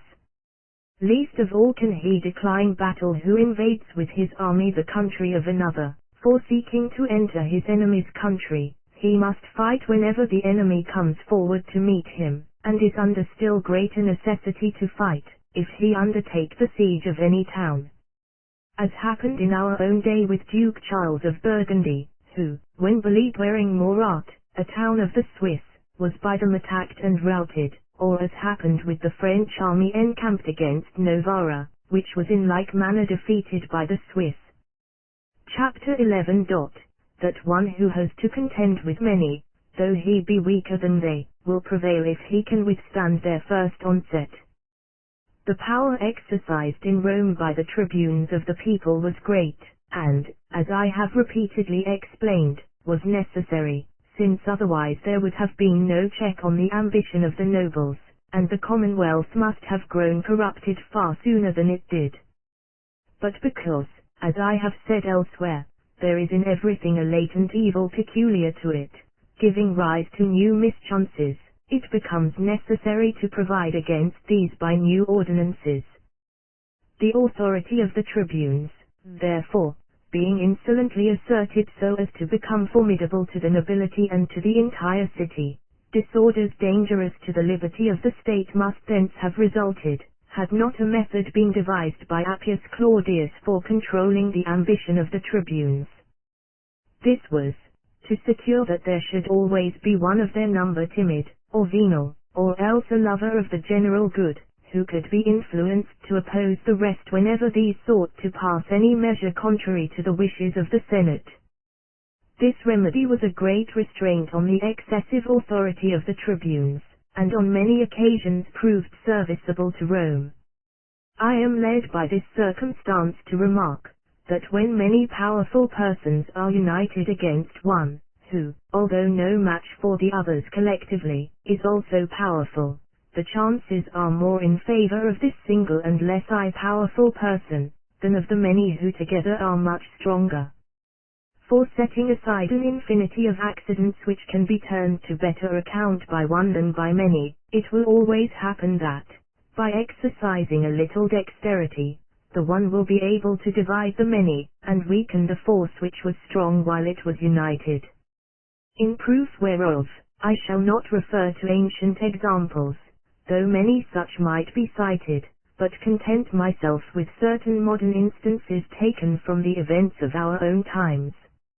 In the year 1484, all Italy combined against the Venetians, who finding their position desperate, and being unable to keep their army any longer in the field, bribed Signer Lodovico, who then governed Milan, and so succeeded in effecting a settlement, whereby they not only recovered the towns they had lost,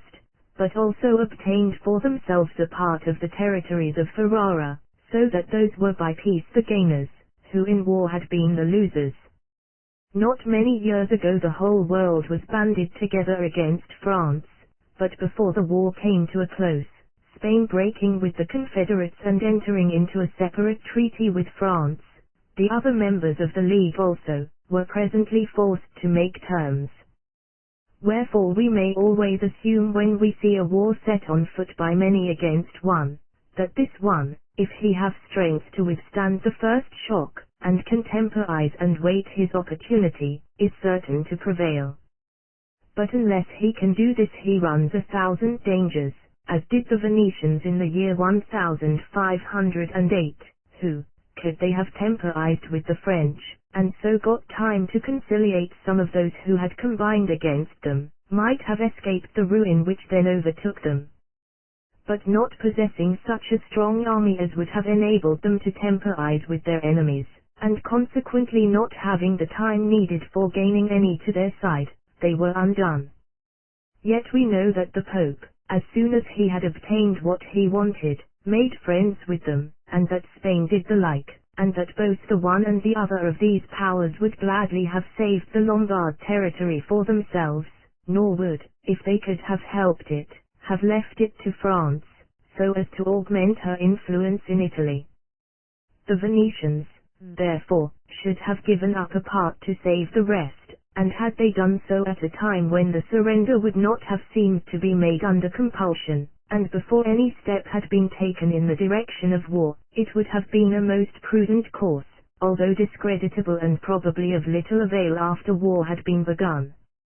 But until the war broke out, few of the Venetian citizens recognized the danger, fewer still the remedy, and none ventured to prescribe it. But to return to the point whence we started, I say that the same safeguard for their country which the Roman Senate found against the ambition of the tribunes in their number, is within the reach of the prince who is attacked by many adversaries, if he only know to use prudently those methods which promote division. Chapter 12. A prudent captain will do what he can to make it necessary for his own soldiers to fight, and to relieve his enemy from that necessity. Elsewhere I have noted how greatly men are governed in what they do by necessity, and how much of their renown is due to her guidance, so that it has even been said by some philosophers, that the hands and tongues of men, the two noblest instruments of their fame, would never have worked to perfection, nor have brought their labors to that pitch of excellence we see them to have reached, had they not been impelled by this cause. The captains of antiquity, therefore, knowing the virtues of this necessity, and seeing the steadfast courage which it gave their soldiers in battle, spared no effort to bring their armies under its influence, while using all their address to loosen its hold upon their enemies. For which reason, they would often leave open to an adversary some way which they might have closed, and close against their own men some way they might have left open.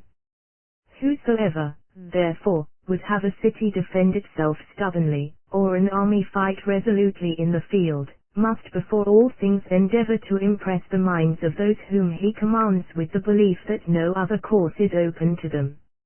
In like manner a prudent captain who undertakes the attack of a city, will measure the ease or difficulty of his enterprise, by knowing and considering the nature of the necessity which compels the inhabitants to defend it, and where he finds that necessity to be strong, he may infer that his task will be difficult, but if otherwise, that it will be easy. And hence it happens that cities are harder to be recovered after a revolt than to be taken for the first time. Because on a first attack, having no occasion to fear punishment, since they have given no ground of offense, they readily surrender, but when they have revolted, they know that they have given ground of offense, and, fearing punishment, are not so easily brought under. A like stubbornness grows from the natural hostility with which princes or republics who are neighbors regard one another, which again is caused by the desire to dominate over those who live near, or from jealousy of their power. This is more particularly the case with republics, as in Tuscany for example, for contention and rivalry have always made, and always will make it extremely hard for one republic to bring another into subjection. And for this reason anyone who considers attentively who are the neighbors of Florence, and who of Venice, will not marvel so much as some have done, that Florence should have spent more than Venice on her wars and gained less, since this results entirely from the Venetians finding their neighboring towns less obstinate in their resistance than the Florentines theirs. For all the towns in the neighborhood of Venice have been used to live under princes and not in freedom, and those who are used to servitude commonly think little of changing masters, nay are often eager for the change. In this way Venice, though she has had more powerful neighbors than Florence, has been able, from finding their towns less stubborn, to subdue them more easily than the latter, surrounded exclusively by free cities, has had it in her power to do. But, to return to the matter in hand, the captain who attacks a town should use what care he can, not to drive the defenders to extremities, lest he render them stubborn, but when they fear punishment should promise them pardon, and when they fear for their freedom should assure them that he has no designs against the common welfare, but only against a few ambitious men in their city, for such assurances have often smoothed the way to the surrender of towns. And although pretexts of this sort are easily seen through, especially by the wise, the mass of the people are often beguiled by them, because desiring present tranquility, they shut their eyes to the snares hidden behind these specious promises. By means such as these, therefore, cities innumerable have been brought into subjection, as recently was the case with Florence. The ruin of Crassus and his army was similarly caused, for although he himself saw through the empty promises of the Parthians, as meant only to blind the Roman soldiers to the necessity of defending themselves, yet he could not keep his men steadfast, they, as we clearly gather in reading the life of this captain, being deceived by the offers of peace held out to them by their enemies. On the other hand, when the Samnites, who, at the instance of a few ambitious men, and in violation of the terms of the truce made with them, had overrun and pillaged lands belonging to the allies of Rome, afterwards sent envoys to Rome to implore peace, offering to restore whatever they had taken, and to surrender the authors of these injuries and outrages as prisoners, and these offers were rejected by the Romans, and the envoys returned to Samium bringing with them no hope of an adjustment.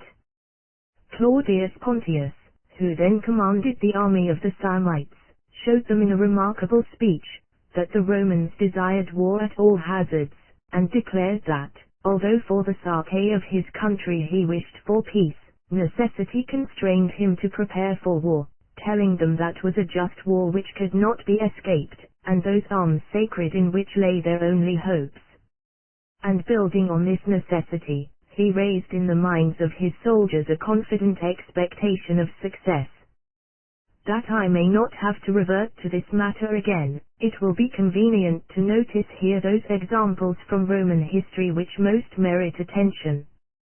When Caius Manilius was in command of the legions encamped against Veii, a division of the Veientine army having got within the Roman entrenchments, Manilius ran forward with a company of his men to defend them, and, to prevent the escape of the Veientines, guarded all the approaches to the camp.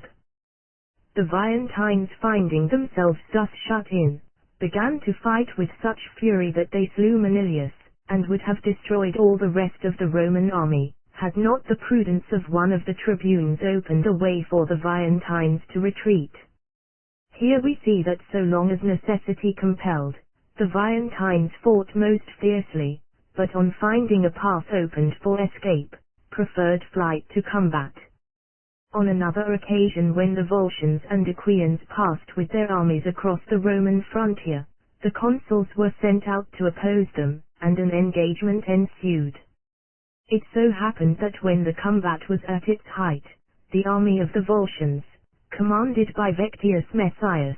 suddenly found themselves shut in between their own camp, which a division of the Romans had occupied, and the body of the Roman army, when seeing that they must either perish or cut a way for themselves with their swords. Vectius said to them, "Come on, my men, here is no wall or rampart to be scaled, we fight man with man, in valor we are their equals, and necessity, that last and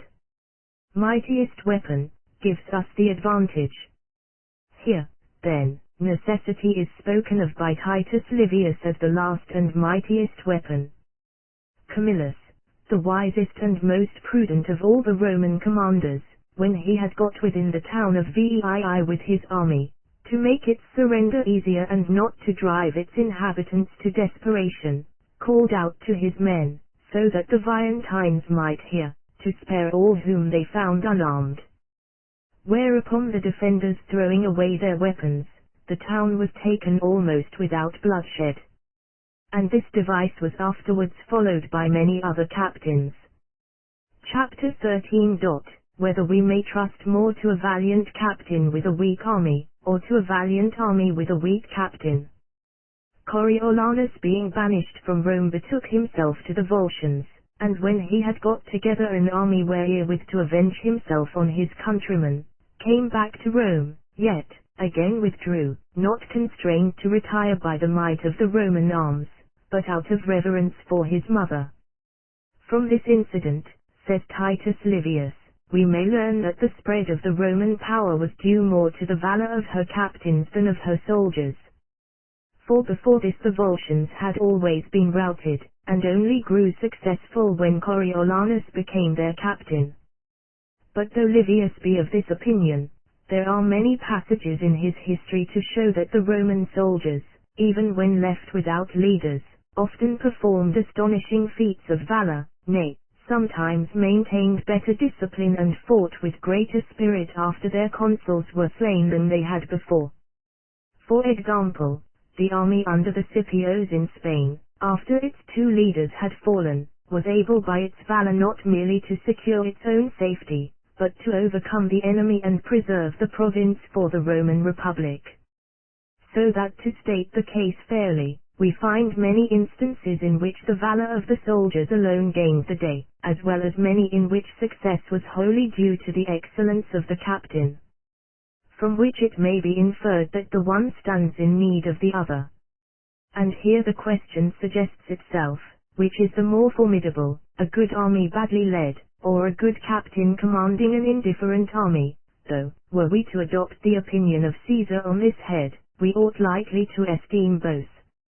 For when Caesar went to Spain against Afranius and Petreius, who were there in command of a strong army, he made little account of them, saying, that he went to fight an army without a captain, indicating thereby the weakness of these generals. And, conversely, when he went to encounter Pomptus in Thessaly, he said, I go against a captain without an army. 13. Professor Santi intersuos, ea esse ad exercitium sine Deus, it indi reverderum ad Deusem sine exercitu. Fuit in vita jacis. A further question may also be raised, whether it is easier for a good captain to make a good army, or for a good army to make a good captain. As to this it might be thought there was barely room for doubt, since it ought to be far easier for many who are good to find one who is good or teach him to become so, than for one who is good to find or make many good. Lucullus when sent against Mithridates was wholly without experience in war, but his brave army, which was provided with many excellent officers, speedily taught him to be a good captain. On the other hand, when the Romans, being badly off for soldiers, armed a number of slaves and gave them over to be drilled by Sempronius Gracchus, he in a short time made them into a serviceable army. So too, as I have already mentioned, Pelopidas and Epaminondas after rescuing Thebes, their native city, from Spartan thraldom, in a short time made such valiant soldiers of the Theban peasantry, as to be able with their aid not only to withstand, but even to defeat the Spartan armies. So that the question may seem to be equally balanced, excellence on one side generally finding excellence on the other. A good army, however, when left without a good leader, as the Macedonian army was on the death of Alexander, or as those veterans were who had fought in the civil wars, is apt to grow restless and turbulent. Wherefore I am convinced that it is better to trust to the captain who has time allowed him to discipline his men, and means wherewith to equip them, than to a tumultuary host with a chance leader of its own choosing. But twofold is the merit and twofold the glory of those captains who not only have had to subdue their enemies, but also before encountering them to organize and discipline their forces. This, however, is a task requiring qualities so seldom combined, that were many of those captains who now enjoy a great name with the world, called on to perform it, they would be much less thought of than they are. Chapter 14. Of the effect produced in battle by strange and unexpected sights or sounds. That the disorder occasioned by strange and unexpected sights or sounds may have momentous consequences in combat, might be shown by many instances, but by none better than by what befell in the battle fought between the Romans and the Volscians, when Quintius, the Roman general, seeing one wing of his army begin to waver, shouted aloud to his men to stand firm, for the other wing was already victorious. Which words of his giving confidence to his own troops and striking the enemy with dismay won him the battle. But if a cry like this produce great effect on a well-disciplined army, far greater must be its effect on one which is ill-disciplined and disorderly. For by such a wind the whole mass will be moved, as I shall show by a well-known instance happening in our own times. A few years ago the city of Perugia was split into the two factions of the Bagliani and the Odi, the former holding the government, the latter being in exile. The Odisci, however, with the help of friends, having got together an armed force which they lodged in villages of their own near Perugia, obtained, by the favor of some of their party, an entrance into the city by night, and moving forward without discovery, came as far as the public square. And as all the streets of Perugia are barred with chains drawn across them at their corners, the Odisci had in front of them a man who carried an iron hammer wherewith to break the fastenings of the chains so that horsemen might pass. When the only chain remaining unbroken was that which closed the public square, the alarm having now been given, the hammerman was so impeded by the crowd pressing behind him that he could not raise his arm to strike freely. Whereupon, to get more room for his work, he called aloud to the others to stand back, and the word back passing from rank to rank those furthest off began to run, and, presently, the others also, with such precipitancy, that they fell into utter disorder. In this way, and from this trifling circumstance, the attempt of the Odisci came to nothing. Here we may note that discipline is needed in an army, not so much to enable it to fight according to a settled order, as that it may not be thrown into confusion by every insignificant accident.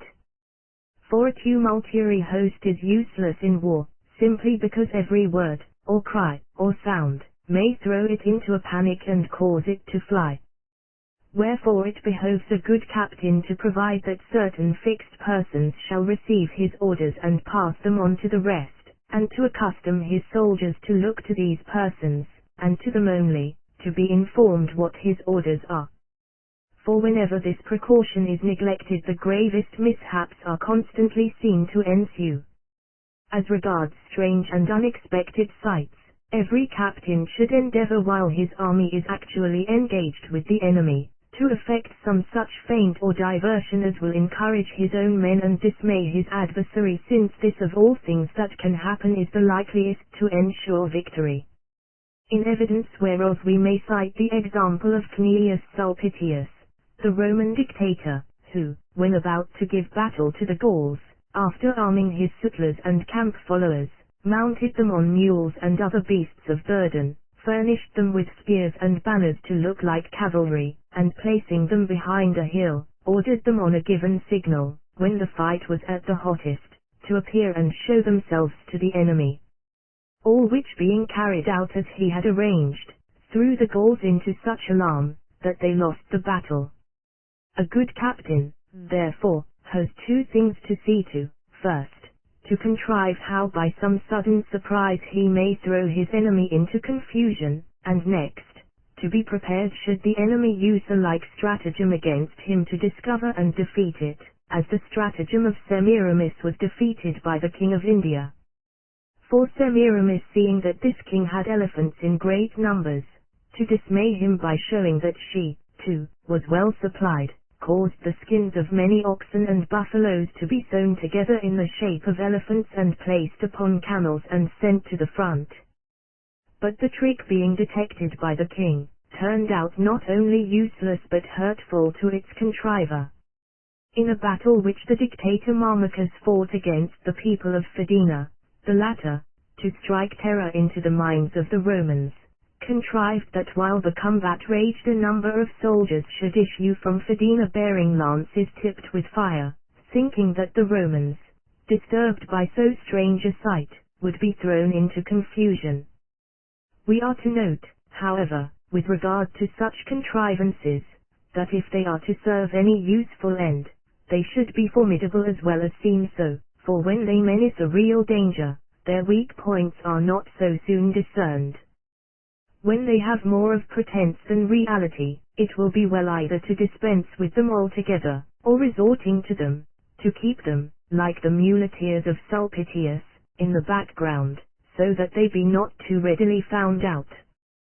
For any weakness inherent in them is soon discovered if they be brought near, when, as happened with the elephants of Semiramis and the fiery spears of the men of Fidena, they do harm rather than good. For although by this last mentioned device the Romans at the first were somewhat disconcerted, so soon as the dictator came up and began to chide them, asking if they were not ashamed to fly like bees from smoke, and calling on them to turn on their enemy, and with her own flames efface that Fidena whom their benefits could not conciliate, they took courage, so that the device proved of no service to its contrivers, who were vanquished in the battle. Chapter 15. That one and not many should head an army, and why it is harmful to have more leaders than one. The men of Fidena rising against the colonists whom the Romans had settled among them, and putting them to the sword, the Romans to avenge the insult appointed 4 tribunes with consular powers, one of whom they retained to see to the defense of Rome, while the other 3 were sent against the Fidenati and the Veientines. But these 3 falling out among themselves, and being divided in their counsels, returned from their mission with discredit though not with loss. Of which discredit they were themselves the cause. That they sustained no loss was due to the valor of their soldiers, but the Senate perceiving the source of the mischief, to the end that one man might put to rights what 3 had thrown into confusion, resorted to the appointment of a dictator. Here we see the disadvantage of having several leaders in one army or in a town which has to defend itself. And the case could not be put in clearer words than by Titus Livius, where he says, "The 3 tribunes with consular authority gave proof how hurtful it is in war to have many leaders, for each forming a different opinion, and each abiding by his own, they threw opportunities in the way of their enemies."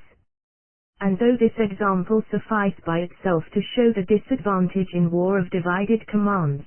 to make the matter still plainer I shall cite 2 further instances, one ancient and one modern. In the year 1500, Louis XII of France, after recovering Milan, sent troops to restore Pisa to the Florentines, Giovan Battista Ridolfi and Luca di Antonio Albizzi going with them as commissaries. Now, because Giovan Battista had a great name, and was older than Luca, the latter left the whole management of everything to him, and although he did not show his jealousy of him by opposing him, he betrayed it by his silence, and by being so careless and indifferent about everything, that he gave no help in the business of the siege either by word or deed, just as though he had been a person of no account. But when, in consequence of an accident, Giovanbattista had to return to Florence, all this was changed, for Luca, remaining in sole charge, behaved with the greatest courage, prudence, and zeal, all which qualities had been hidden while he held a joint command. Further to bear me out I shall again borrow the words of Titus Livius, who, in relating how when Quintius and Agrippa his colleague were sent by the Romans against the Achaeans, Agrippa contrived that the conduct of the war should rest with Quintius, observes, "Most wholesome is it that in affairs of great moment, supreme authority be vested in one man." Very different, however, is the course followed by the republics and princes of our own days, who, thinking to be better served, are used to appoint several captains or commissioners to fill one command, a practice giving rise to so much confusion, that were we seeking for the causes of the overthrow of the French and Italian armies in recent times, we should find this to be the most active of any. Rightly, therefore, may we conclude that in sending forth an army upon service, it is wiser to entrust it to one man of ordinary prudence, than to two of great parts but with a divided command. Chapter 16. That in times of difficulty true worth is sought after, whereas in quiet times it is not the most deserving, but those who are recommended by wealth or connection who are most in favor. It always has happened and always will, that the great and admirable men of a republic are neglected in peaceful times, because at such seasons many citizens are found, who, envying the reputation these men have justly earned, seek to be regarded not merely as their equals but as their superiors. Touching this there is a notable passage in Thucydides, the Greek historian, where he tells how the Republic of Athens coming victorious out of the Peloponnesian War, wherein she had bridled the pride of Sparta, and brought almost the whole of Greece under her authority, was encouraged by the greatness of her renown to propose to herself the conquest of Sicily. In Athens this scheme was much debated, Alcibiades and certain others who had the public welfare very little in their thoughts, but who hoped that the enterprise, were they placed in command, might minister to their fame, recommending that it should be undertaken. Nicias, on the other hand, one of the best esteemed of the Athenian citizens, was against it, and in addressing the people, gave it as the strongest reason for trusting his advice, that in advising them not to engage in this war, he urged what was not for his own advantage, for he knew that while Athens remained at peace numberless citizens were ready to take precedence of him, whereas, were war declared, he was certain that none would rank before him or even be looked upon as his equal. Here we see that in tranquil times republics are subject to the infirmity of lightly esteeming their worthiest citizens. And this offends these persons for two reasons: first, because they are not given the place they deserve, and second, because they see unworthy men and of abilities inferior to their own, as much or more considered than they. Injustice such as this has caused the ruin of many republics. For citizens who find themselves undeservedly slighted, and perceive the cause to be that the times are tranquil and not troubled, will strive to change the times by stirring up wars hurtful to the public welfare. When I look for remedies for this state of things, I find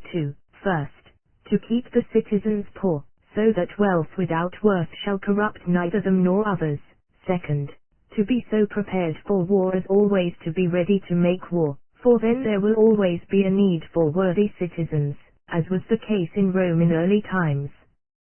For as Rome constantly kept her armies in the field, there was constant opportunity for men to display their valor, nor was it possible to deprive a deserving man of his post and give it to another who was not deserving. Or if ever this were done by inadvertency, or by way of experiment, there forthwith resulted such disorder and danger, that the city at once retraced its steps and reverted to the true path. But other republics which are not regulated on the same plan, and make war only when driven to it by necessity, cannot help committing this injustice, nay, will constantly run into it, when, if the great citizen who finds himself slighted be vindictive, and have some credit and following in the city, disorder will always ensue. And though Rome escaped this danger for a time, she too, as has elsewhere been said, having no longer, after she had conquered Carthage and Antiochus, any fear of war, came to think she might commit her armies to whom she would, making less account of the valor of her captains than of those other qualities which gain favor with the people.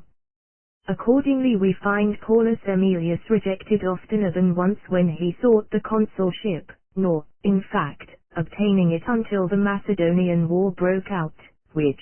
being judged a formidable business, was by the voice of the whole city committed to his management.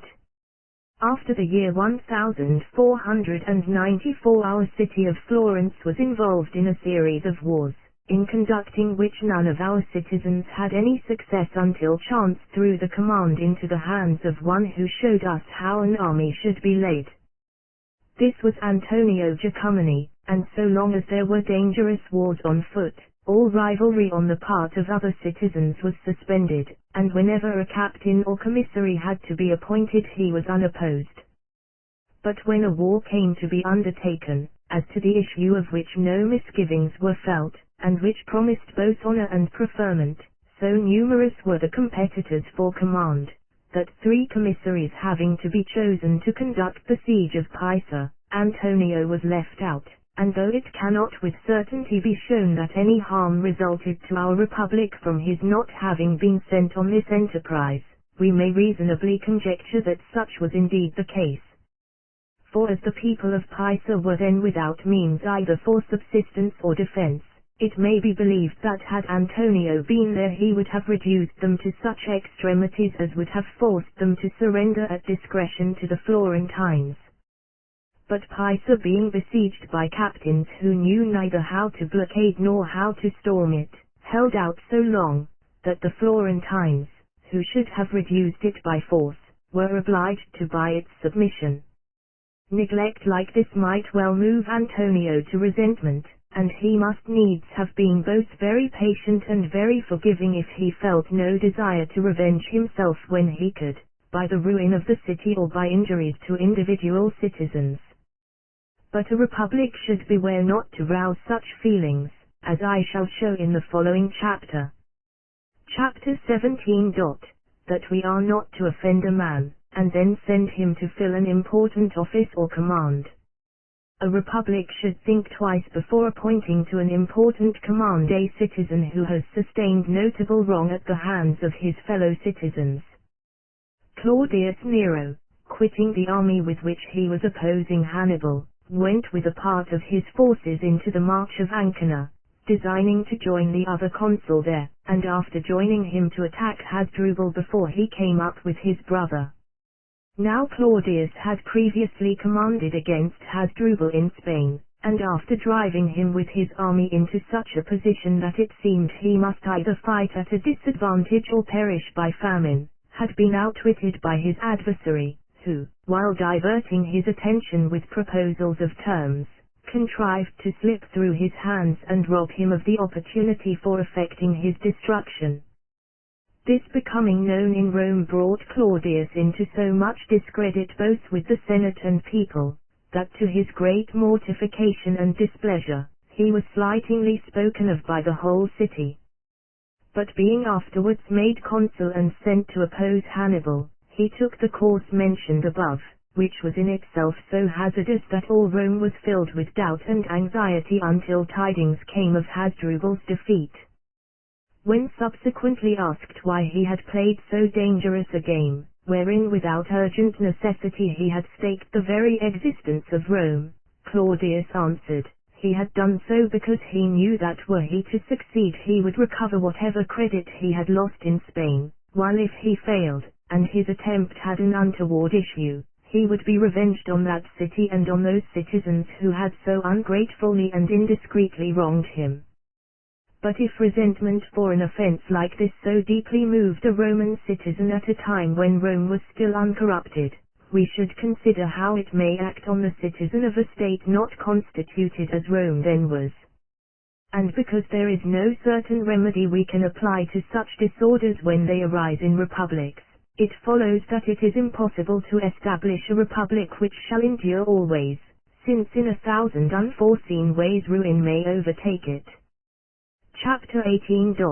That it is the highest quality of a captain to be able to forestall the designs of his adversary. It was a saying of Epaminondas the Theban that nothing was so useful and necessary for a commander as to be able to see through the intentions and designs of his adversary. And because it is hard to come at this knowledge directly, the more credit is due to him who reaches it by conjecture. Yet sometimes it is easier to fathom an enemy's designs than to construe his actions, and not so much those actions which are done at a distance from us, as those done in our presence and under our very eyes. For instance, it has often happened that when a battle has lasted till nightfall, the winner has believed himself the loser, and the loser has believed himself the winner, and that this mistake has led him who made it to follow a course hurtful to himself. It was from a mistake of this sort that Brutus and Cassius lost the battle of Philippi. For though Brutus was victorious with his wing of the army, Cassius, whose wing was beaten, believed the entire army to be defeated, and under this belief gave way to despair and slew himself. So too, in our own days, in the battle fought by Francis, King of France, with the Swiss at Santa Cecilia in Lombardy, when night fell, those of the Swiss who remained unbroken, not knowing that the rest had been routed and slain, thought they had the victory, and so believing would not retreat, but, remaining on the field, renewed the combat the following morning to their great disadvantage. Nor were they the only sufferers from their mistake, since the armies of the Pope and of Spain were also misled by it, and well nigh brought to destruction. For on the false report of a victory they crossed the Po, and had they only advanced a little further must have been made prisoners by the victorious French. An instance is recorded of a like mistake having been made in the camps both of the Romans and of the Aequians. For the consul Sempronius being in command against the Aequians, and giving the enemy battle, the engagement lasted with varying success till nightfall, when as both armies had suffered what was almost a defeat, neither returned to their camp, but each drew off to the neighboring hills where they thought they would be safer. The Romans separated into two divisions, one of which with the consul, the other with the centurion Temponius, by whose valor the army had that day been saved from utter rout. At daybreak the consul, without waiting for further tidings of the enemy, made straight for Rome, and the Aequians, in like manner, withdrew to their own country. For as each supposed the other to be victorious, neither thought much of leaving their camp to be plundered by the enemy. It so chanced, however, that Temponius, who was himself retreating with the second division of the Roman army, fell in with certain wounded Aequians, from whom he learned that their commanders had fled, abandoning their camp, on hearing which, he at once returned to the Roman camp and secured it, and then, after sacking the camp of the Aequians, went back victorious to Rome. His success, as we see, turned entirely on his being the first to be informed of the enemy's condition. And here we are to note that it may often happen that both the one and the other of two opposed armies shall fall into the same disorder, and be reduced to the same straits, in which case, that which soonest detects the other's distress is sure to come off best. I shall give an instance of this which occurred recently in our own country. In the year 1498, when the Florentines had a great army in the territory of Pisa and had closely invested the town, the Venetians, who had undertaken its protection, seeing no other way to save it, resolved to make a diversion in its favor by attacking the territories of the Florentines in another quarter. Wherefore, having assembled a strong force, they entered Tuscany by the Val di Lamona, and seizing on the village of Marradi, besieged the stronghold of Castiglione which stands on the height above it. Getting word of this, the Florentines sought to relieve Marradi, without weakening the army which lay round Pisa. They accordingly raised a new levy of foot soldiers, and equipped a fresh squadron of horse, which they dispatched to Maradi under the joint command of Jacopo IV di Appiano, Lord of Piombino, and Count Ranuccio of Marciano.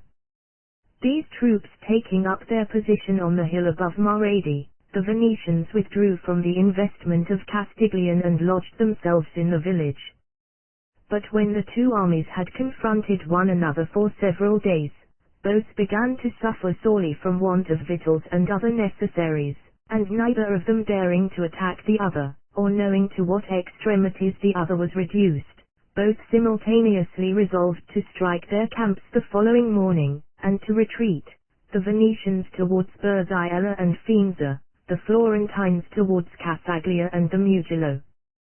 But at daybreak, when both armies had begun to remove their baggage, it so happened that an old woman, whose years and poverty permitted her to pass unnoticed, leaving the village of Maradi, came to the Florentine camp, where were certain of her kinsfolk whom she desired to visit. Learning from her that the Venetians were in retreat, the Florentine commanders took courage, and changing their plan, went in pursuit of the enemy as though they had dislodged them, sending word to Florence that they had repulsed the Venetians and gained a victory.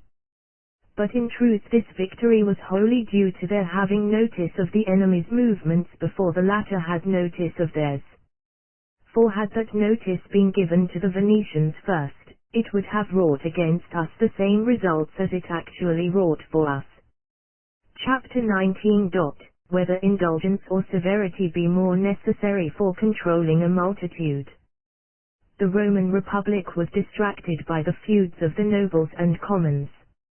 Nevertheless, on war breaking out, Quintius and Appius Claudius were sent forth in command of Roman armies. From his harshness and severity to his soldiers, Appius was so ill obeyed by them, that after sustaining what almost amounted to a defeat, he had to resign his command. Quintius, on the contrary, by kindly and humane treatment, kept his men obedient and returned victorious to Rome. From this it might seem that to govern a large body of men, it is better to be humane than haughty, and kindly rather than severe. And yet Cornelius Tacitus, with whom many other authors are agreed, pronounces a contrary opinion where he says, in governing a multitude it avails more to punish than to be compliant. 14. If it be asked how these opposite views can be reconciled, I answer that you exercise authority either over men used to regard you as their equal, or over men who have always been subject to you. When those over whom you exercise authority are your equals, you cannot trust wholly to punishment or to that severity of which Tacitus speaks. And since in Rome itself the commons had equal weight with the nobles, none appointed their captain for a time only, could control them by using harshness and severity. Accordingly we find that those Roman captains who gained the love of their soldiers and were considerate of them, often achieved greater results than those who made themselves feared by them in an unusual degree, unless, like Manlius Torquatus, these last were endowed with consummate valor. But he who has to govern subjects such as those of whom Tacitus speaks, to prevent their growing insolent and trampling upon him by reason of his too great easiness, must resort to punishment rather than to compliance. Still, to escape hatred, punishment should be moderate in degree, for to make himself hated is never for the interest of any prince. And to escape hatred, a prince has chiefly to guard against tampering with the property of any of his subjects, for where nothing is to be gained by it, no prince will desire to shed blood, unless, as seldom happens, constrained to do so by necessity. But where advantage is to be gained thereby, blood will always flow, and neither the desire to shed it, nor causes for shedding it will ever be wanting, as I have fully shown when discussing this subject in another treatise. 14. In multitude in regendar plus pona quam obsequium valet. But compare Annals, 3. 55. Obsequium indi in principum et emulandium validio quam pona ex legibus itmatus. Quintius therefore was more deserving of praise than Appius, Nevertheless the opinion of Tacitus, duly restricted and not understood as applying to a case like that of Appius, merits approval. But since I have spoken of punishment and indulgence, it seems not out of place to show how a single act of humanity availed more than alms with the citizens of Phileritu. Chapter XX. How one humane act availed more with the men of Phileritu, than all the might of the Roman arms. When the besieging army of the Romans lay round Phileritu, the master of a school wherein the best-born youths of the city were taught, thinking to curry favor with Camillus and the Romans, came forth from the town with these boys, on pretense of giving them exercise, and bringing them into the camp where Camillus was, presented them to him, saying, to ransom these that city would yield itself into your hands. Camillus, however, not only rejected this offer, but causing the schoolmaster to be stripped and his hands tied behind him, gave each of the boys a scourge, and bade them lead the fellow back to the town scourging him as they went. When the citizens of Phileritu heard of this, so much were they pleased with the humanity and integrity of Camillus, that they resolved to surrender their town to him without further defense. This authentic instance may lead us to believe that a humane and kindly action may sometimes touch men's minds more nearly than a harsh and cruel one, and that those cities and provinces into which the instruments and engines of war, with every other violence to which men resort, have failed to force a way, may be thrown open to a single act of tenderness, mercy, chastity, or generosity. Whereof history supplies us with many examples besides the one which I have just now noticed. For we find that when the arms of Rome were powerless to drive Pyrrhus out of Italy, he was moved to depart by the generosity of Fabricius in disclosing to him the proposal which his slave had made the Romans to poison him. Again, we read how Scipio gained less reputation in Spain by the capture of New Carthage, than by his virtue in restoring a young and beautiful wife unviolated to her husband, the fame of which action won him the love of the whole province. We see, too, how much this generous temper is esteemed by a people in its great men, and how much it is praised by historians and by those who write the lives of princes, as well as by those who lay down rules of human conduct. Among whom Xenophon has taken great pains to show what honors, and victories, and how fair a fame accrued to Cyrus from his being kindly and gracious, without taint of pride, or cruelty, or luxury, or any other of those vices which cast a stain upon men's lives. And yet when we note that Hannibal, by methods wholly opposite to these, achieved splendid victories and a great renown, I think I am bound to say something in my next chapter as to how this happened. Chapter XXI. How it happened that Hannibal, pursuing a course contrary to that taken by Scipio, wrought the same results in Italy which the other achieved in Spain. Some, I suspect, may marvel to find a captain, taking a contrary course, nevertheless arrive at the same ends as those who have pursued the methods above spoken of, since it must seem as though success did not depend on the causes I have named, nay, that if glory and fame are to be won in other ways, these causes neither add to our strength nor advance our fortunes. Wherefore, to make my meaning plain, and not to part company with the men of whom I have been speaking, I say, that as, on the one hand, we see Scipio enter Spain, and by his humane and generous conduct at once secure the goodwill of the province, and the admiration and reverence of its inhabitants, so on the other hand, we see Hannibal enter Italy, and by methods wholly opposite, to wit, by violence and rapine, by cruelty and treachery of every kind, effect in that country the very same results. For all the states of Italy revolted in his favor, and all the Italian nations ranged themselves on his side. When we seek to know why this was, several reasons present themselves.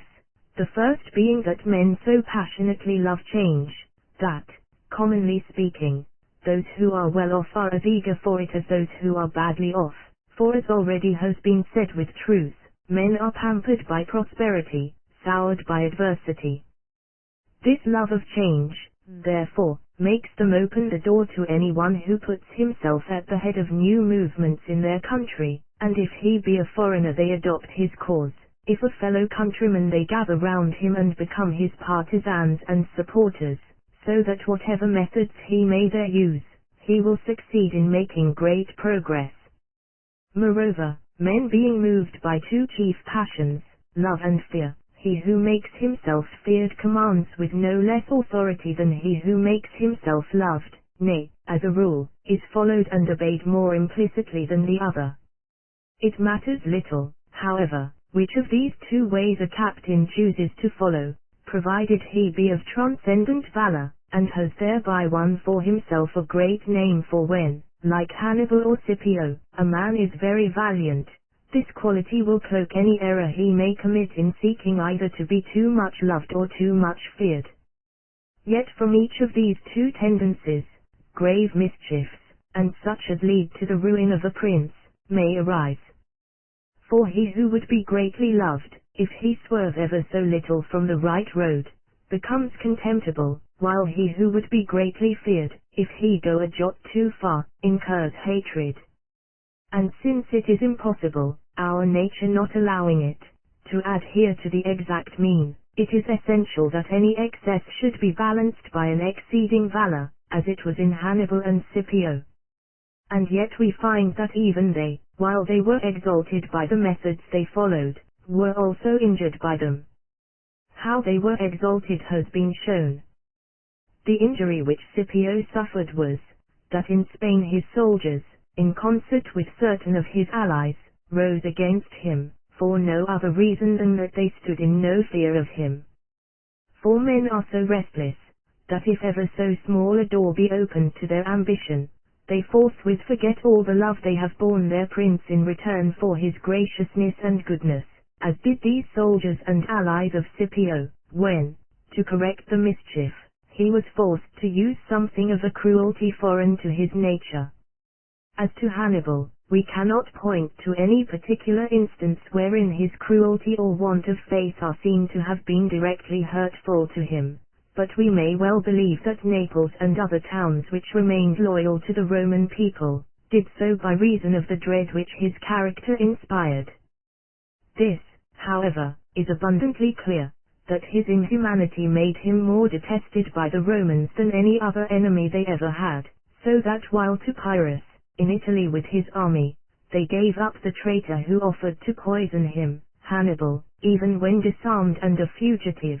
they never forgave, until they had compassed his death. To Hannibal, therefore, from his being accounted impious, perfidious, and cruel, these disadvantages resulted, but, on the other hand, there accrued to him one great gain, noticed with admiration by all historians, namely, that in his army, although made up of men of every race and country, no dissensions ever broke out among the soldiers themselves, nor any mutiny against their leader. This we can only ascribe to the awe which his character inspired, which together with the great name his valor had won for him, had the effect of keeping his soldiers quiet and united.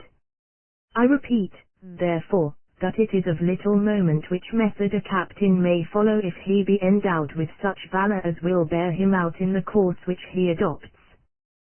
For, as I have said, there are disadvantages incident to both methods unless corrected by extraordinary valor. And now, since I have spoken of Scipio and Hannibal, the former of whom by praiseworthy, the latter by odious qualities, effected the same results, I must not, I think, omit to notice the characters of two Roman citizens, who by different, yet both by honorable methods, obtained a like glory. Chapter XXII. That the severity of Manlius Torquatus and the gentleness of valorous Corvinus won for both the same glory. There lived in Rome, at the same time, two excellent captains, Manlius Torquatus and valorous Corvinus, equal in their triumphs and in their renown, and in the valor which in obtaining these they had displayed against the enemy, but who in the conduct of their armies and treatment of their soldiers, followed very different methods. For Manlius, in his command, resorted to every kind of severity, never sparing his men fatigue, nor remitting punishment, while Valorous, on the contrary, treated them with all kindness and consideration, and was easy and familiar in his intercourse with them.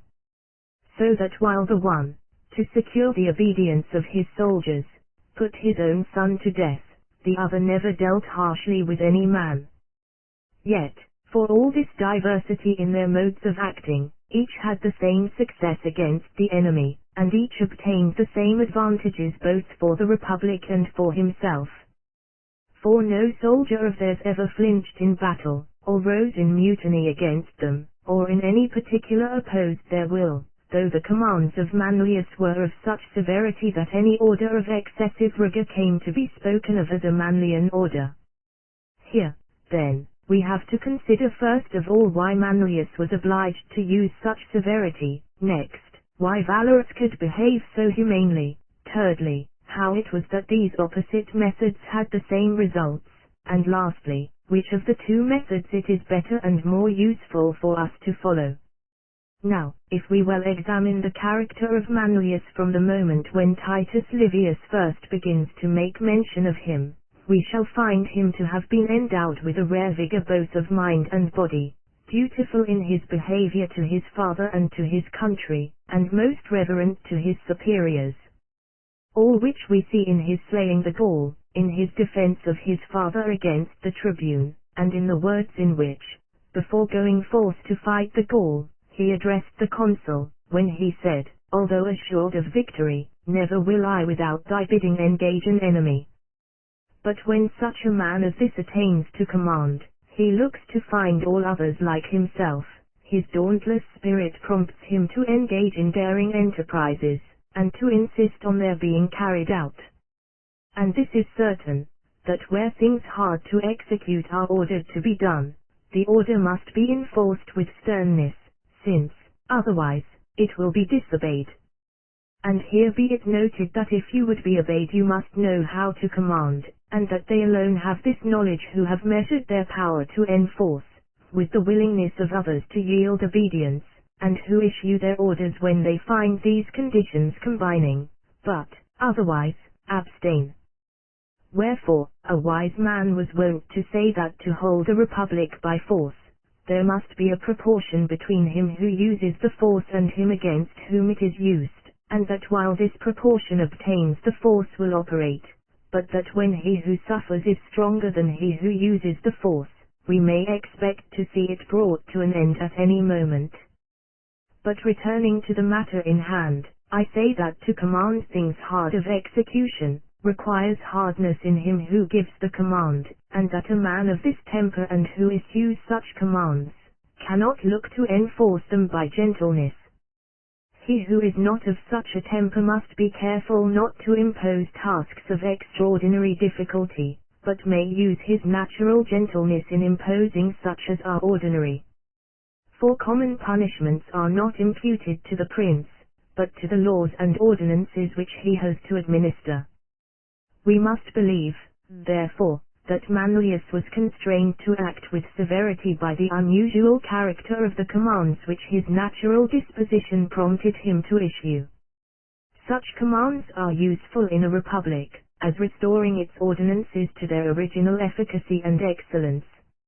And were a republic, as I have before observed, fortunate enough to come frequently under the influence of men who, by their example, reinforce its laws, and not only retard its progress towards corruption, but bring it back to its first perfection, it might endure forever. Manlius, therefore, was of those who by the severity of their commands maintained the military discipline of Rome, urged thereto, in the first place, by his natural temper, and next by the desire that whatever he was minded to command should be done. Valorous, on the other hand, could afford to act humanely, because for him it was enough if all were done which in a Roman army it was customary to do. And, since the customs of that army were good customs, they sufficed to gain him honor, while at the same time their maintenance cost him no effort, nor threw on him the burthen of punishing transgressors, as well because there were none who transgressed, as because had there been any, they would, as I have said, have imputed their punishment to the ordinary rules of discipline, and not to the severity of their commander. In this way Valorous had room to exercise that humane disposition which enabled him at once to gain influence over his soldiers and to content them. Hence it was that both these captains, obtaining the same obedience, could, while following different methods, arrive at the same ends. Those, however, who seek to imitate them may chance to fall into the errors of which I have already spoken, in connection with Hannibal and Scipio, as breeding contempt or hatred, and which are only to be corrected by the presence of extraordinary valor, and not otherwise. It rests now to determine which of these two methods is the more to be commended. This, I take it, is matter of dispute, since both methods have their advocates. Those writers, however, who have laid down rules for the conduct of princes, describe a character approaching more nearly to that of Valorous than to that of Manlius, and Xenophon, whom I have already cited, while giving many instances of the humanity of Cyrus, conforms closely to what Livius tells us of Valorous. For Valorous, being made consul against the Samnites, on the eve of battle spoke to his men with the same kindliness with which he always treated them, and Livius, after telling us what he said, remarks of him, never was there a leader more familiar with his men, cheerfully sharing with the meanest among them every hardship and fatigue. Even in the military games, wherein those of the same rank were wont to make trial of their strength or swiftness, he would good-naturedly take a part, nor disdain any adversary who offered, meeting victory or defeat with an unruffled temper and an unchanged countenance. When called on to act, his bounty and generosity never fell short. When he had to speak, he was as mindful of the feelings of others as of his own dignity. And, what more than anything else secures the popular favor, he maintained when exercising his magistracies the same bearing he had worn in seeking them. Of Manlius also, Titus Livius speaks in like honorable terms, pointing out that his severity in putting his son to death brought the Roman army to that pitch of discipline which enabled it to prevail against the Latins. Nay, he goes so far in his praises that after describing the whole order of the battle, comparing the strength of both armies, and showing all the dangers the Romans ran, and the difficulties they had to surmount, he winds up by saying, that it was the valor of Manlius which alone gained for them this great victory, and that whichever side had Manlius for its leader must have won the day. So that weighing all that the historians tell us of these two captains, it might be difficult to decide between them. Nevertheless, not to leave the question entirely open, I say, that for a citizen living under a republic, I think the conduct of Manlius more deserving of praise and less dangerous in its consequences. For methods like his tend only to the public good and in no way subserve private ends. He who shows himself harsh and stern at all times and to all men alike, and is seen to care only for the common welfare, will never gain himself partisans, since this is not the way to win personal friends, to whom, as I said before, the name of partisans is given. For a republic, therefore, no line of conduct could be more useful or more to be desired than this, because in following it the public interest is not neglected, and no room is given to suspect personal ambition. But the contrary holds as to the methods followed by Valorous. For though the public service they render be the same, misgivings must needs arise that the personal goodwill which, in the course of a prolonged command, a captain obtains from his soldiers, may lead to consequences fatal to the public liberty. And if this was not found to happen in the case of Valorous, it was because the minds of the Roman people were not yet corrupted, and because they had never remained for a long time and continuously under his command.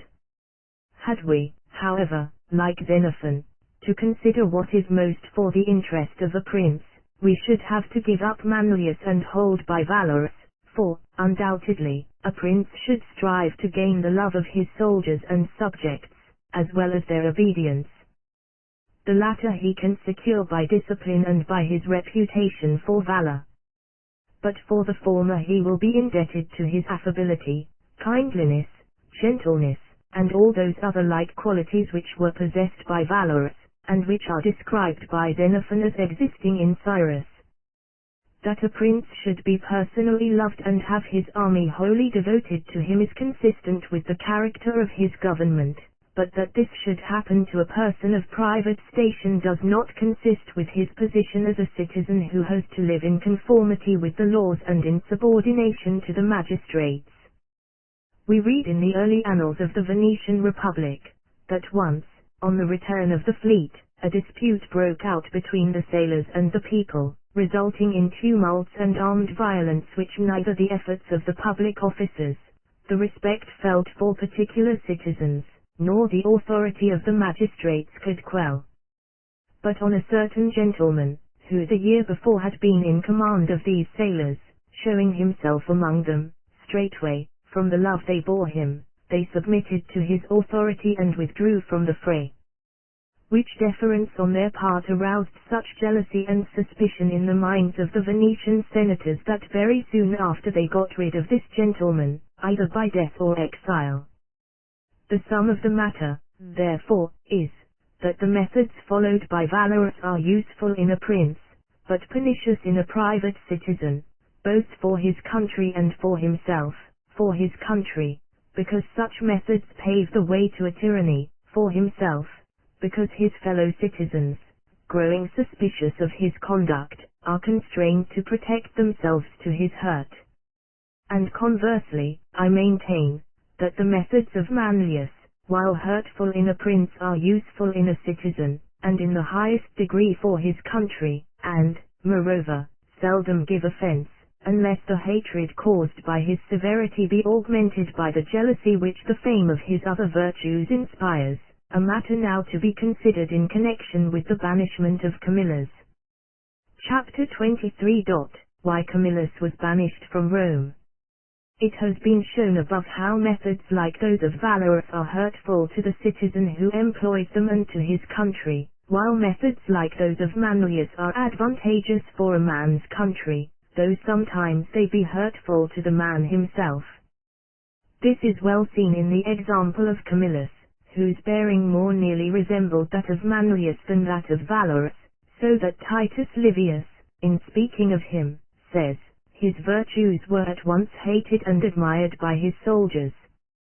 What gained him their admiration was his care for their safety, his prudence, his magnanimity, and the good order he maintained in conducting and commanding them. What made him hated was his being more stern to punish than bountiful to reward, and Livius instances the following circumstances as giving rise to this hatred. First, his having applied the money got by the sale of the goods of the Veientines to public purposes, and not divided it along with the rest of the spoils. Second, his having, on the occasion of his triumph, caused his chariot to be drawn by 4 white horses, seeking in his pride, men said, to make himself the equal of the sun god. And, third, his having vowed to Apollo a tenth of the Veientine plunder, which, if he was to fulfill his vow, he had to recover from his soldiers, into whose hands it had already come. Herein we may well and readily discern what causes tend to make a prince hateful to his people, the chief whereof is the depriving them of some advantage. And this is a matter of much importance. For when a man is deprived of what is in itself useful, he never forgets it, and every trifling occasion recalls it to his mind, and because such occasions recur daily, he is every day reminded of his loss. Another error which we are here taught to guard against, is the appearing haughty and proud, than which nothing is more distasteful to a people, and most of all to a free people, for although such pride and haughtiness do them no hurt, they nevertheless hold in detestation any who display these qualities. Every show of pride, therefore, a prince should shun as he would a rock, since to invite hatred without resulting advantage were utterly rash and futile. Chapter 5. That prolonged commands brought Rome to servitude. If we well examine the course of Roman history, we shall find two causes leading to the break-up of that republic. 1. The dissensions which arose in connection with the agrarian laws. The other, the prolongation of commands. For had these matters been rightly understood from the first, and due remedies applied, the freedom of Rome had been far more lasting, and, possibly, less disturbed. And although, as touching the prolongation of commands, we never find any tumult breaking out in Rome on that account, we do in fact discern how much harm was done to the city by the ascendancy which certain of its citizens thereby gained. This mischief indeed would not have arisen, if other citizens whose period of office was extended had been as good and wise as Lucius Quintius, whose virtue affords a notable example. For terms of accord having been settled between the Senate and Commons of Rome, the latter, thinking their tribunes well able to withstand the ambition of the nobles, prolonged their authority for a year. Whereupon, the Senate, not to be outdone by the Commons, proposed, out of rivalry, to extend the consulship of Quintius. He, however, refused absolutely to lend himself to their designs, and insisted on their appointing new consuls, telling them that they should seek to discredit evil examples, not add to them by setting worse. Had this prudence and virtue of his been shared by all the citizens of Rome, the practice of prolonging the terms of civil offices would not have been suffered to establish itself, nor have led to the kindred practice of extending the term of military commands, which in progress of time effected the ruin of their republic. The first military commander whose term was extended, was Publius Philo, for when his consulship was about to expire, he being then engaged in the siege of Palæopolis, the Senate, seeing he had the victory in his hands, would not displace him by a successor, but appointed him proconsul, which office he was the first to hold. Now, although in thus acting the Senate did what they thought best for the public good, nevertheless it was this act of theirs that in time brought Rome to slavery. For the further the Romans carried their arms, the more necessary it seemed to them to grant similar extensions of command, and the oftener they, in fact, did so. This gave rise to two disadvantages: first, that a smaller number of men were trained to command; second, that by the long continuance of his command a captain gained so much influence and ascendancy over his soldiers that in time they came to hold the Senate of no account, and looked only to him. This it was that enabled Sylla and Marius to find adherents ready to follow them even to the public detriment, and enabled Caesar to overthrow the liberties of his country, whereas, had the Romans never prolonged the period of authority, whether civil or military, though they might have taken longer to build up their empire, they certainly had been later in incurring servitude. Chapter XXV. Underscore of the poverty of Cincinnatus and of many other Roman citizens. Elsewhere I have shown that no ordinance is of such advantage to a commonwealth, as one which enforces poverty on its citizens. And although it does not appear what particular law it was that had this operation in Rome, especially since we know the agrarian law to have been stubbornly resisted, we find, as a fact, that 400 years after the city was founded, great poverty still prevailed there, and may assume that nothing helped so much to produce this result as the knowledge that the path to honors and preferment was closed to none, and that merit was sought after wheresoever it was to be found, for this manner of conferring honors made riches the less courted. In proof whereof I shall cite one instance only. When the consul Minutius was beset in his camp by the Equians, the Roman people were filled with such alarm lest their army should be destroyed, that they appointed a dictator, always their last stay in seasons of peril. Their choice fell on Lucius Quintius Cincinnatus, who at the time was living on his small farm of little more than 4 acres, which he tilled with his own hand. The story is nobly told by Titus Livius, where he says, "This is worth listening to by those who contemn all things human as compared with riches, and think that glory and excellence can have no place unless accompanied by lavish wealth. Cincinnatus, then, was ploughing in his little field, when there arrived from Rome the messengers sent by the Senate to tell him he had been made dictator, and inform him of the dangers which threatened the Republic.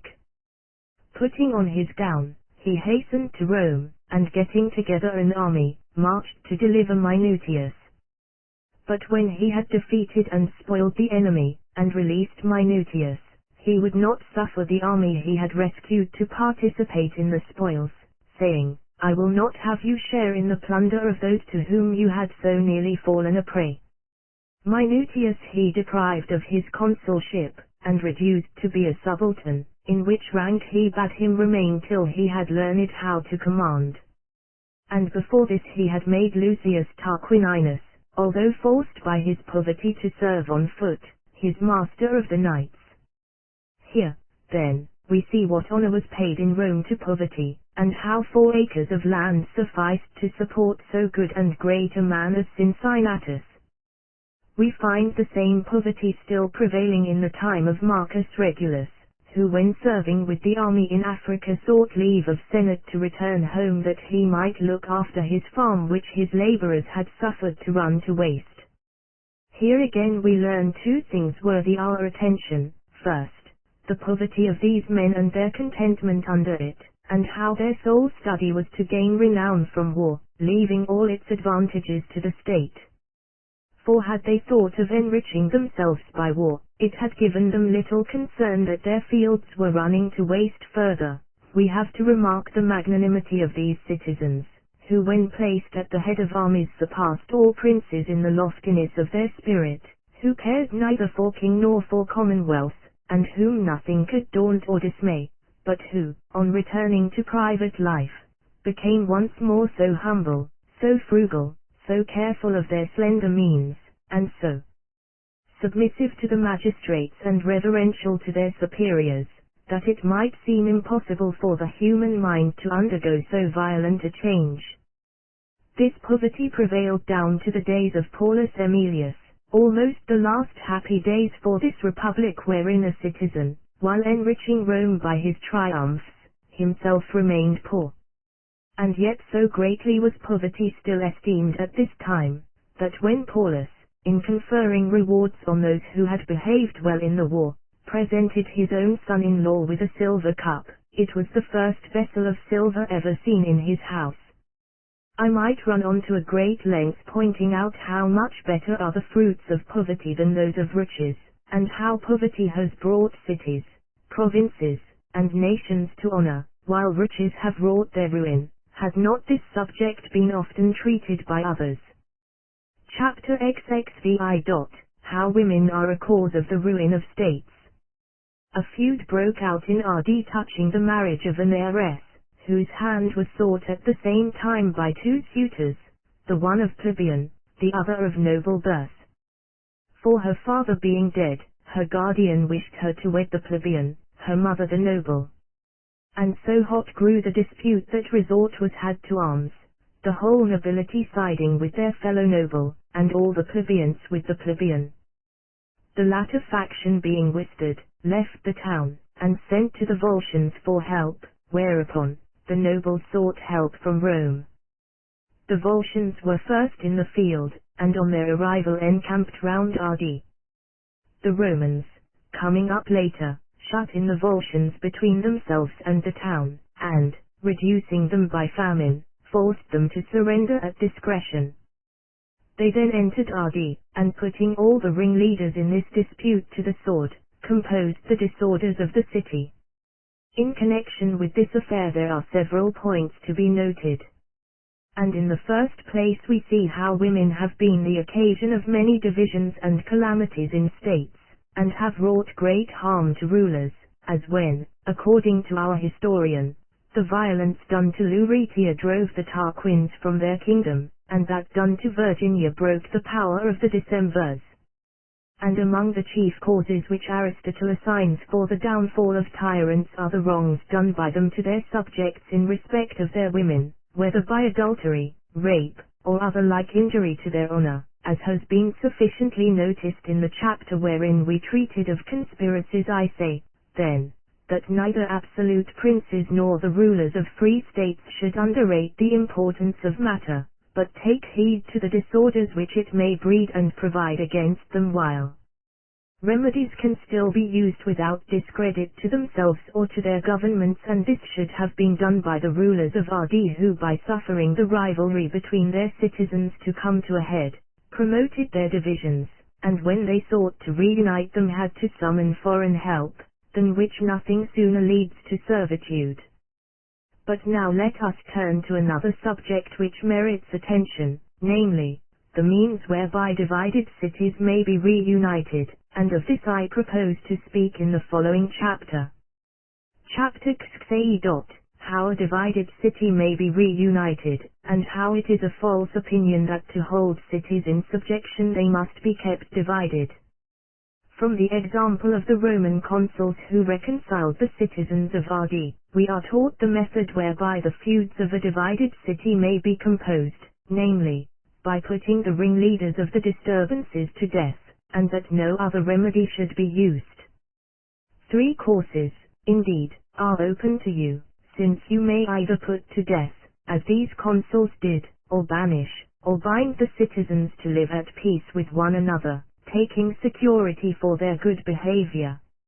Of which 3 ways the last is the most hurtful, the most uncertain, and the least effectual, because when much blood has been shed, or other like outrage done, it cannot be that a peace imposed on compulsion should endure between men who are every day brought face to face with one another, for since fresh cause of contention may at any moment result from their meeting, it will be impossible for them to refrain from mutual injury. Of this we could have no better instance than in the city of Pistaha. 15 years ago this city was divided between the Pansiatici and Cancellieri, as indeed it still continues, the only difference being that then they were in arms, whereas, now, they have laid them aside. After much controversy and wrangling, these factions would presently proceed to bloodshed, to pulling down houses, plundering property, and all the other violent courses usual in divided cities. The Florentines, with whom it lay to compose these feuds, strove for a long time to do so by using the third of the methods mentioned, but when this only led to increased tumult and disorder, losing patience, they decided to try the second method and get rid of the ringleaders of both factions by imprisoning some and banishing others.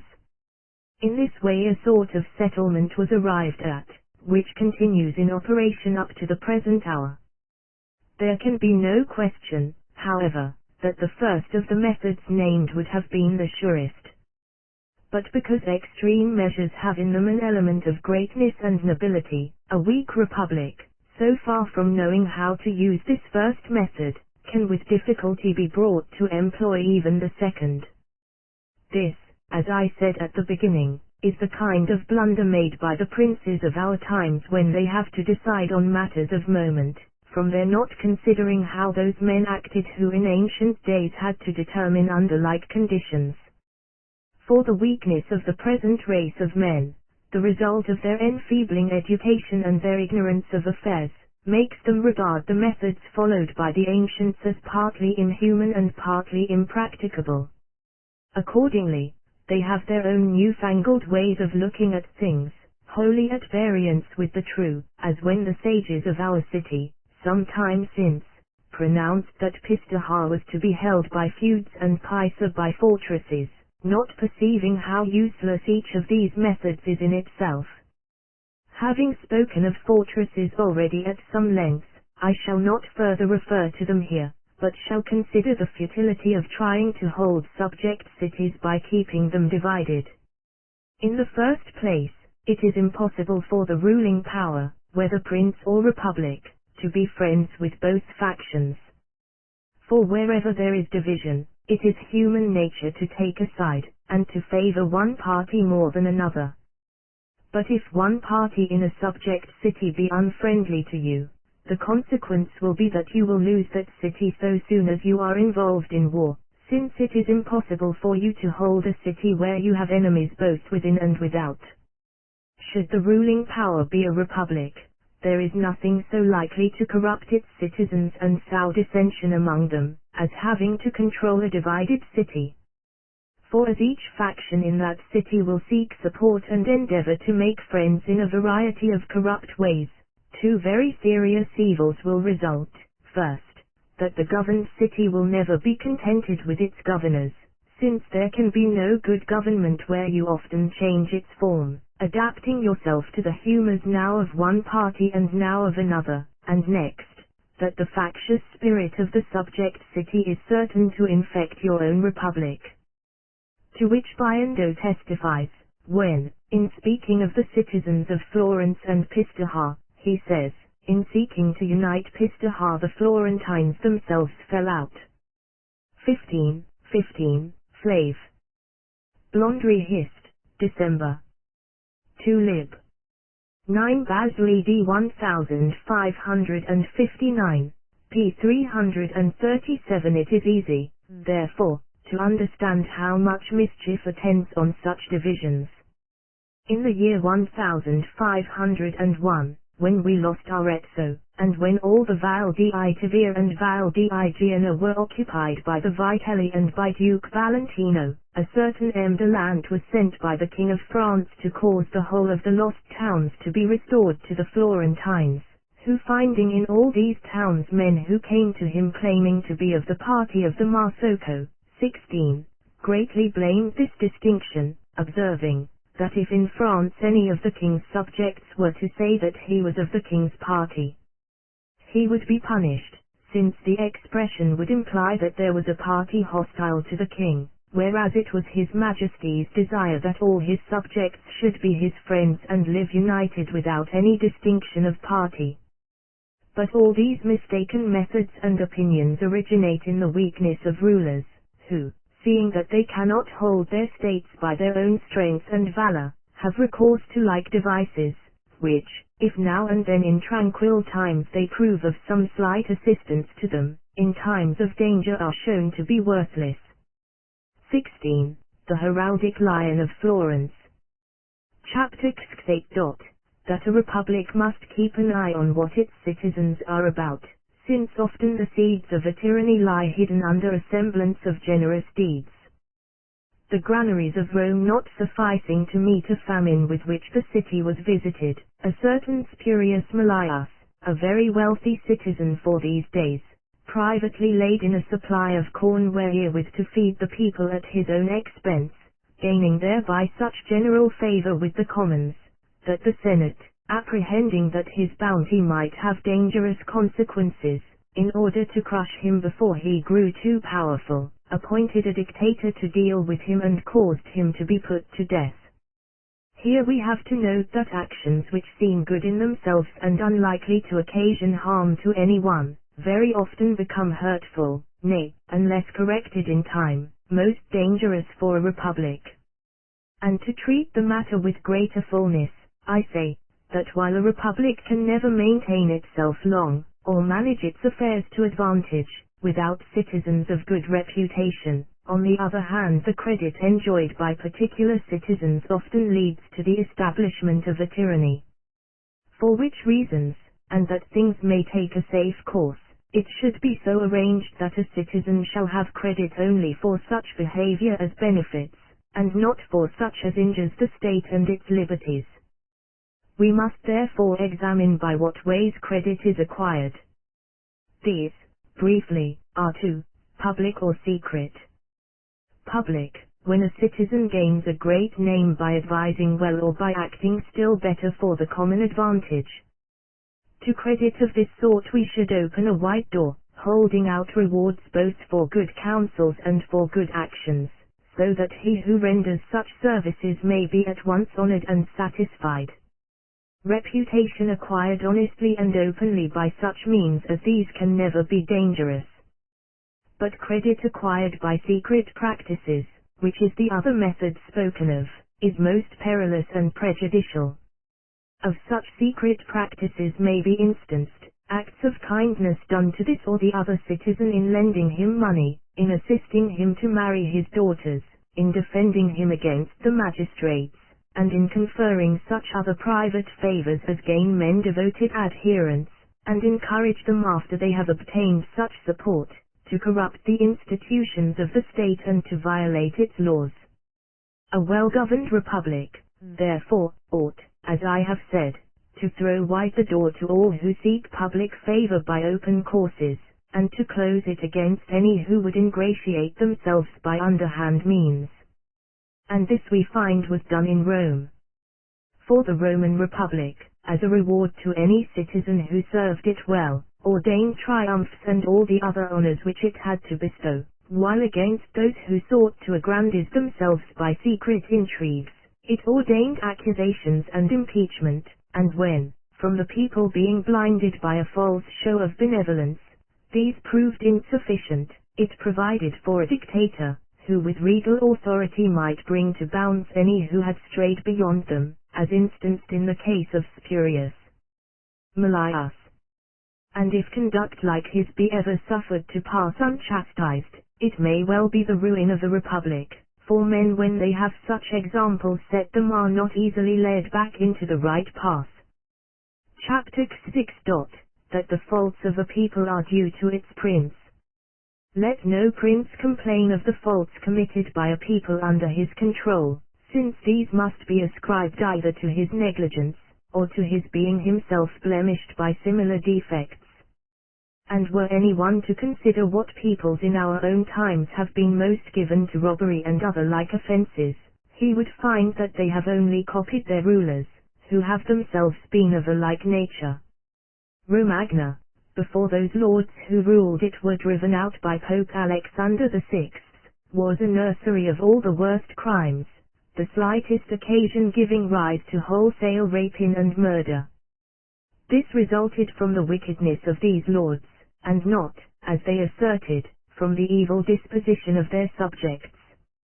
For these princes being poor, yet choosing to live as though they were rich, were forced to resort to cruelties innumerable and practiced in divers ways, and among other shameful devices contrived by them to extort money, they would pass laws prohibiting certain acts, and then be the first to give occasion for breaking them, nor would they chastise offenders until they saw many involved in the same offense, when they fell to punishing, not from any zeal for the laws which they had made, but out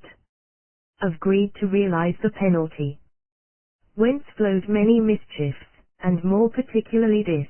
that the people being impoverished, but not corrected, sought to make good their injuries at the expense of others weaker than themselves. And thus there sprang up all those evils spoken of above, whereof the prince is the true cause.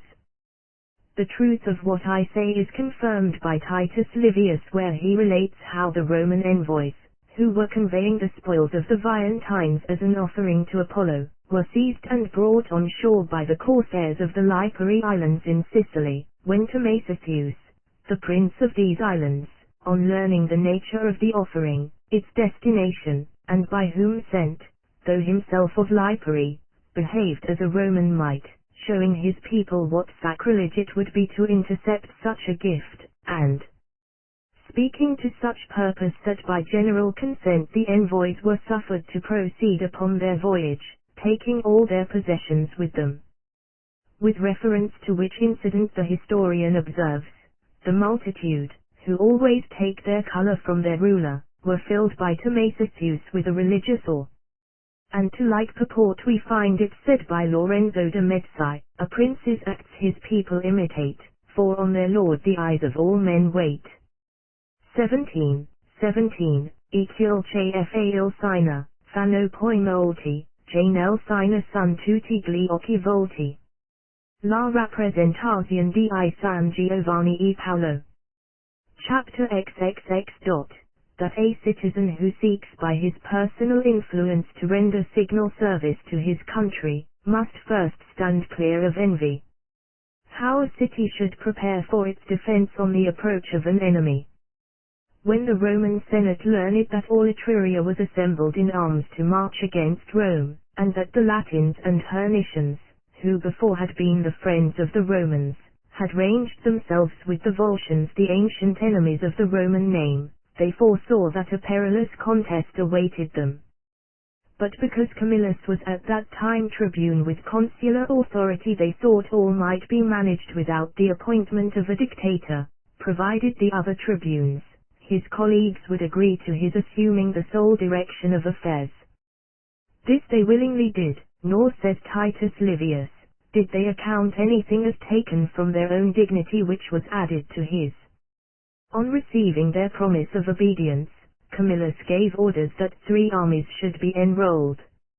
Of the first, which was to be directed against the Etruscans, he himself assumed command.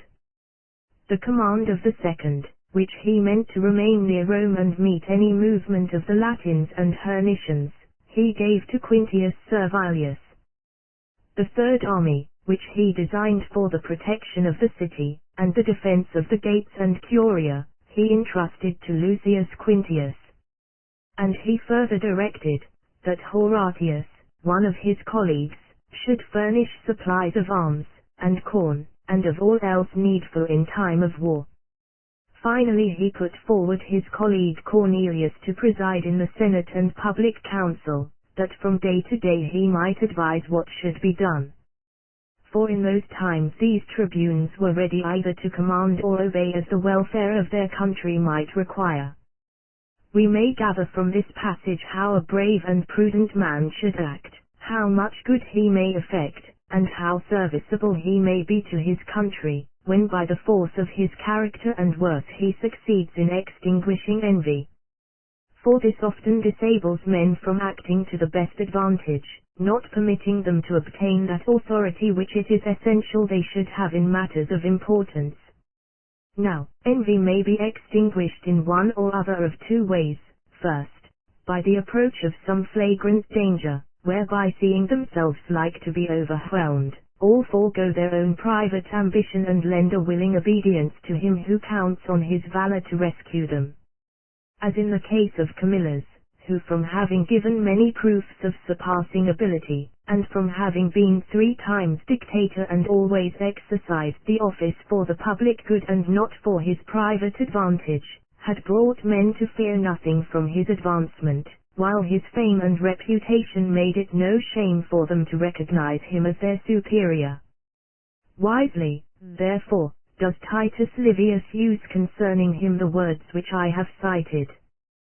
The other way in which envy may be extinguished, is by the death, whether by violence or in the ordinary course of nature, of those who have been your rivals in the pursuit of fame or power, and who seeing you better esteemed than themselves,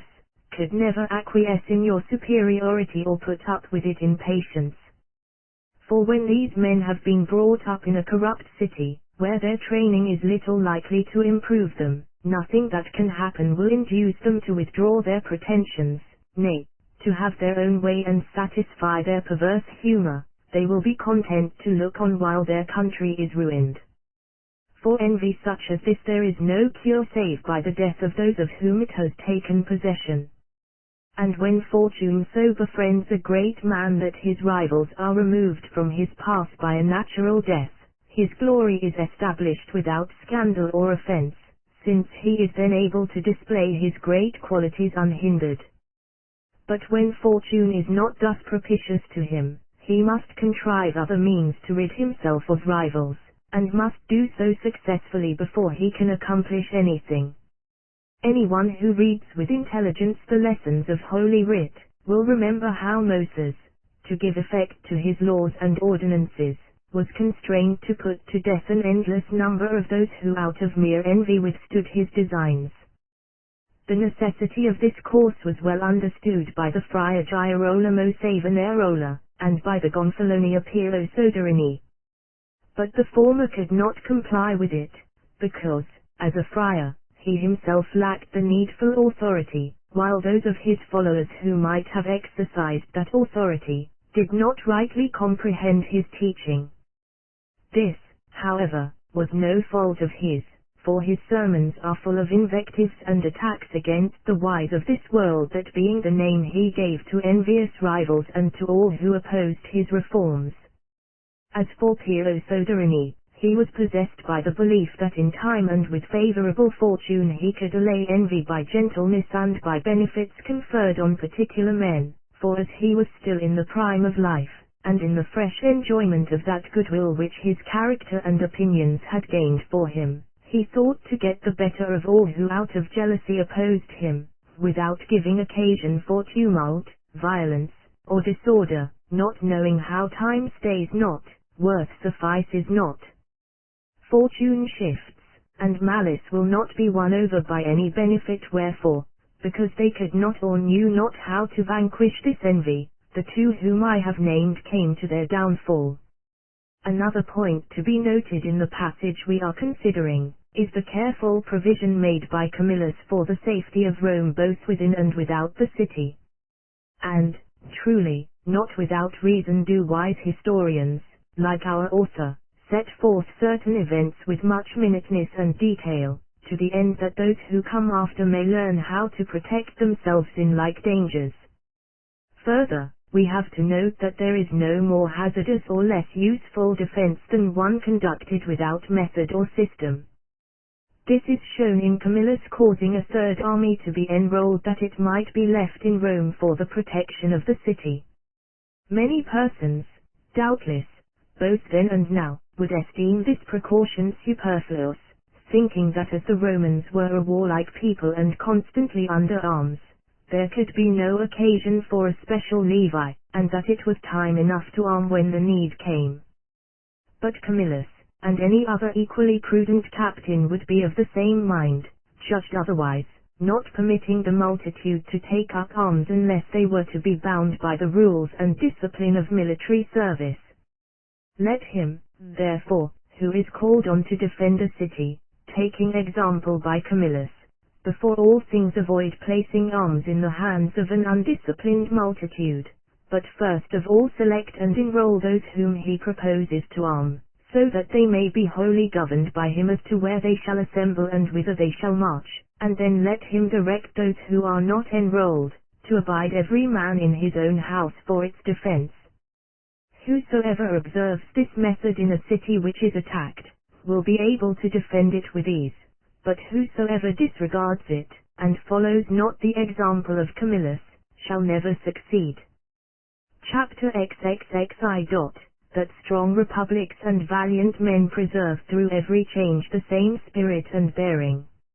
Among other high sayings which our historian ascribes to Camillus, as showing of what stuff a truly great man should be made, he puts in his mouth the words, "My courage came not with my dictatorship nor went with my exile," for by these words we are taught that a great man is constantly the same through all vicissitudes of fortune, so that although she change, now exalting, now depressing, he remains unchanged, and retains always a mind so unmoved, and in such complete accordance with his nature as declares to all that over him fortune has no dominion.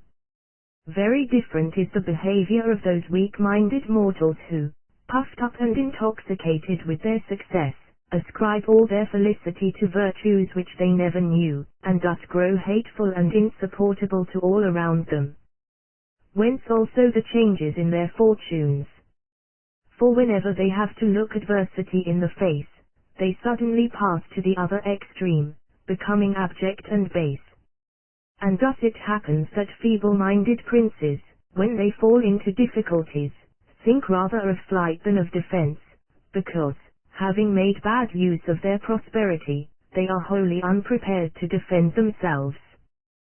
The same merits and defects which I say are found in individual men, are likewise found in republics, whereof we have example in the case of Rome and of Venice. For no reverse of fortune ever broke the spirit of the Roman people, nor did any success ever unduly elate them, as we see plainly after their defeat at Cannae, and after the victory they had over Antiochus. For the defeat at Cannae, although most momentous, being the third they had met with, no whit daunted them, so that they continued to send forth armies, refused to ransom prisoners as contrary to their custom, and dispatched no envoy to Hannibal or to Carthage to sue for peace, but without ever looking back on past humiliations, thought always of war, though in such straits for soldiers that they had to arm their old men and slaves. Which facts being made known to Hanno the Carthaginian, he, as I have already related, warned the Carthaginian Senate not to lay too much stress upon their victory. Here, therefore, we see that in times of adversity the Romans were neither cast down nor dismayed. On the other hand, no prosperity ever made them arrogant. Before fighting the battle wherein he was finally routed, Antiochus sent messengers to Scipio to treat for an accord, when Scipio offered peace on condition that he withdrew at once into Syria, leaving all his other dominions to be dealt with by the Romans as they thought fit. Antiochus, refusing these terms, fought and was defeated, and again sent envoys to Scipio, enjoining them to accept whatever conditions the victor might be pleased to impose. But Scipio proposed no different terms from those he had offered before, saying that the Romans, as they lost not heart on defeat, so waxed not insolent with success. The contrary of all this is seen in the behavior of the Venetians, who, thinking their good fortune due to valor of which they were devoid, in their pride addressed the French king as son of Saint Mark, and making no account of the church, and no longer restricting their ambition to the limits of Italy, came to dream of founding an empire like the Roman. But afterwards, when their good fortune deserted them, and they met at Vaila a half defeat at the hands of the French king, they lost their whole dominions, not altogether from revolt, but mainly by a base and abject surrender to the Pope and the King of Spain. Nay, so low did they stoop as to send ambassadors to the Emperor offering to become his tributaries, and to write letters to the Pope, full of submission and servility, in order to move his compassion. To such abasement were they brought in 4 days' time by what was in reality only a half defeat. For on their flight after the Battle of Vaila only about a half of their forces were engaged, and one of their 2 Proveditorii escaped to Verona with 25,000 men, horse and foot. So that had there been a spark of valor in Venice, or any soundness in her military system, she might easily have renewed her armies, and again confronting fortune have stood prepared either to conquer, or, if she must fall, to fall more gloriously, and at any rate might have obtained for herself more honorable terms. But a pusillanimous spirit, occasioned by the defects of her ordinances in so far as they relate to war, caused her to lose at once her courage and her dominions. And so will it always happen with those who behave like the Venetians. For when men grow insolent in good fortune, and abject in evil, the fault lies in themselves and in the character of their training, which, when slight and frivolous, assimilates them to itself, but when otherwise, makes them of another temper, and giving them better acquaintance with the world, causes them to be less disheartened by misfortunes and less elated by success. And while this is true of individual men, it holds good also of a concourse of men living together in one republic, who will arrive at that measure of perfection which the institutions of their state permit. And although I have already said on another occasion that a good militia is the foundation of all states, and where that is wanting there can neither be good laws, nor aught else that is good, it seems to me not superfluous to say the same again, because in reading this history of Titus Livius the necessity of such a foundation is made apparent in every page. It is likewise shown that no army can be good unless it be thoroughly trained and exercised, and that this can only be the case with an army raised from your own subjects. For as a state is not and cannot always be at war, you must have opportunity to train your army in times of peace, but this, having regard to the cost, you can only have in respect of your own subjects. When Camillus, as already related, went forth to meet the Etruscans, his soldiers on seeing the great army of their enemy, were filled with fear, thinking themselves to withstand its onset. This untoward disposition being reported to Camillus, he showed himself to his men and by visiting their tents, and conversing with this and the other among them, was able to remove their misgivings, and, finally, without other word of command, he bade them each do his part as he had learned and been accustomed. Now, anyone who well considers the methods followed by Camillus, and the words spoken by him to encourage his soldiers to face their enemy, will perceive that these words and methods could never have been used with an army which had not been trained and disciplined in time of peace as well as of war. For no captain can trust to untrained soldiers or look for good service at their hands, nay, though he were another Hannibal, with such troops his defeat were certain. For, as a captain cannot be present everywhere while a battle is being fought, unless he have taken all measures beforehand to render his men of the same temper as himself, and have made sure that they perfectly understand his orders and arrangements, he will inevitably be destroyed. When a city therefore is armed and trained as Rome was, and when its citizens have daily opportunity, both singly and together, to make trial of their valor and learn what fortune can effect, it will always happen, that at all times, and whether circumstances be adverse or favorable, they will remain of unaltered courage and preserve the same noble bearing. But when its citizens are unpracticed in arms, and trust not to their own valor but wholly to the arbitration of fortune, they will change their temper as she changes, and offer always the same example of behavior as was given by the Venetians. Chapter XXX. Of the methods which some have used to make peace impossible. The towns of Ferrara and Velitra, two of her own colonies, revolted from Rome in expectation of being protected by the Latins. But the Latins being routed and all hopes of help from that quarter at an end, many of the townsmen recommended that envoys should be sent to Rome to make their peace with the Senate. This proposal, however, was defeated by those who had been the prime movers of the revolt, who, fearing that the whole punishment might fall on their heads,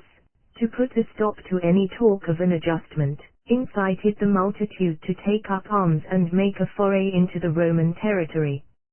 And, in truth, when it is desired that a prince or people should banish from their minds every thought of reconciliation, there is no surer or more effectual plan than to incite them to inflict grave wrong on him with whom you would not have them be reconciled, for, then, the fear of that punishment which they will seem to themselves to have deserved, will always keep them apart.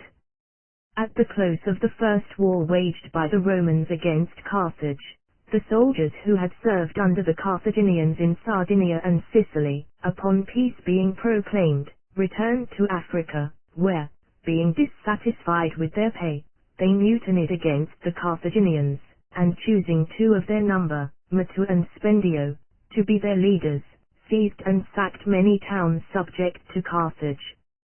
The Carthaginians, being loath to use force until they had tried all other methods for bringing them to reason, sent Hasdrubal, their fellow citizen, to mediate with them, thinking that from formerly having commanded them he might be able to exercise some influence over them. But on his arrival, Spendio and Matu, to extinguish any hope these mutineers might have had of making peace with Carthage, and so leave them no alternative but war, persuaded them that their best course was to put Hasdrubal, with all the other Carthaginian citizens whom they had taken prisoners, to death. Whereupon, they not only put them to death, but first subjected them to an infinity of tortures, crowning their wickedness by a proclamation to the effect that every Carthaginian who might thereafter fall into their hands should meet a like fate. This advice, therefore, and its consummation had the effect of rendering these mutineers relentless and inveterate in their hostility to the Carthaginians. Chapter XXXIII. That to ensure victory in battle you must inspire your men with confidence in one another and in you. To ensure an army being victorious in battle you must inspire it with the conviction that it is certain to prevail. The causes which give it this confidence are its being well armed and disciplined, and the soldiers knowing one another. These conditions are only to be found united in soldiers born and bred in the same country.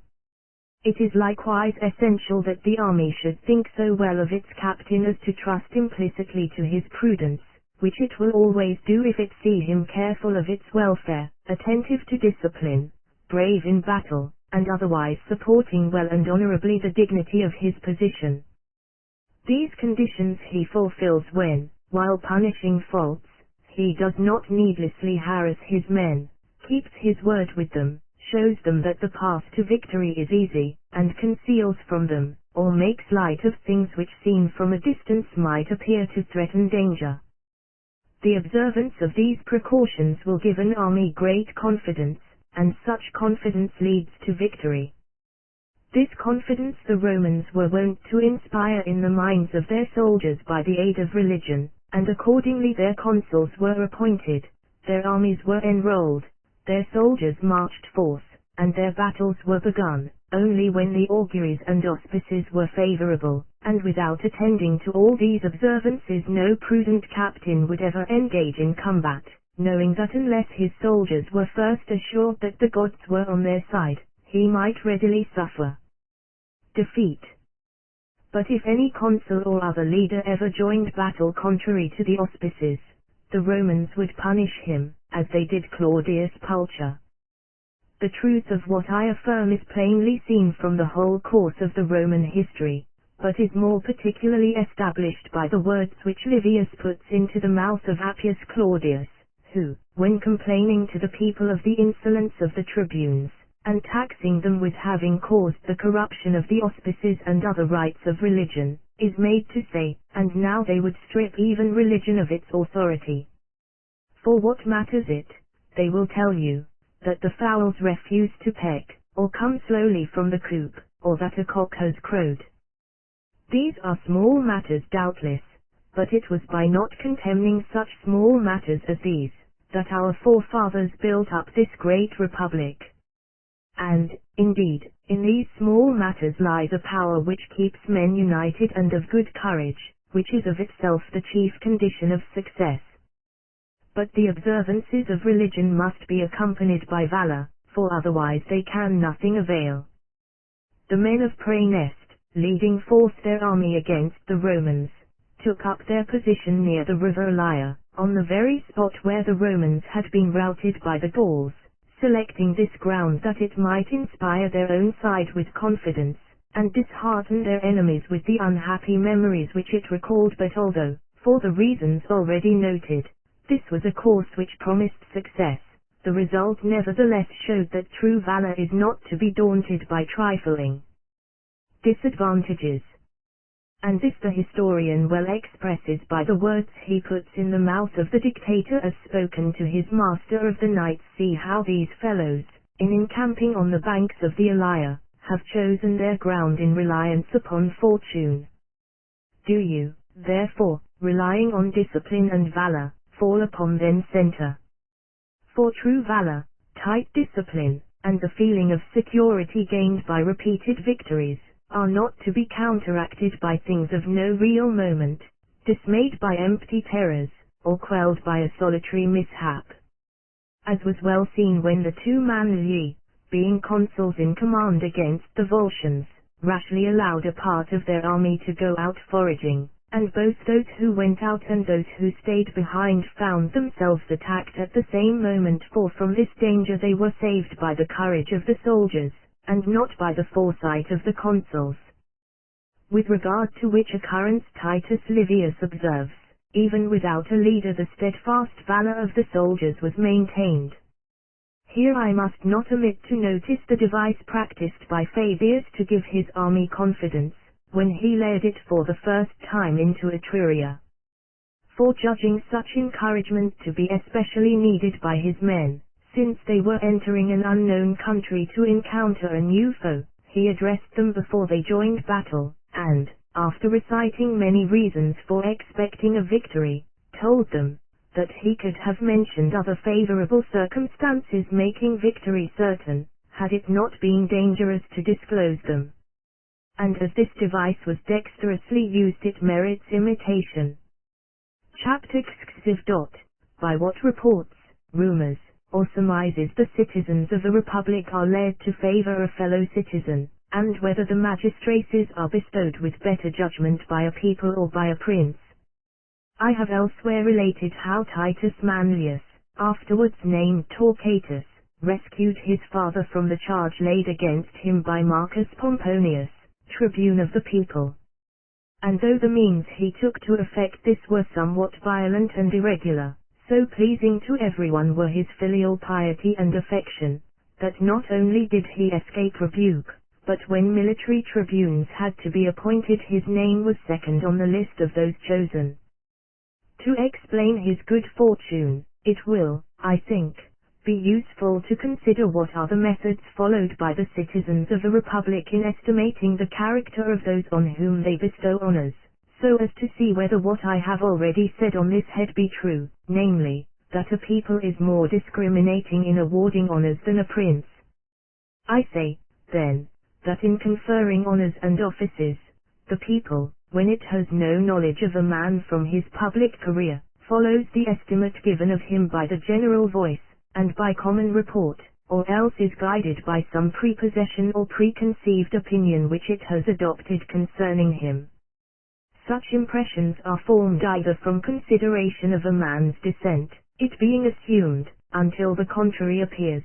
that where his ancestors have been great and distinguished citizens their descendant will resemble them, or else from regard to his manners and habits, and nothing can be more in his favor than that he frequents the company of the grave and virtuous, and such as are generally reputed wise. For as we can have no better clue to a man's character than the company he keeps, he who frequents worthy company deservedly obtains a good name, since there can hardly fail to be some similarity between himself and his associates. Sometimes, however, the popular estimate of a man is founded on some remarkable and noteworthy action, though not of public moment, in which he has acquitted himself well. And of all the three causes which create a prepossession in a man's favor, none is so effectual as this last. For the presumption that he will resemble his ancestors and kinsmen is so often misleading, that men are slow to trust and quick to discard it, unless confirmed by the personal worth of him of whom they are judging. The criterion of character afforded by a man's manners and conversation is a safer guide than the presumption of inherited excellence, but is far inferior to that afforded by his actions, for until he has given actual proof of his worth, his credit is built on mere opinion, which may readily change. But this third mode of judging, which originates in and rests upon his actions, at once gives him a name which can only be destroyed by his afterwards doing many actions of a contrary nature. Those therefore who live in a republic should conform to this third criterion, and endeavor, as did many of the Roman youth, to make their start in life with some extraordinary achievement, either by promoting a law conducive to the general well-being, or by accusing some powerful citizen as a transgressor of the laws, or by performing some similar new and notable action which cannot fail to be much spoken of.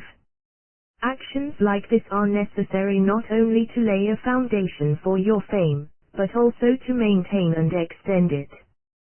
To which end, they must continually be renewed, as we find done by Titus Manlius throughout the whole course of his life. For after winning his earliest renown by his bold and singular defense of his father, when some years had passed he fought his famous duel with the Gaul, from whom, when he had slain him, he took the twisted golden collar which gave him the name of Torquatus. Nor was this the last of his remarkable actions, for at a later period, when he was of ripe years, he caused his own son to be put to death, because he had fought without leave, although successfully. Which three actions gained for him at the time a greater name, and have made him more renowned through after ages than all his triumphs and victories, though of these he had as large a share as fell to the lot of any other Roman. The explanation of which is, that while in his victories Manlius had many who resembled him, in these particular actions he stood almost or entirely alone. So, too, with the elder Scipio, all whose victories together did not obtain for him so much reputation, as did his rescue, while he was yet young, of his father at the Ticino, and his undaunted bearing after the rout at Cannae, when with his naked sword he constrained a number of the Roman youths to swear never to abandon their country, as some among them had before been minded to do. It was these two actions, therefore, which laid the foundation of his future fame and paved the way for his triumphs in Spain and Africa. And the fair esteem in which men held him was still further heightened when in Spain he restored a daughter to her father, a wife to her husband. Nor is it only the citizen who seeks reputation as leading to civil honors, who must act in this way. The prince who would maintain his credit in his princedom must do likewise, since nothing helps so much to make a prince esteemed as to give signal proofs of his worth, whether by words or by deeds which tend to promote the public good, and show him to be so magnanimous, generous, and just, that he may well pass into a proverb among his subjects. But to return to the point whence I digressed, I say that if a people, when they first confer honors on a fellow citizen, rest their judgment on any one of the three circumstances above mentioned, they build on a reasonable foundation, but, when many instances of noble conduct have made a man favorably known, that the foundation is still better, since then there is hardly room for mistake. I speak merely of those honors which are bestowed on a man at the outset of his career, before he has come to be known by continued proof, or is found to have passed from one kind of conduct to another and dissimilar kind, and I maintain that in such cases, so far as erroneous judgments or corrupt motives are concerned, a people will always commit fewer mistakes than a prince. But since a people may happen to be deceived as regards the character, reputation, and actions of a man, thinking them better or greater than in truth they are, an error a prince is less likely to fall into from his being informed and warned by his advisers, in order that the people may not lack similar advice. Wise founders of republics have provided, that when the highest dignities of the state, to which it would be dangerous to appoint incapable men, have to be filled up, and it appears that some incapable man is the object of the popular choice, it shall be lawful and accounted honorable for any citizen to declare in the public assemblies the defects of the favored candidate, that the people, being made acquainted therewith, may be better able to judge of his fitness. That this was the practice in Rome we have proof in the speech made by Fabius Maximus to the people during the Second Punic War, when in the appointment of consuls public favor leaned towards Titus Livius. For Fabius, judging him unequal to the duties of the consulship at such a crisis, spoke against him and pointed out his insufficiency, and so prevented his appointment, turning the popular favor towards another who deserved it more. In the choice of its magistrates, therefore, a people judges of those among whom it has to choose, in accordance with the surest indications it can get, and when it can be advised as princes are, makes fewer mistakes than they. But the citizen who would make a beginning by gaining the goodwill of the people, must, to obtain it, perform, like Titus Manlius, some noteworthy action. Chapter XXXV. Of the danger incurred in being the first to recommend new measures, and that the more unusual the measures the greater the danger. How perilous a thing it is to put oneself at the head of changes whereby many are affected, how difficult to guide and bring them to perfection, and when perfected to maintain them, were too wide and arduous a subject to be treated here. Wherefore I reserve it for a fitter occasion, and shall now speak only of those dangers which are incurred by the citizens of a republic or by the councillors of a prince in being the first to promote some grave and important measure in such manner that the whole responsibility attending it rests with them. For as men judge of things by their results, any evil which ensues from such measures will be imputed to their author. And although if good ensue he will be applauded, nevertheless in matters of this kind, what a man may gain is as nothing to what he may lose. Selim, the present Sultan, or Grand Turk as he is called, being in readiness, as some who come from his country relate, to set forth on an expedition against Egypt and Syria, was urged by one of his bashors whom he had stationed on the confines of Persia, to make war upon the Sophi. In compliance with which advice he went on this new enterprise with a vast army. But coming to a great plain, wherein were many deserts and few streams, and encountering the same difficulties as in ancient times had proved the ruin of many Roman armies, he suffered so much from pestilence and famine, that, although victorious in battle, he lost a great part of his men. This so enraged him against the bashor on whose advice he had acted, that he forthwith put him to death. In like manner, we read of many citizens who, having strenuously promoted various measures, were banished when these turned out badly. Certain citizens of Rome, for instance, were very active in forwarding a law allowing the appointment of a plebeian to be consul. This law passing, it so happened that the first plebeian consul who went forth with the armies was routed, and had it not been that the party in whose behalf the law was made was extremely powerful, its promoters would have fared badly. It is plain therefore that the councillors, whether of a republic or of a prince, stand in this dilemma, that if they do not conscientiously advise whatsoever they think advantageous for their city or prince, they fail in their duty; if they do advise it, they risk their places and their lives, all men being subject to this infirmity of judging advice by the event. When I consider in what way this reproach or this danger may best be escaped, I find no other remedy to recommend than that in giving advice you proceed discreetly, not identifying yourself in a special manner with the measure you would see carried out, but offering your opinion without heat, and supporting it temperately and modestly, so that if the prince or city follow it, they shall do so of their own good will, and not seem to be dragged into it by your importunity. When you act thus, neither prince nor people can reasonably bear you a grudge in respect of the advice given by you, since that advice was not adopted contrary to the general opinion. For your danger lies in many having opposed you, who afterwards, should your advice prove hurtful, combine to ruin you. And although in taking this course you fall short of the glory which is earned by him who stands alone against many in urging some measure which succeeds, you have nevertheless two advantages to make up for it: first, that you escape danger, and second, that when you have temperately stated your views, and when, in consequence of opposition, your advice has not been taken, should other counsels prevail and mischief come of them, your credit will be vastly enhanced. And although credit gained at the cost of misfortune to your prince or city cannot be matter of rejoicing, still it is something to be taken into account. On this head, then, I know of no other advice to offer. For that you should be silent and express no opinion at all, were a course hurtful for your prince or city, and which would not absolve you from danger, since you would soon grow to be suspected, when it might fare with you as with the friend of Perseus the Macedonian king.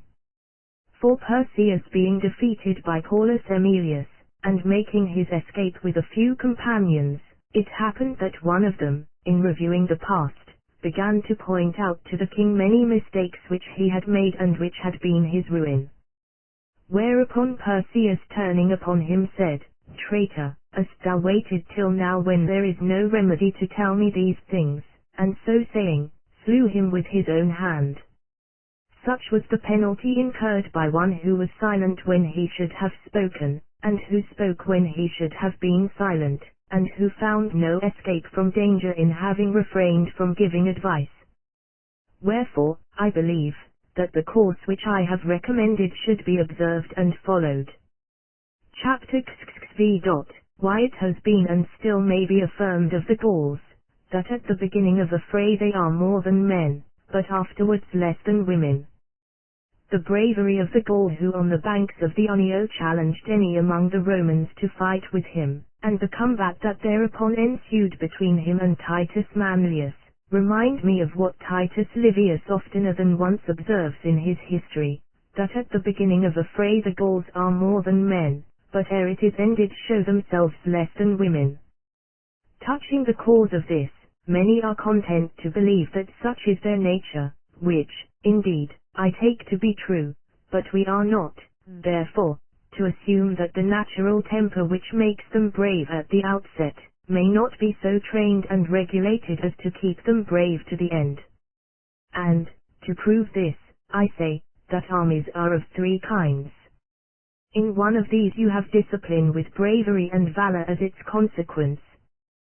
Such was the Roman army, which is shown by all historians to have maintained excellent discipline as the result of constant military training. And because in a well-disciplined army none must do anything save by rule, we find that in the Roman army, from which as it conquered the world all others should take example, none either eat, or slept, or bought, or sold, or did anything else, whether in his military or in his private capacity, without orders from the consul. Those armies which do otherwise are not true armies, and if ever they have any success, it is owing to the fury and impetuosity of their onset and not to trained and steady valor. But of this impetuosity and fury, trained valor, when occasion requires, will make use, nor will any danger daunt it or cause it to lose heart, its courage being kept alive by its discipline, and its confidence fed by the hope of victory which never fails it while that discipline is maintained. But the contrary happens with armies of the second sort, those, namely, which have impetuosity without discipline, as was the case with the Gauls whose courage in a protracted conflict gradually wore away, so that unless they succeeded in their first attack, the impetuosity to which they trusted, having no support from disciplined valor, soon cooled, when, as they had nothing else to depend on, their efforts ceased. The Romans, on the other hand, being less disquieted in danger by reason of their perfect discipline, and never losing hope, fought steadily and stubbornly to the last, and with the same courage at the end as at the outset, nay, growing heated by the conflict, only became the fiercer the longer it was continued. In armies of the third sort both natural spirit and trained valor are wanting, and to this class belong the Italian armies of our own times, of which it may be affirmed that they are absolutely worthless, never obtaining a victory, save when, by some accident, the enemy they encounter takes to flight. But since we have daily proofs of this absence of valor, it were needless to set forth particular instances of it. That all, however, may know on the testimony of Titus Livius what methods a good army should take, and what are taken by a bad army, I shall cite the words he represents Papirius Cursor to have used when urging that Fabius, his master of the knights, should be punished for disobedience, and denouncing the consequences which would ensue were he absolved, saying, let neither God nor man be held in reverence, let the orders of captains and the divine auspices be alike disregarded, let a vagrant soldiery range without leave through the country of friend or foe, reckless of their military oath, let them disband at their pleasure, let them forsake their deserted standards, and neither rally nor disperse at the word of command, let them fight when they choose, by day or by night, with or without advantage of ground, with or without the bidding of their leader, neither maintaining their ranks nor observing the order of battle, and let our armies, from being a solemn and consecrated company, grow to resemble some dark and fortuitous gathering of cutthroats. With this passage before us, it is easy to pronounce whether the armies of our times be a dark and fortuitous gathering or a solemn and consecrated company, nay, how far they fall short of anything worthy to be called an army, possessing neither the impetuous but disciplined valor of the Romans, nor even the mere undisciplined impetuosity of the Gauls. Chapter XXA. Whether a general engagement should be preceded by skirmishes, and how, avoiding these, we may get knowledge of a new enemy. Besides all the other difficulties which hinder men from bringing anything to its utmost perfection, it appears, as I have already observed, that in close vicinity to every good is found also an evil, so apt to grow up along with it that it is hardly possible to have the one without accepting the other. This we see in all human affairs, and the result is, that unless fortune aid us to overcome this natural and common disadvantage, we never arrive at any excellence. I am reminded of this by the combat between Titus Manlius and the Gaul, concerning which Livius writes that it determined the issue of the entire war, since the Gauls, abandoning their camp, hastily withdrew to the country about Tivoli, whence they presently passed into Campania. It may be said, therefore, on the one hand, that a prudent captain ought absolutely to refrain from all those operations which, while of trifling moment in themselves, may possibly produce an ill effect on his army. Now, to engage in a combat wherein you risk your whole fortunes without putting forth your entire strength, is, as I observed before, when condemning the defense of a country by guarding its defiles, an utterly foolhardy course. On the other hand, it is to be said that a prudent captain, when he has to meet a new and redoubtable adversary, ought, before coming to a general engagement, to accustom his men by skirmishes and passages of arms, to the quality of their enemy, that they may learn to know him, and how to deal with him, and so free themselves from the feeling of dread which his name and fame inspire. This for a captain is a matter of the very greatest importance, and one which it might be almost fatal for him to neglect, since to risk a pitched battle without first giving your soldiers such opportunities to know their enemy and shake off their fear of him, is to rush on certain destruction. When valorous Corvinus was sent by the Romans with their armies against the Samnites, these being new adversaries with whom up to that time they had not measured their strength, Titus Livius tells us that before giving battle he made his men make trial of the enemy in several unimportant skirmishes, lest they should be dismayed by a new foe and a new method of warfare. Nevertheless, there is very great danger that, if your soldiers get the worst in these encounters, their alarm and self-distrust may be increased, and a result follow contrary to that intended, namely, that you dispirit where you meant to reassure. This, therefore, is one of those cases in which the evil lies so nigh the good, and both are so mixed up together that you may readily lay hold of the one when you think to grasp the other. And with regard to this I say, that a good captain should do what he can that nothing happen which might discourage his men, nor is there anything so likely to discourage them as to begin with a defeat. For which reason skirmishes are, as a rule, to be avoided, and only to be allowed where you fight to great advantage and with a certainty of victory. In like manner, no attempt should be made to defend the passes leading into your country unless your whole army can cooperate, nor are any towns to be defended save those whose loss necessarily involves your ruin. And as to those towns which you do defend, you must so arrange, both in respect of the garrison within and the army without, that in the event of a siege your whole forces can be employed. All other towns you must leave undefended.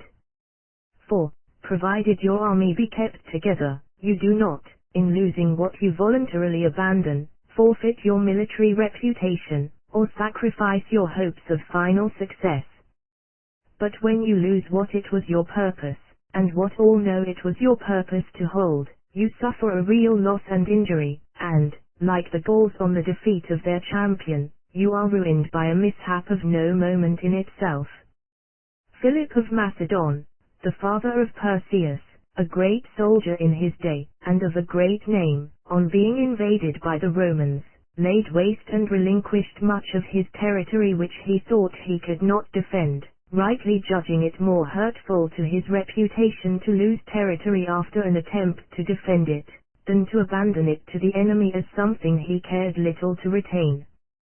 So, likewise, after the Battle of Cannae, when their affairs were at their worst, the Romans refused aid to many subject and protected states, charging them to defend themselves as best they could. And this is a better course than to undertake to defend and then to fail, for by refusing to defend, you lose only your friend, whereas in failing, you not only lose your friend, but weaken yourself. But to return to the matter in hand, I affirm, that even when a captain is constrained by inexperience of his enemy to make trial of him by means of skirmishes, He ought first to see that he has so much the advantage that he runs no risk of defeat, or else, and this is his better course, he must do as Marius did when sent against the Cimbrians, a very courageous people who were laying Italy waste, and by their fierceness and numbers, and from the fact of their having already routed a Roman army, spreading terror wherever they came. For before fighting a decisive battle, Marius judged it necessary to do something to lessen the dread in which these enemies were held by his army, and being a prudent commander, he, on several occasions, posted his men at points where the Cimbrians must pass,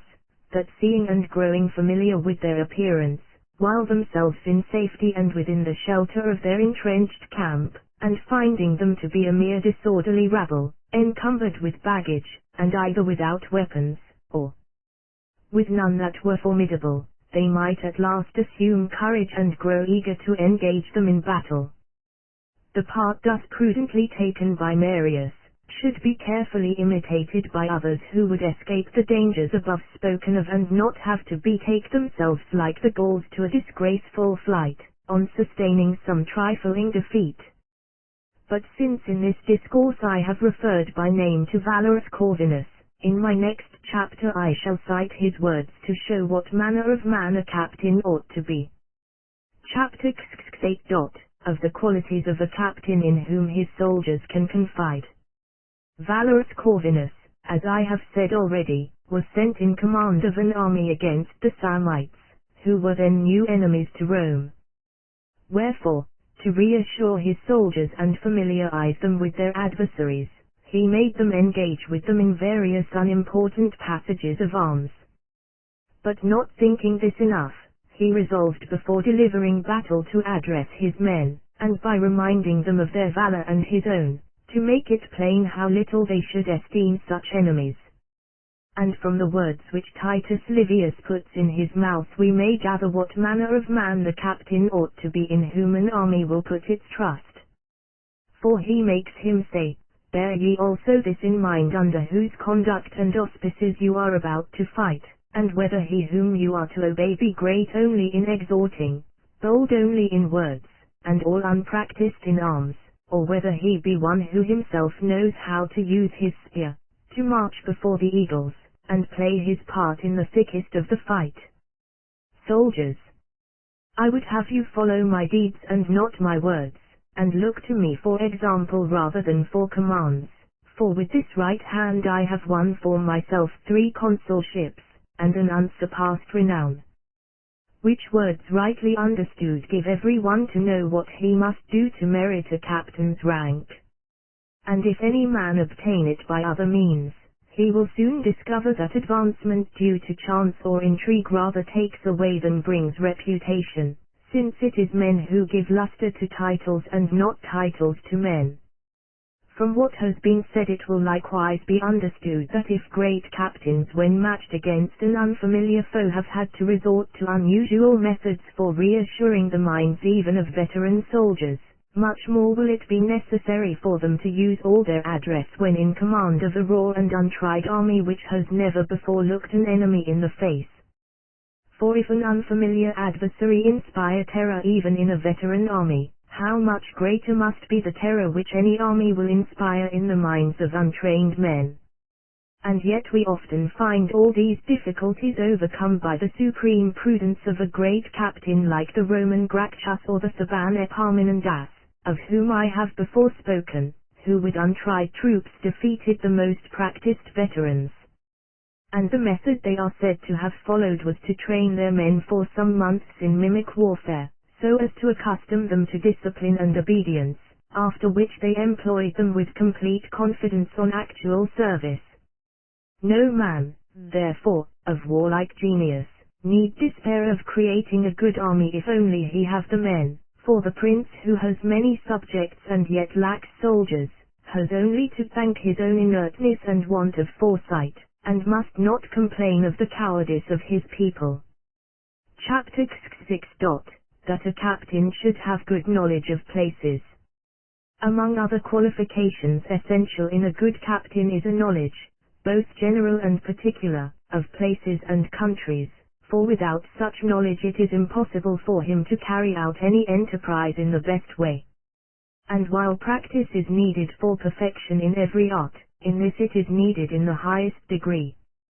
Such practice, or particular knowledge as it may be termed, is sooner acquired in the chase than in any other exercise, and, accordingly, we find it said by ancient historians that those heroes who, in their day, ruled the world, were bred in the woods and trained to the chase, for this exercise not merely gives the knowledge I speak of, but teaches countless other lessons needful in war.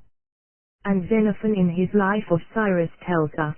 that Cyrus, on his expedition against the king of Armenia, when assigning to each of his followers the part he was to perform, reminded them that the enterprise on which they were engaged differed little from one of those hunting expeditions on which they had gone so often in his company, likening those who were to lie in ambush in the mountains to the men sent to spread the toils on the hilltops, and those who were to overrun the plain, to the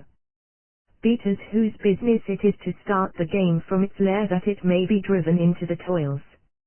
Now, this is related to show how, in the opinion of Xenophon, the chase is a mimic representation of war, and therefore to be esteemed by the great as useful and honorable. Nor can that knowledge of countries which I have spoken of as necessary in a commander, be obtained in any convenient way except by the chase.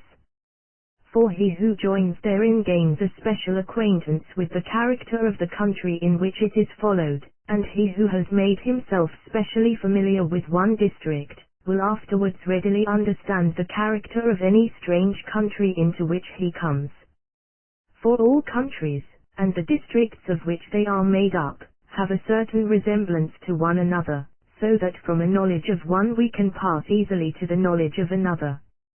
He therefore who is without such practical acquaintance with some one country, can only with difficulty, and after a long time, obtain a knowledge of another, while he who possesses it can take in at a glance how this plain spreads, how that mountain slopes, whither that valley winds, and all other like particulars in respect of which he has already acquired a certain familiarity. The truth of what I affirm is shown by Titus Livius in the case of Publius Decius, who, being military tribune in the army which the consul Cornelius led against the Samnites, when the consul advanced into a defile where the Roman army were like to be shut in by the enemy, perceiving the great danger they ran, and noting, as Livius relates, a hill which rose by a steep ascent and overhung the enemy's camp, and which, though hard of access for heavy armed troops, presented little difficulty to troops lightly armed, turned to the consul and said, "Seest thou, Aulus Cornelius, yonder height over above the enemy, which they have been blind enough to neglect? There, were we manfully to seize it, might we find the citadel of our hopes and of our safety." Whereupon, he was sent by the consul with 3,000 men to secure the height, and so saved the Roman army. And as it was part of his plan to make his own escape and carry off his men safely under shelter of night, Livius represents him as saying to his soldiers, "Come with me, that, while daylight still serves, we may learn where the enemy have posted their guards, and by what exit we may issue hence." Accordingly, putting on the cloak of a common soldier, lest the enemy should observe that an officer was making his rounds, he surveyed their camp in all directions. Now anyone who carefully studies the whole of this passage, must perceive how useful and necessary it is for a captain to know the nature of places, which knowledge had Decius not possessed he could not have decided that it would be for the advantage of the Roman army to occupy this hill, nor could he have judged from a distance whether the hill was accessible or no, and when he reached the summit and desired to return to the consul, since he was surrounded on all sides by the enemy, he never could have distinguished the path it was safe for him to take, from those guarded by the foe. For all which reasons it was absolutely essential that Decius should have that thorough knowledge which enabled him by gaining possession of this hill to save the Roman army, and to discover a path whereby, in the event of his being attacked, he and his followers might escape. Chapter XL. that fraud is fair in war. Although in all other affairs it be hateful to use fraud, in the operations of war it is praiseworthy and glorious, so that he who gets the better of his enemy by fraud, is as much extolled as he who prevails by force. This appears in the judgments passed by such as have written of the lives of great warriors, who praise Hannibal and those other captains who have been most noted for acting in this way. But since we may read of many instances of such frauds, I shall not cite them here. This, however, I desire to say, that I would not have it understood that any fraud is glorious which leads you to break your plighted word, or to depart from covenants to which you have agreed, for though to do so may sometimes gain you territory and power, it can never, as I have said elsewhere, gain you glory. The fraud, then, which I here speak of is that employed against an enemy who places no trust in you, and is wholly directed to military operations, such as the stratagem of Hannibal at the lake of Thrasimene, when he feigned flight in order to draw the Roman consul and his army into an ambuscade, or when to escape from the hands of Fabius Maximus he fastened lights to the horns of his oxen. Similar to the above was the deceit practiced by Pontius the Samnite commander to inveigle the Roman army into the Caudine Forks. For after he had drawn up his forces behind the hills, he sent out a number of his soldiers, disguised as herdsmen, to drive great herds of cattle across the plain, who being captured by the Romans, and interrogated as to where the Samnite army was, all of them, as they had been taught by Pontius, agreed in saying that it had gone to besiege Nocara, which being believed by the consuls, led them to advance within the Caudine valley, where no sooner were they come than they were beset by the Samnites. And the victory thus won by a fraud would have been most glorious for Pontius had he but taken the advice of his father Hernius, who urged that the Romans should either be set at liberty unconditionally, or all be put to death, but that a mean course which neither gains friends nor gets rid of foes should be avoided. And this was sound advice, for, as has already been shown, in affairs of moment a mean course is always hurtful. Chapter XLI. That our country is to be defended by honor or by dishonor, and in either way is well defended. The consuls together with the whole Roman army fell, as I have related, into the hands of the Samnites, who imposed on them the most ignominious terms, insisting that they should be stripped of their arms, and pass under the yoke before they were allowed to return to Rome. The consuls being astounded by the harshness of these conditions and the whole army overwhelmed with dismay, Lucius Lentulus, the Roman lieutenant, stood forward and said, that in his opinion they ought to decline no course whereby their country might be saved, and that as the very existence of Rome depended on the preservation of her army, that army must be saved at any sacrifice, for whether the means be honorable or ignominious, all is well done that is done for the defense of our country. And he said that were her army preserved, Rome, in course of time, might wipe out the disgrace, but if her army were destroyed, however gloriously it might perish, Rome and her freedom would perish with it. In the event his counsel was followed. Now this incident deserves to be noted and pondered over by every citizen who is called on to advise his country, for when the entire safety of our country is at stake, no consideration of what is just or unjust, merciful or cruel, praiseworthy or shameful, must intervene. On the contrary, every other consideration being set aside, that course alone must be taken which preserves the existence of the country and maintains its liberty. And this course we find followed by the people of France, both in their words and in their actions, with the view of supporting the dignity of their king and the integrity of their kingdom, for there is no remark they listen to with more impatience than that this or the other course is disgraceful to the king. For their king, they say, can incur no disgrace by any resolve he may take, whether it turn out well or ill, and whether it succeed or fail, all maintain that he has acted as a king should. Chapter XLII.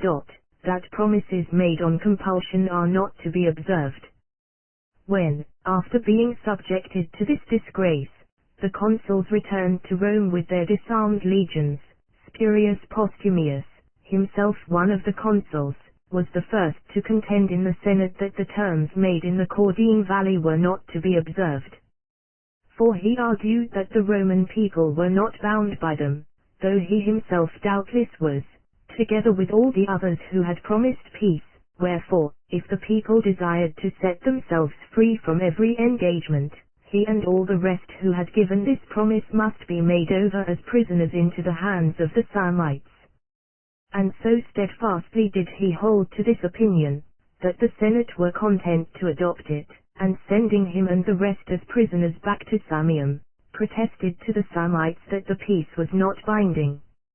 And so kind was fortune to Postumius on this occasion, that the Samnites would not keep him as a prisoner, and that on his return to Rome, notwithstanding his defeat, he was held in higher honor by the Romans than the victorious Pontius by his countrymen. Here 2 points are to be noted. First, that glory may be won by any action, for although, commonly, it follow upon victory, it may also follow on defeat, if this defeat be seen to have happened through no fault of yours, or if, directly after, you perform some valiant action which cancels it. The other point to be noted is that there is no disgrace in not observing promises wrung from you by force, for promises thus extorted when they affect the public welfare will always be broken so soon as the pressure under which they were made is withdrawn, and that, too, without shame on the part of him who breaks them, of which we read many instances in history, and find them constantly occurring at the present day. Nay, as between princes, not only are such compulsory promises broken when the force which extorted them is removed, but all other promises as well, are in like manner disregarded when the causes which led to them no longer operate. Whether this is a thing to be commended or no, and whether such methods ought or ought not to be followed by princes, has already been considered by me in my treatise of the Prince, wherefore I say no more on that subject here. Chapter XLII. That men born in the same province retain through all times nearly the same character. The wise are wont to say, and not without reason or at random, that he who would forecast what is about to happen should look to what has been, since all human events, whether present or to come, have their exact counterpart in the past. And this, because these events are brought about by men, whose passions and dispositions remaining in all ages the same naturally give rise to the same effects, although, doubtless, the operation of these causes takes a higher form, now in one province, and now in another, according to the character of the training wherein the inhabitants of these provinces acquire their way of life. Another aid towards judging of the future by the past, is to observe how the same nation long retains the same customs, remaining constantly covetous or deceitful, or similarly stamped by some one vice or virtue. Anyone reading the past history of our city of Florence, and noting what has recently befallen it, will find the French and German nations overflowing with avarice,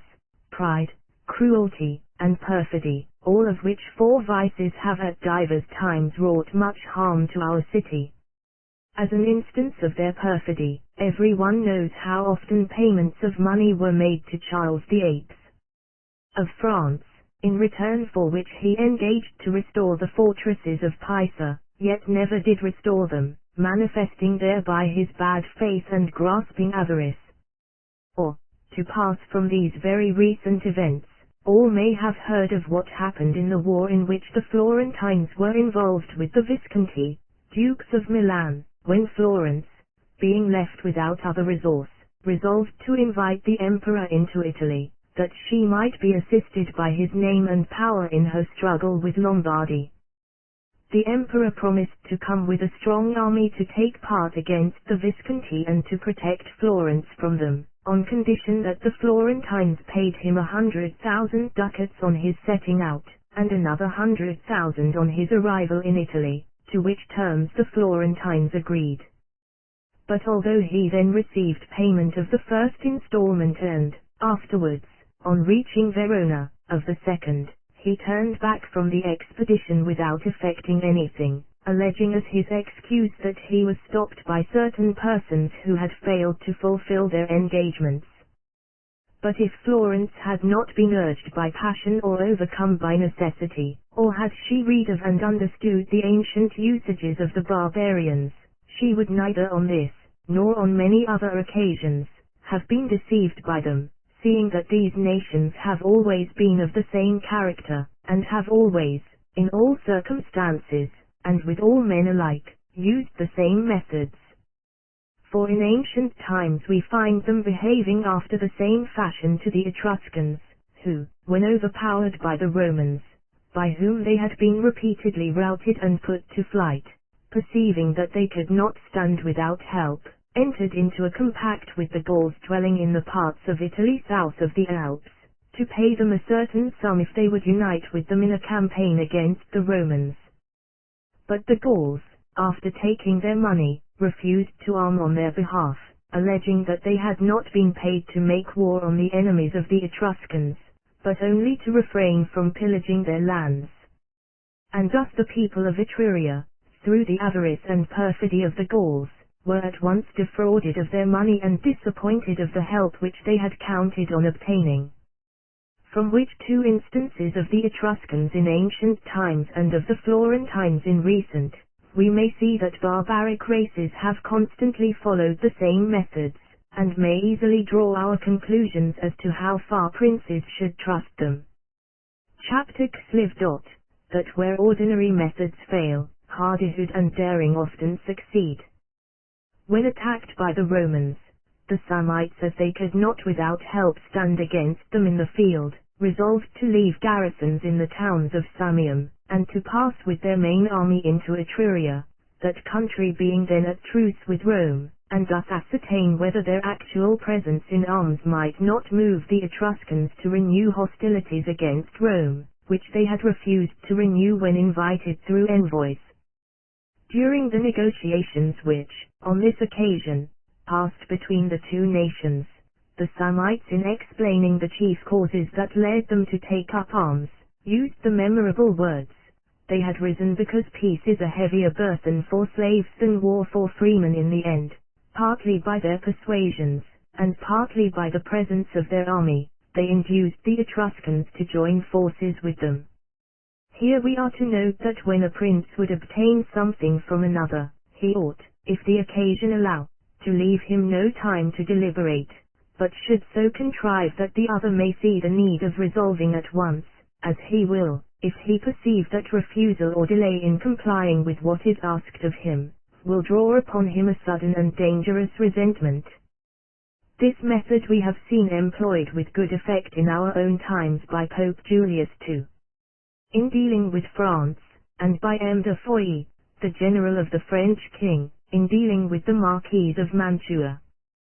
For Pope Julius, desiring to expel the Bentivogli from Bologna, and thinking that for this purpose he needed the help of French troops, and to have the Venetians neutral, after sounding both and receiving from both hesitating and ambiguous answers, determined to make both fall in with his views, by giving them no time to oppose him, and so, setting forth from Rome with as strong a force as he could get together, he marched on Bologna, sending word to the Venetians that they must stand aloof, and to the King of France to send him troops.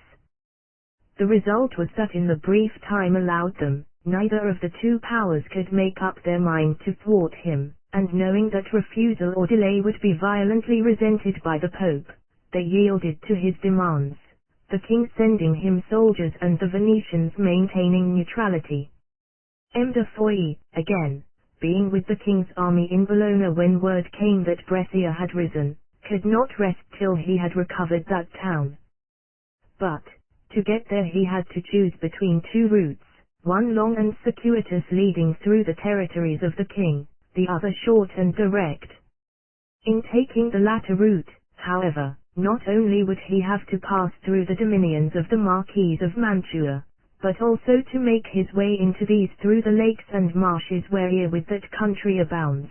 by following an embanked road, closed and guarded by the Marquis with forts and other defensive works, Resolving, nevertheless, to take the shortest road at all hazards, he waited till his men were already on their march before signifying to the Marquis that he desired leave to pass through his country, so that no time might be left him to deliberate. Taken aback by the unexpected demand, the Marquis gave the leave sought, which he never would have given had the Foy acted with less impetuosity. For he was in league with the Venetians and with the Pope, and had a son in the hands of the latter, all which circumstances would have afforded him fair pretexts for refusal. But carried away by the suddenness and urgency of the demand, he yielded. And in like manner the Etruscans yielded to the instances of the Samnites, the presence of whose army decided them to renew hostilities which before they had declined to renew. Chapter XLV. Whether in battle it is better to await and repel the enemy's attack, or to anticipate it by an impetuous onset. Decius and Fabius, the Roman consuls, were each of them in command of a separate army, one directed against the Samnites, the other against the Etruscans, and as both delivered battle, we have to pronounce, in respect of the two engagements, which commander followed the better method. Decius attacked his enemy at once with the utmost fury and with his whole strength. Fabius was content, at first, merely to maintain his ground, for judging that more was to be gained by a later attack, he reserved his forces for a final effort, when the ardor of the enemy had cooled and his energy spent itself. The event showed Fabius to be more successful in his tactics than Decius, who being exhausted by his first onset, and seeing his ranks begin to waver, to secure by death the glory he could no longer hope from victory, followed the example set him by his father, and sacrificed himself to save the Roman legions. Word whereof being brought to Fabius, he, to gain, while he yet lived, as much honor as the other had earned by his death, pushed forward all the troops he had reserved for his final effort, and so obtained an unexampled victory. Whence we see that of the two methods, that of Fabius was the safer and the more deserving our imitation. Chapter XLVI. How the characteristics of families come to be perpetuated. Manners and institutions differing in different cities, seem here to produce a harder and there a softer race, and a like difference may also be discerned in the character of different families in the same city. And while this holds good of all cities, we have many instances of it in reading the history of Rome. For we find the Manlii always stern and stubborn, the Valor too kindly and courteous, the Claudii haughty and ambitious, and many families besides similarly distinguished from one another by their peculiar qualities. These qualities we cannot refer wholly to the blood, for that must change as a result of repeated intermarriages, but must ascribe rather to the different training and education given in different families. For much turns on whether a child of tender years hears a thing well or ill spoken of, since this must needs make an impression on him whereby his whole conduct in after life will be influenced. Were it otherwise we should not have found the whole family of the Claudii moved by the desires and stirred by the passions which Titus Livius notes in many of them, and more especially in one holding the office of censor, who, when his colleague laid down his magistracy, as the law prescribed, at the end of 18 months, would not resign, maintaining that he was entitled to hold the office for 5 years in accordance with the original law by which the censorship was regulated. And although his refusal gave occasion to much controversy, and bred great tumult and disturbance, no means could be found to depose him from his office, which he persisted in retaining in opposition to the will of the entire Commons and a majority of the Senate. And any who shall read the speech made against him by Publius Sempronius, tribune of the people, will find therein all the Claudian insolence exposed, and will recognize the docility and good temper shown by the body of the citizens in respecting the laws and institutions of their country. Chapter XLVI. That love of his country should lead a good citizen to forget private wrongs. While commanding as consul against the Samnites, Manlius was wounded in a skirmish. His army being thereby endangered, the Senate judged it expedient to send Papirius Cursor as dictator to supply his place. But as it was necessary that the dictator should be nominated by Fabius, the other consul, who was with the army in Etruria, and as a doubt was felt that he might refuse to nominate Papirius, who was his enemy, the Senate sent 2 messengers to entreat him to lay aside private animosity, and make the nomination which the public interest required. Moved by love of his country, Fabius did as he was asked, although by his silence, and by many other signs, he gave it to be known that compliance was distasteful. From his conduct at this juncture all who would be thought good citizens should take example. Chapter Slate. That on finding an enemy make what seems a grave blunder, we should suspect some fraud to lurk behind.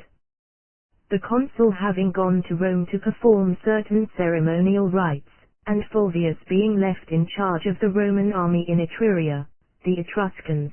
to see whether they could not circumvent the new commander, planting an ambush not far from the Roman camp, sent forward soldiers disguised as shepherds driving large flocks of sheep so as to pass in sight of the Roman army. These pretended shepherds coming close to the wall of his camp, Fulvius, marveling at what appeared to him unaccountable audacity, hit upon a device whereby the artifice of the Etruscans was detected and their design defeated. Here it seems proper to note that the captain of an army ought not to build on what seems a manifest blunder on the part of an enemy, for as men are unlikely to act with conspicuous want of caution, it will commonly be found that this blunder is cover to a fraud. And yet, so blinded are men's minds by their eagerness for victory, that they look only to what appears on the surface. After defeating the Romans on the Allia, the Gauls, hastening on to Rome, found the gates of the city left open and unguarded. But fearing some stratagem, and being unable to believe that the Romans could be so foolish and cowardly as to abandon their city, they waited during the whole of that day and the following night outside the gates, without daring to enter. In the year 1508, when the Florentines were engaged in besieging Pisa, Alfonso del Mutolo, a citizen of that town, happening to be taken prisoner, was released on his promise to procure the surrender to the Florentines of one of the gates of the city. Afterwards, on pretense of arranging for the execution of this surrender, he came repeatedly to confer with those whom the Florentine commissaries had deputed to treat with him, coming not secretly but openly, and accompanied by other citizens of Pisa, whom he caused to stand aside while he conversed with the Florentines. From all which circumstances his duplicity might have been suspected, since, had he meant to do as he had engaged, it was most unlikely that he should be negotiating so openly. But the desire to recover possession of Pisa so blinded the Florentines that they allowed themselves to be conducted under his guidance to the Lucca Gate, where, through his treachery, but to their own disgrace, they lost a large number of their men and officers. Chapter 6. That a commonwealth to preserve its freedom has constant need of new ordinances. Of the services in respect of which Quintius Fabius received the surname of Maximus. It must happen, as I have already said, in every great city, that disorders needing the care of the physician continually spring up, and the graver these disorders are, the greater will be the skill needed for their treatment. And if ever in any city, most assuredly in Rome, we see these disorders assume strange and unexpected shapes. As when it appeared that all the Roman wives had conspired to murder their husbands, many of them being found to have actually administered poison, and many others to have drugs in readiness for the purpose. Of like nature was the conspiracy of the Bacchanals, discovered at the time of the Macedonian War, wherein many thousands, both men and women, were implicated, and which, had it not been found out, or had the Romans not been accustomed to deal with large bodies of offenders, must have proved perilous for their city. And, indeed, if the greatness of the Roman Republic were not declared by countless other signs, as well as by the manner in which it caused its laws to be observed, it might be seen in the character of the punishments which it inflicted against wrongdoers.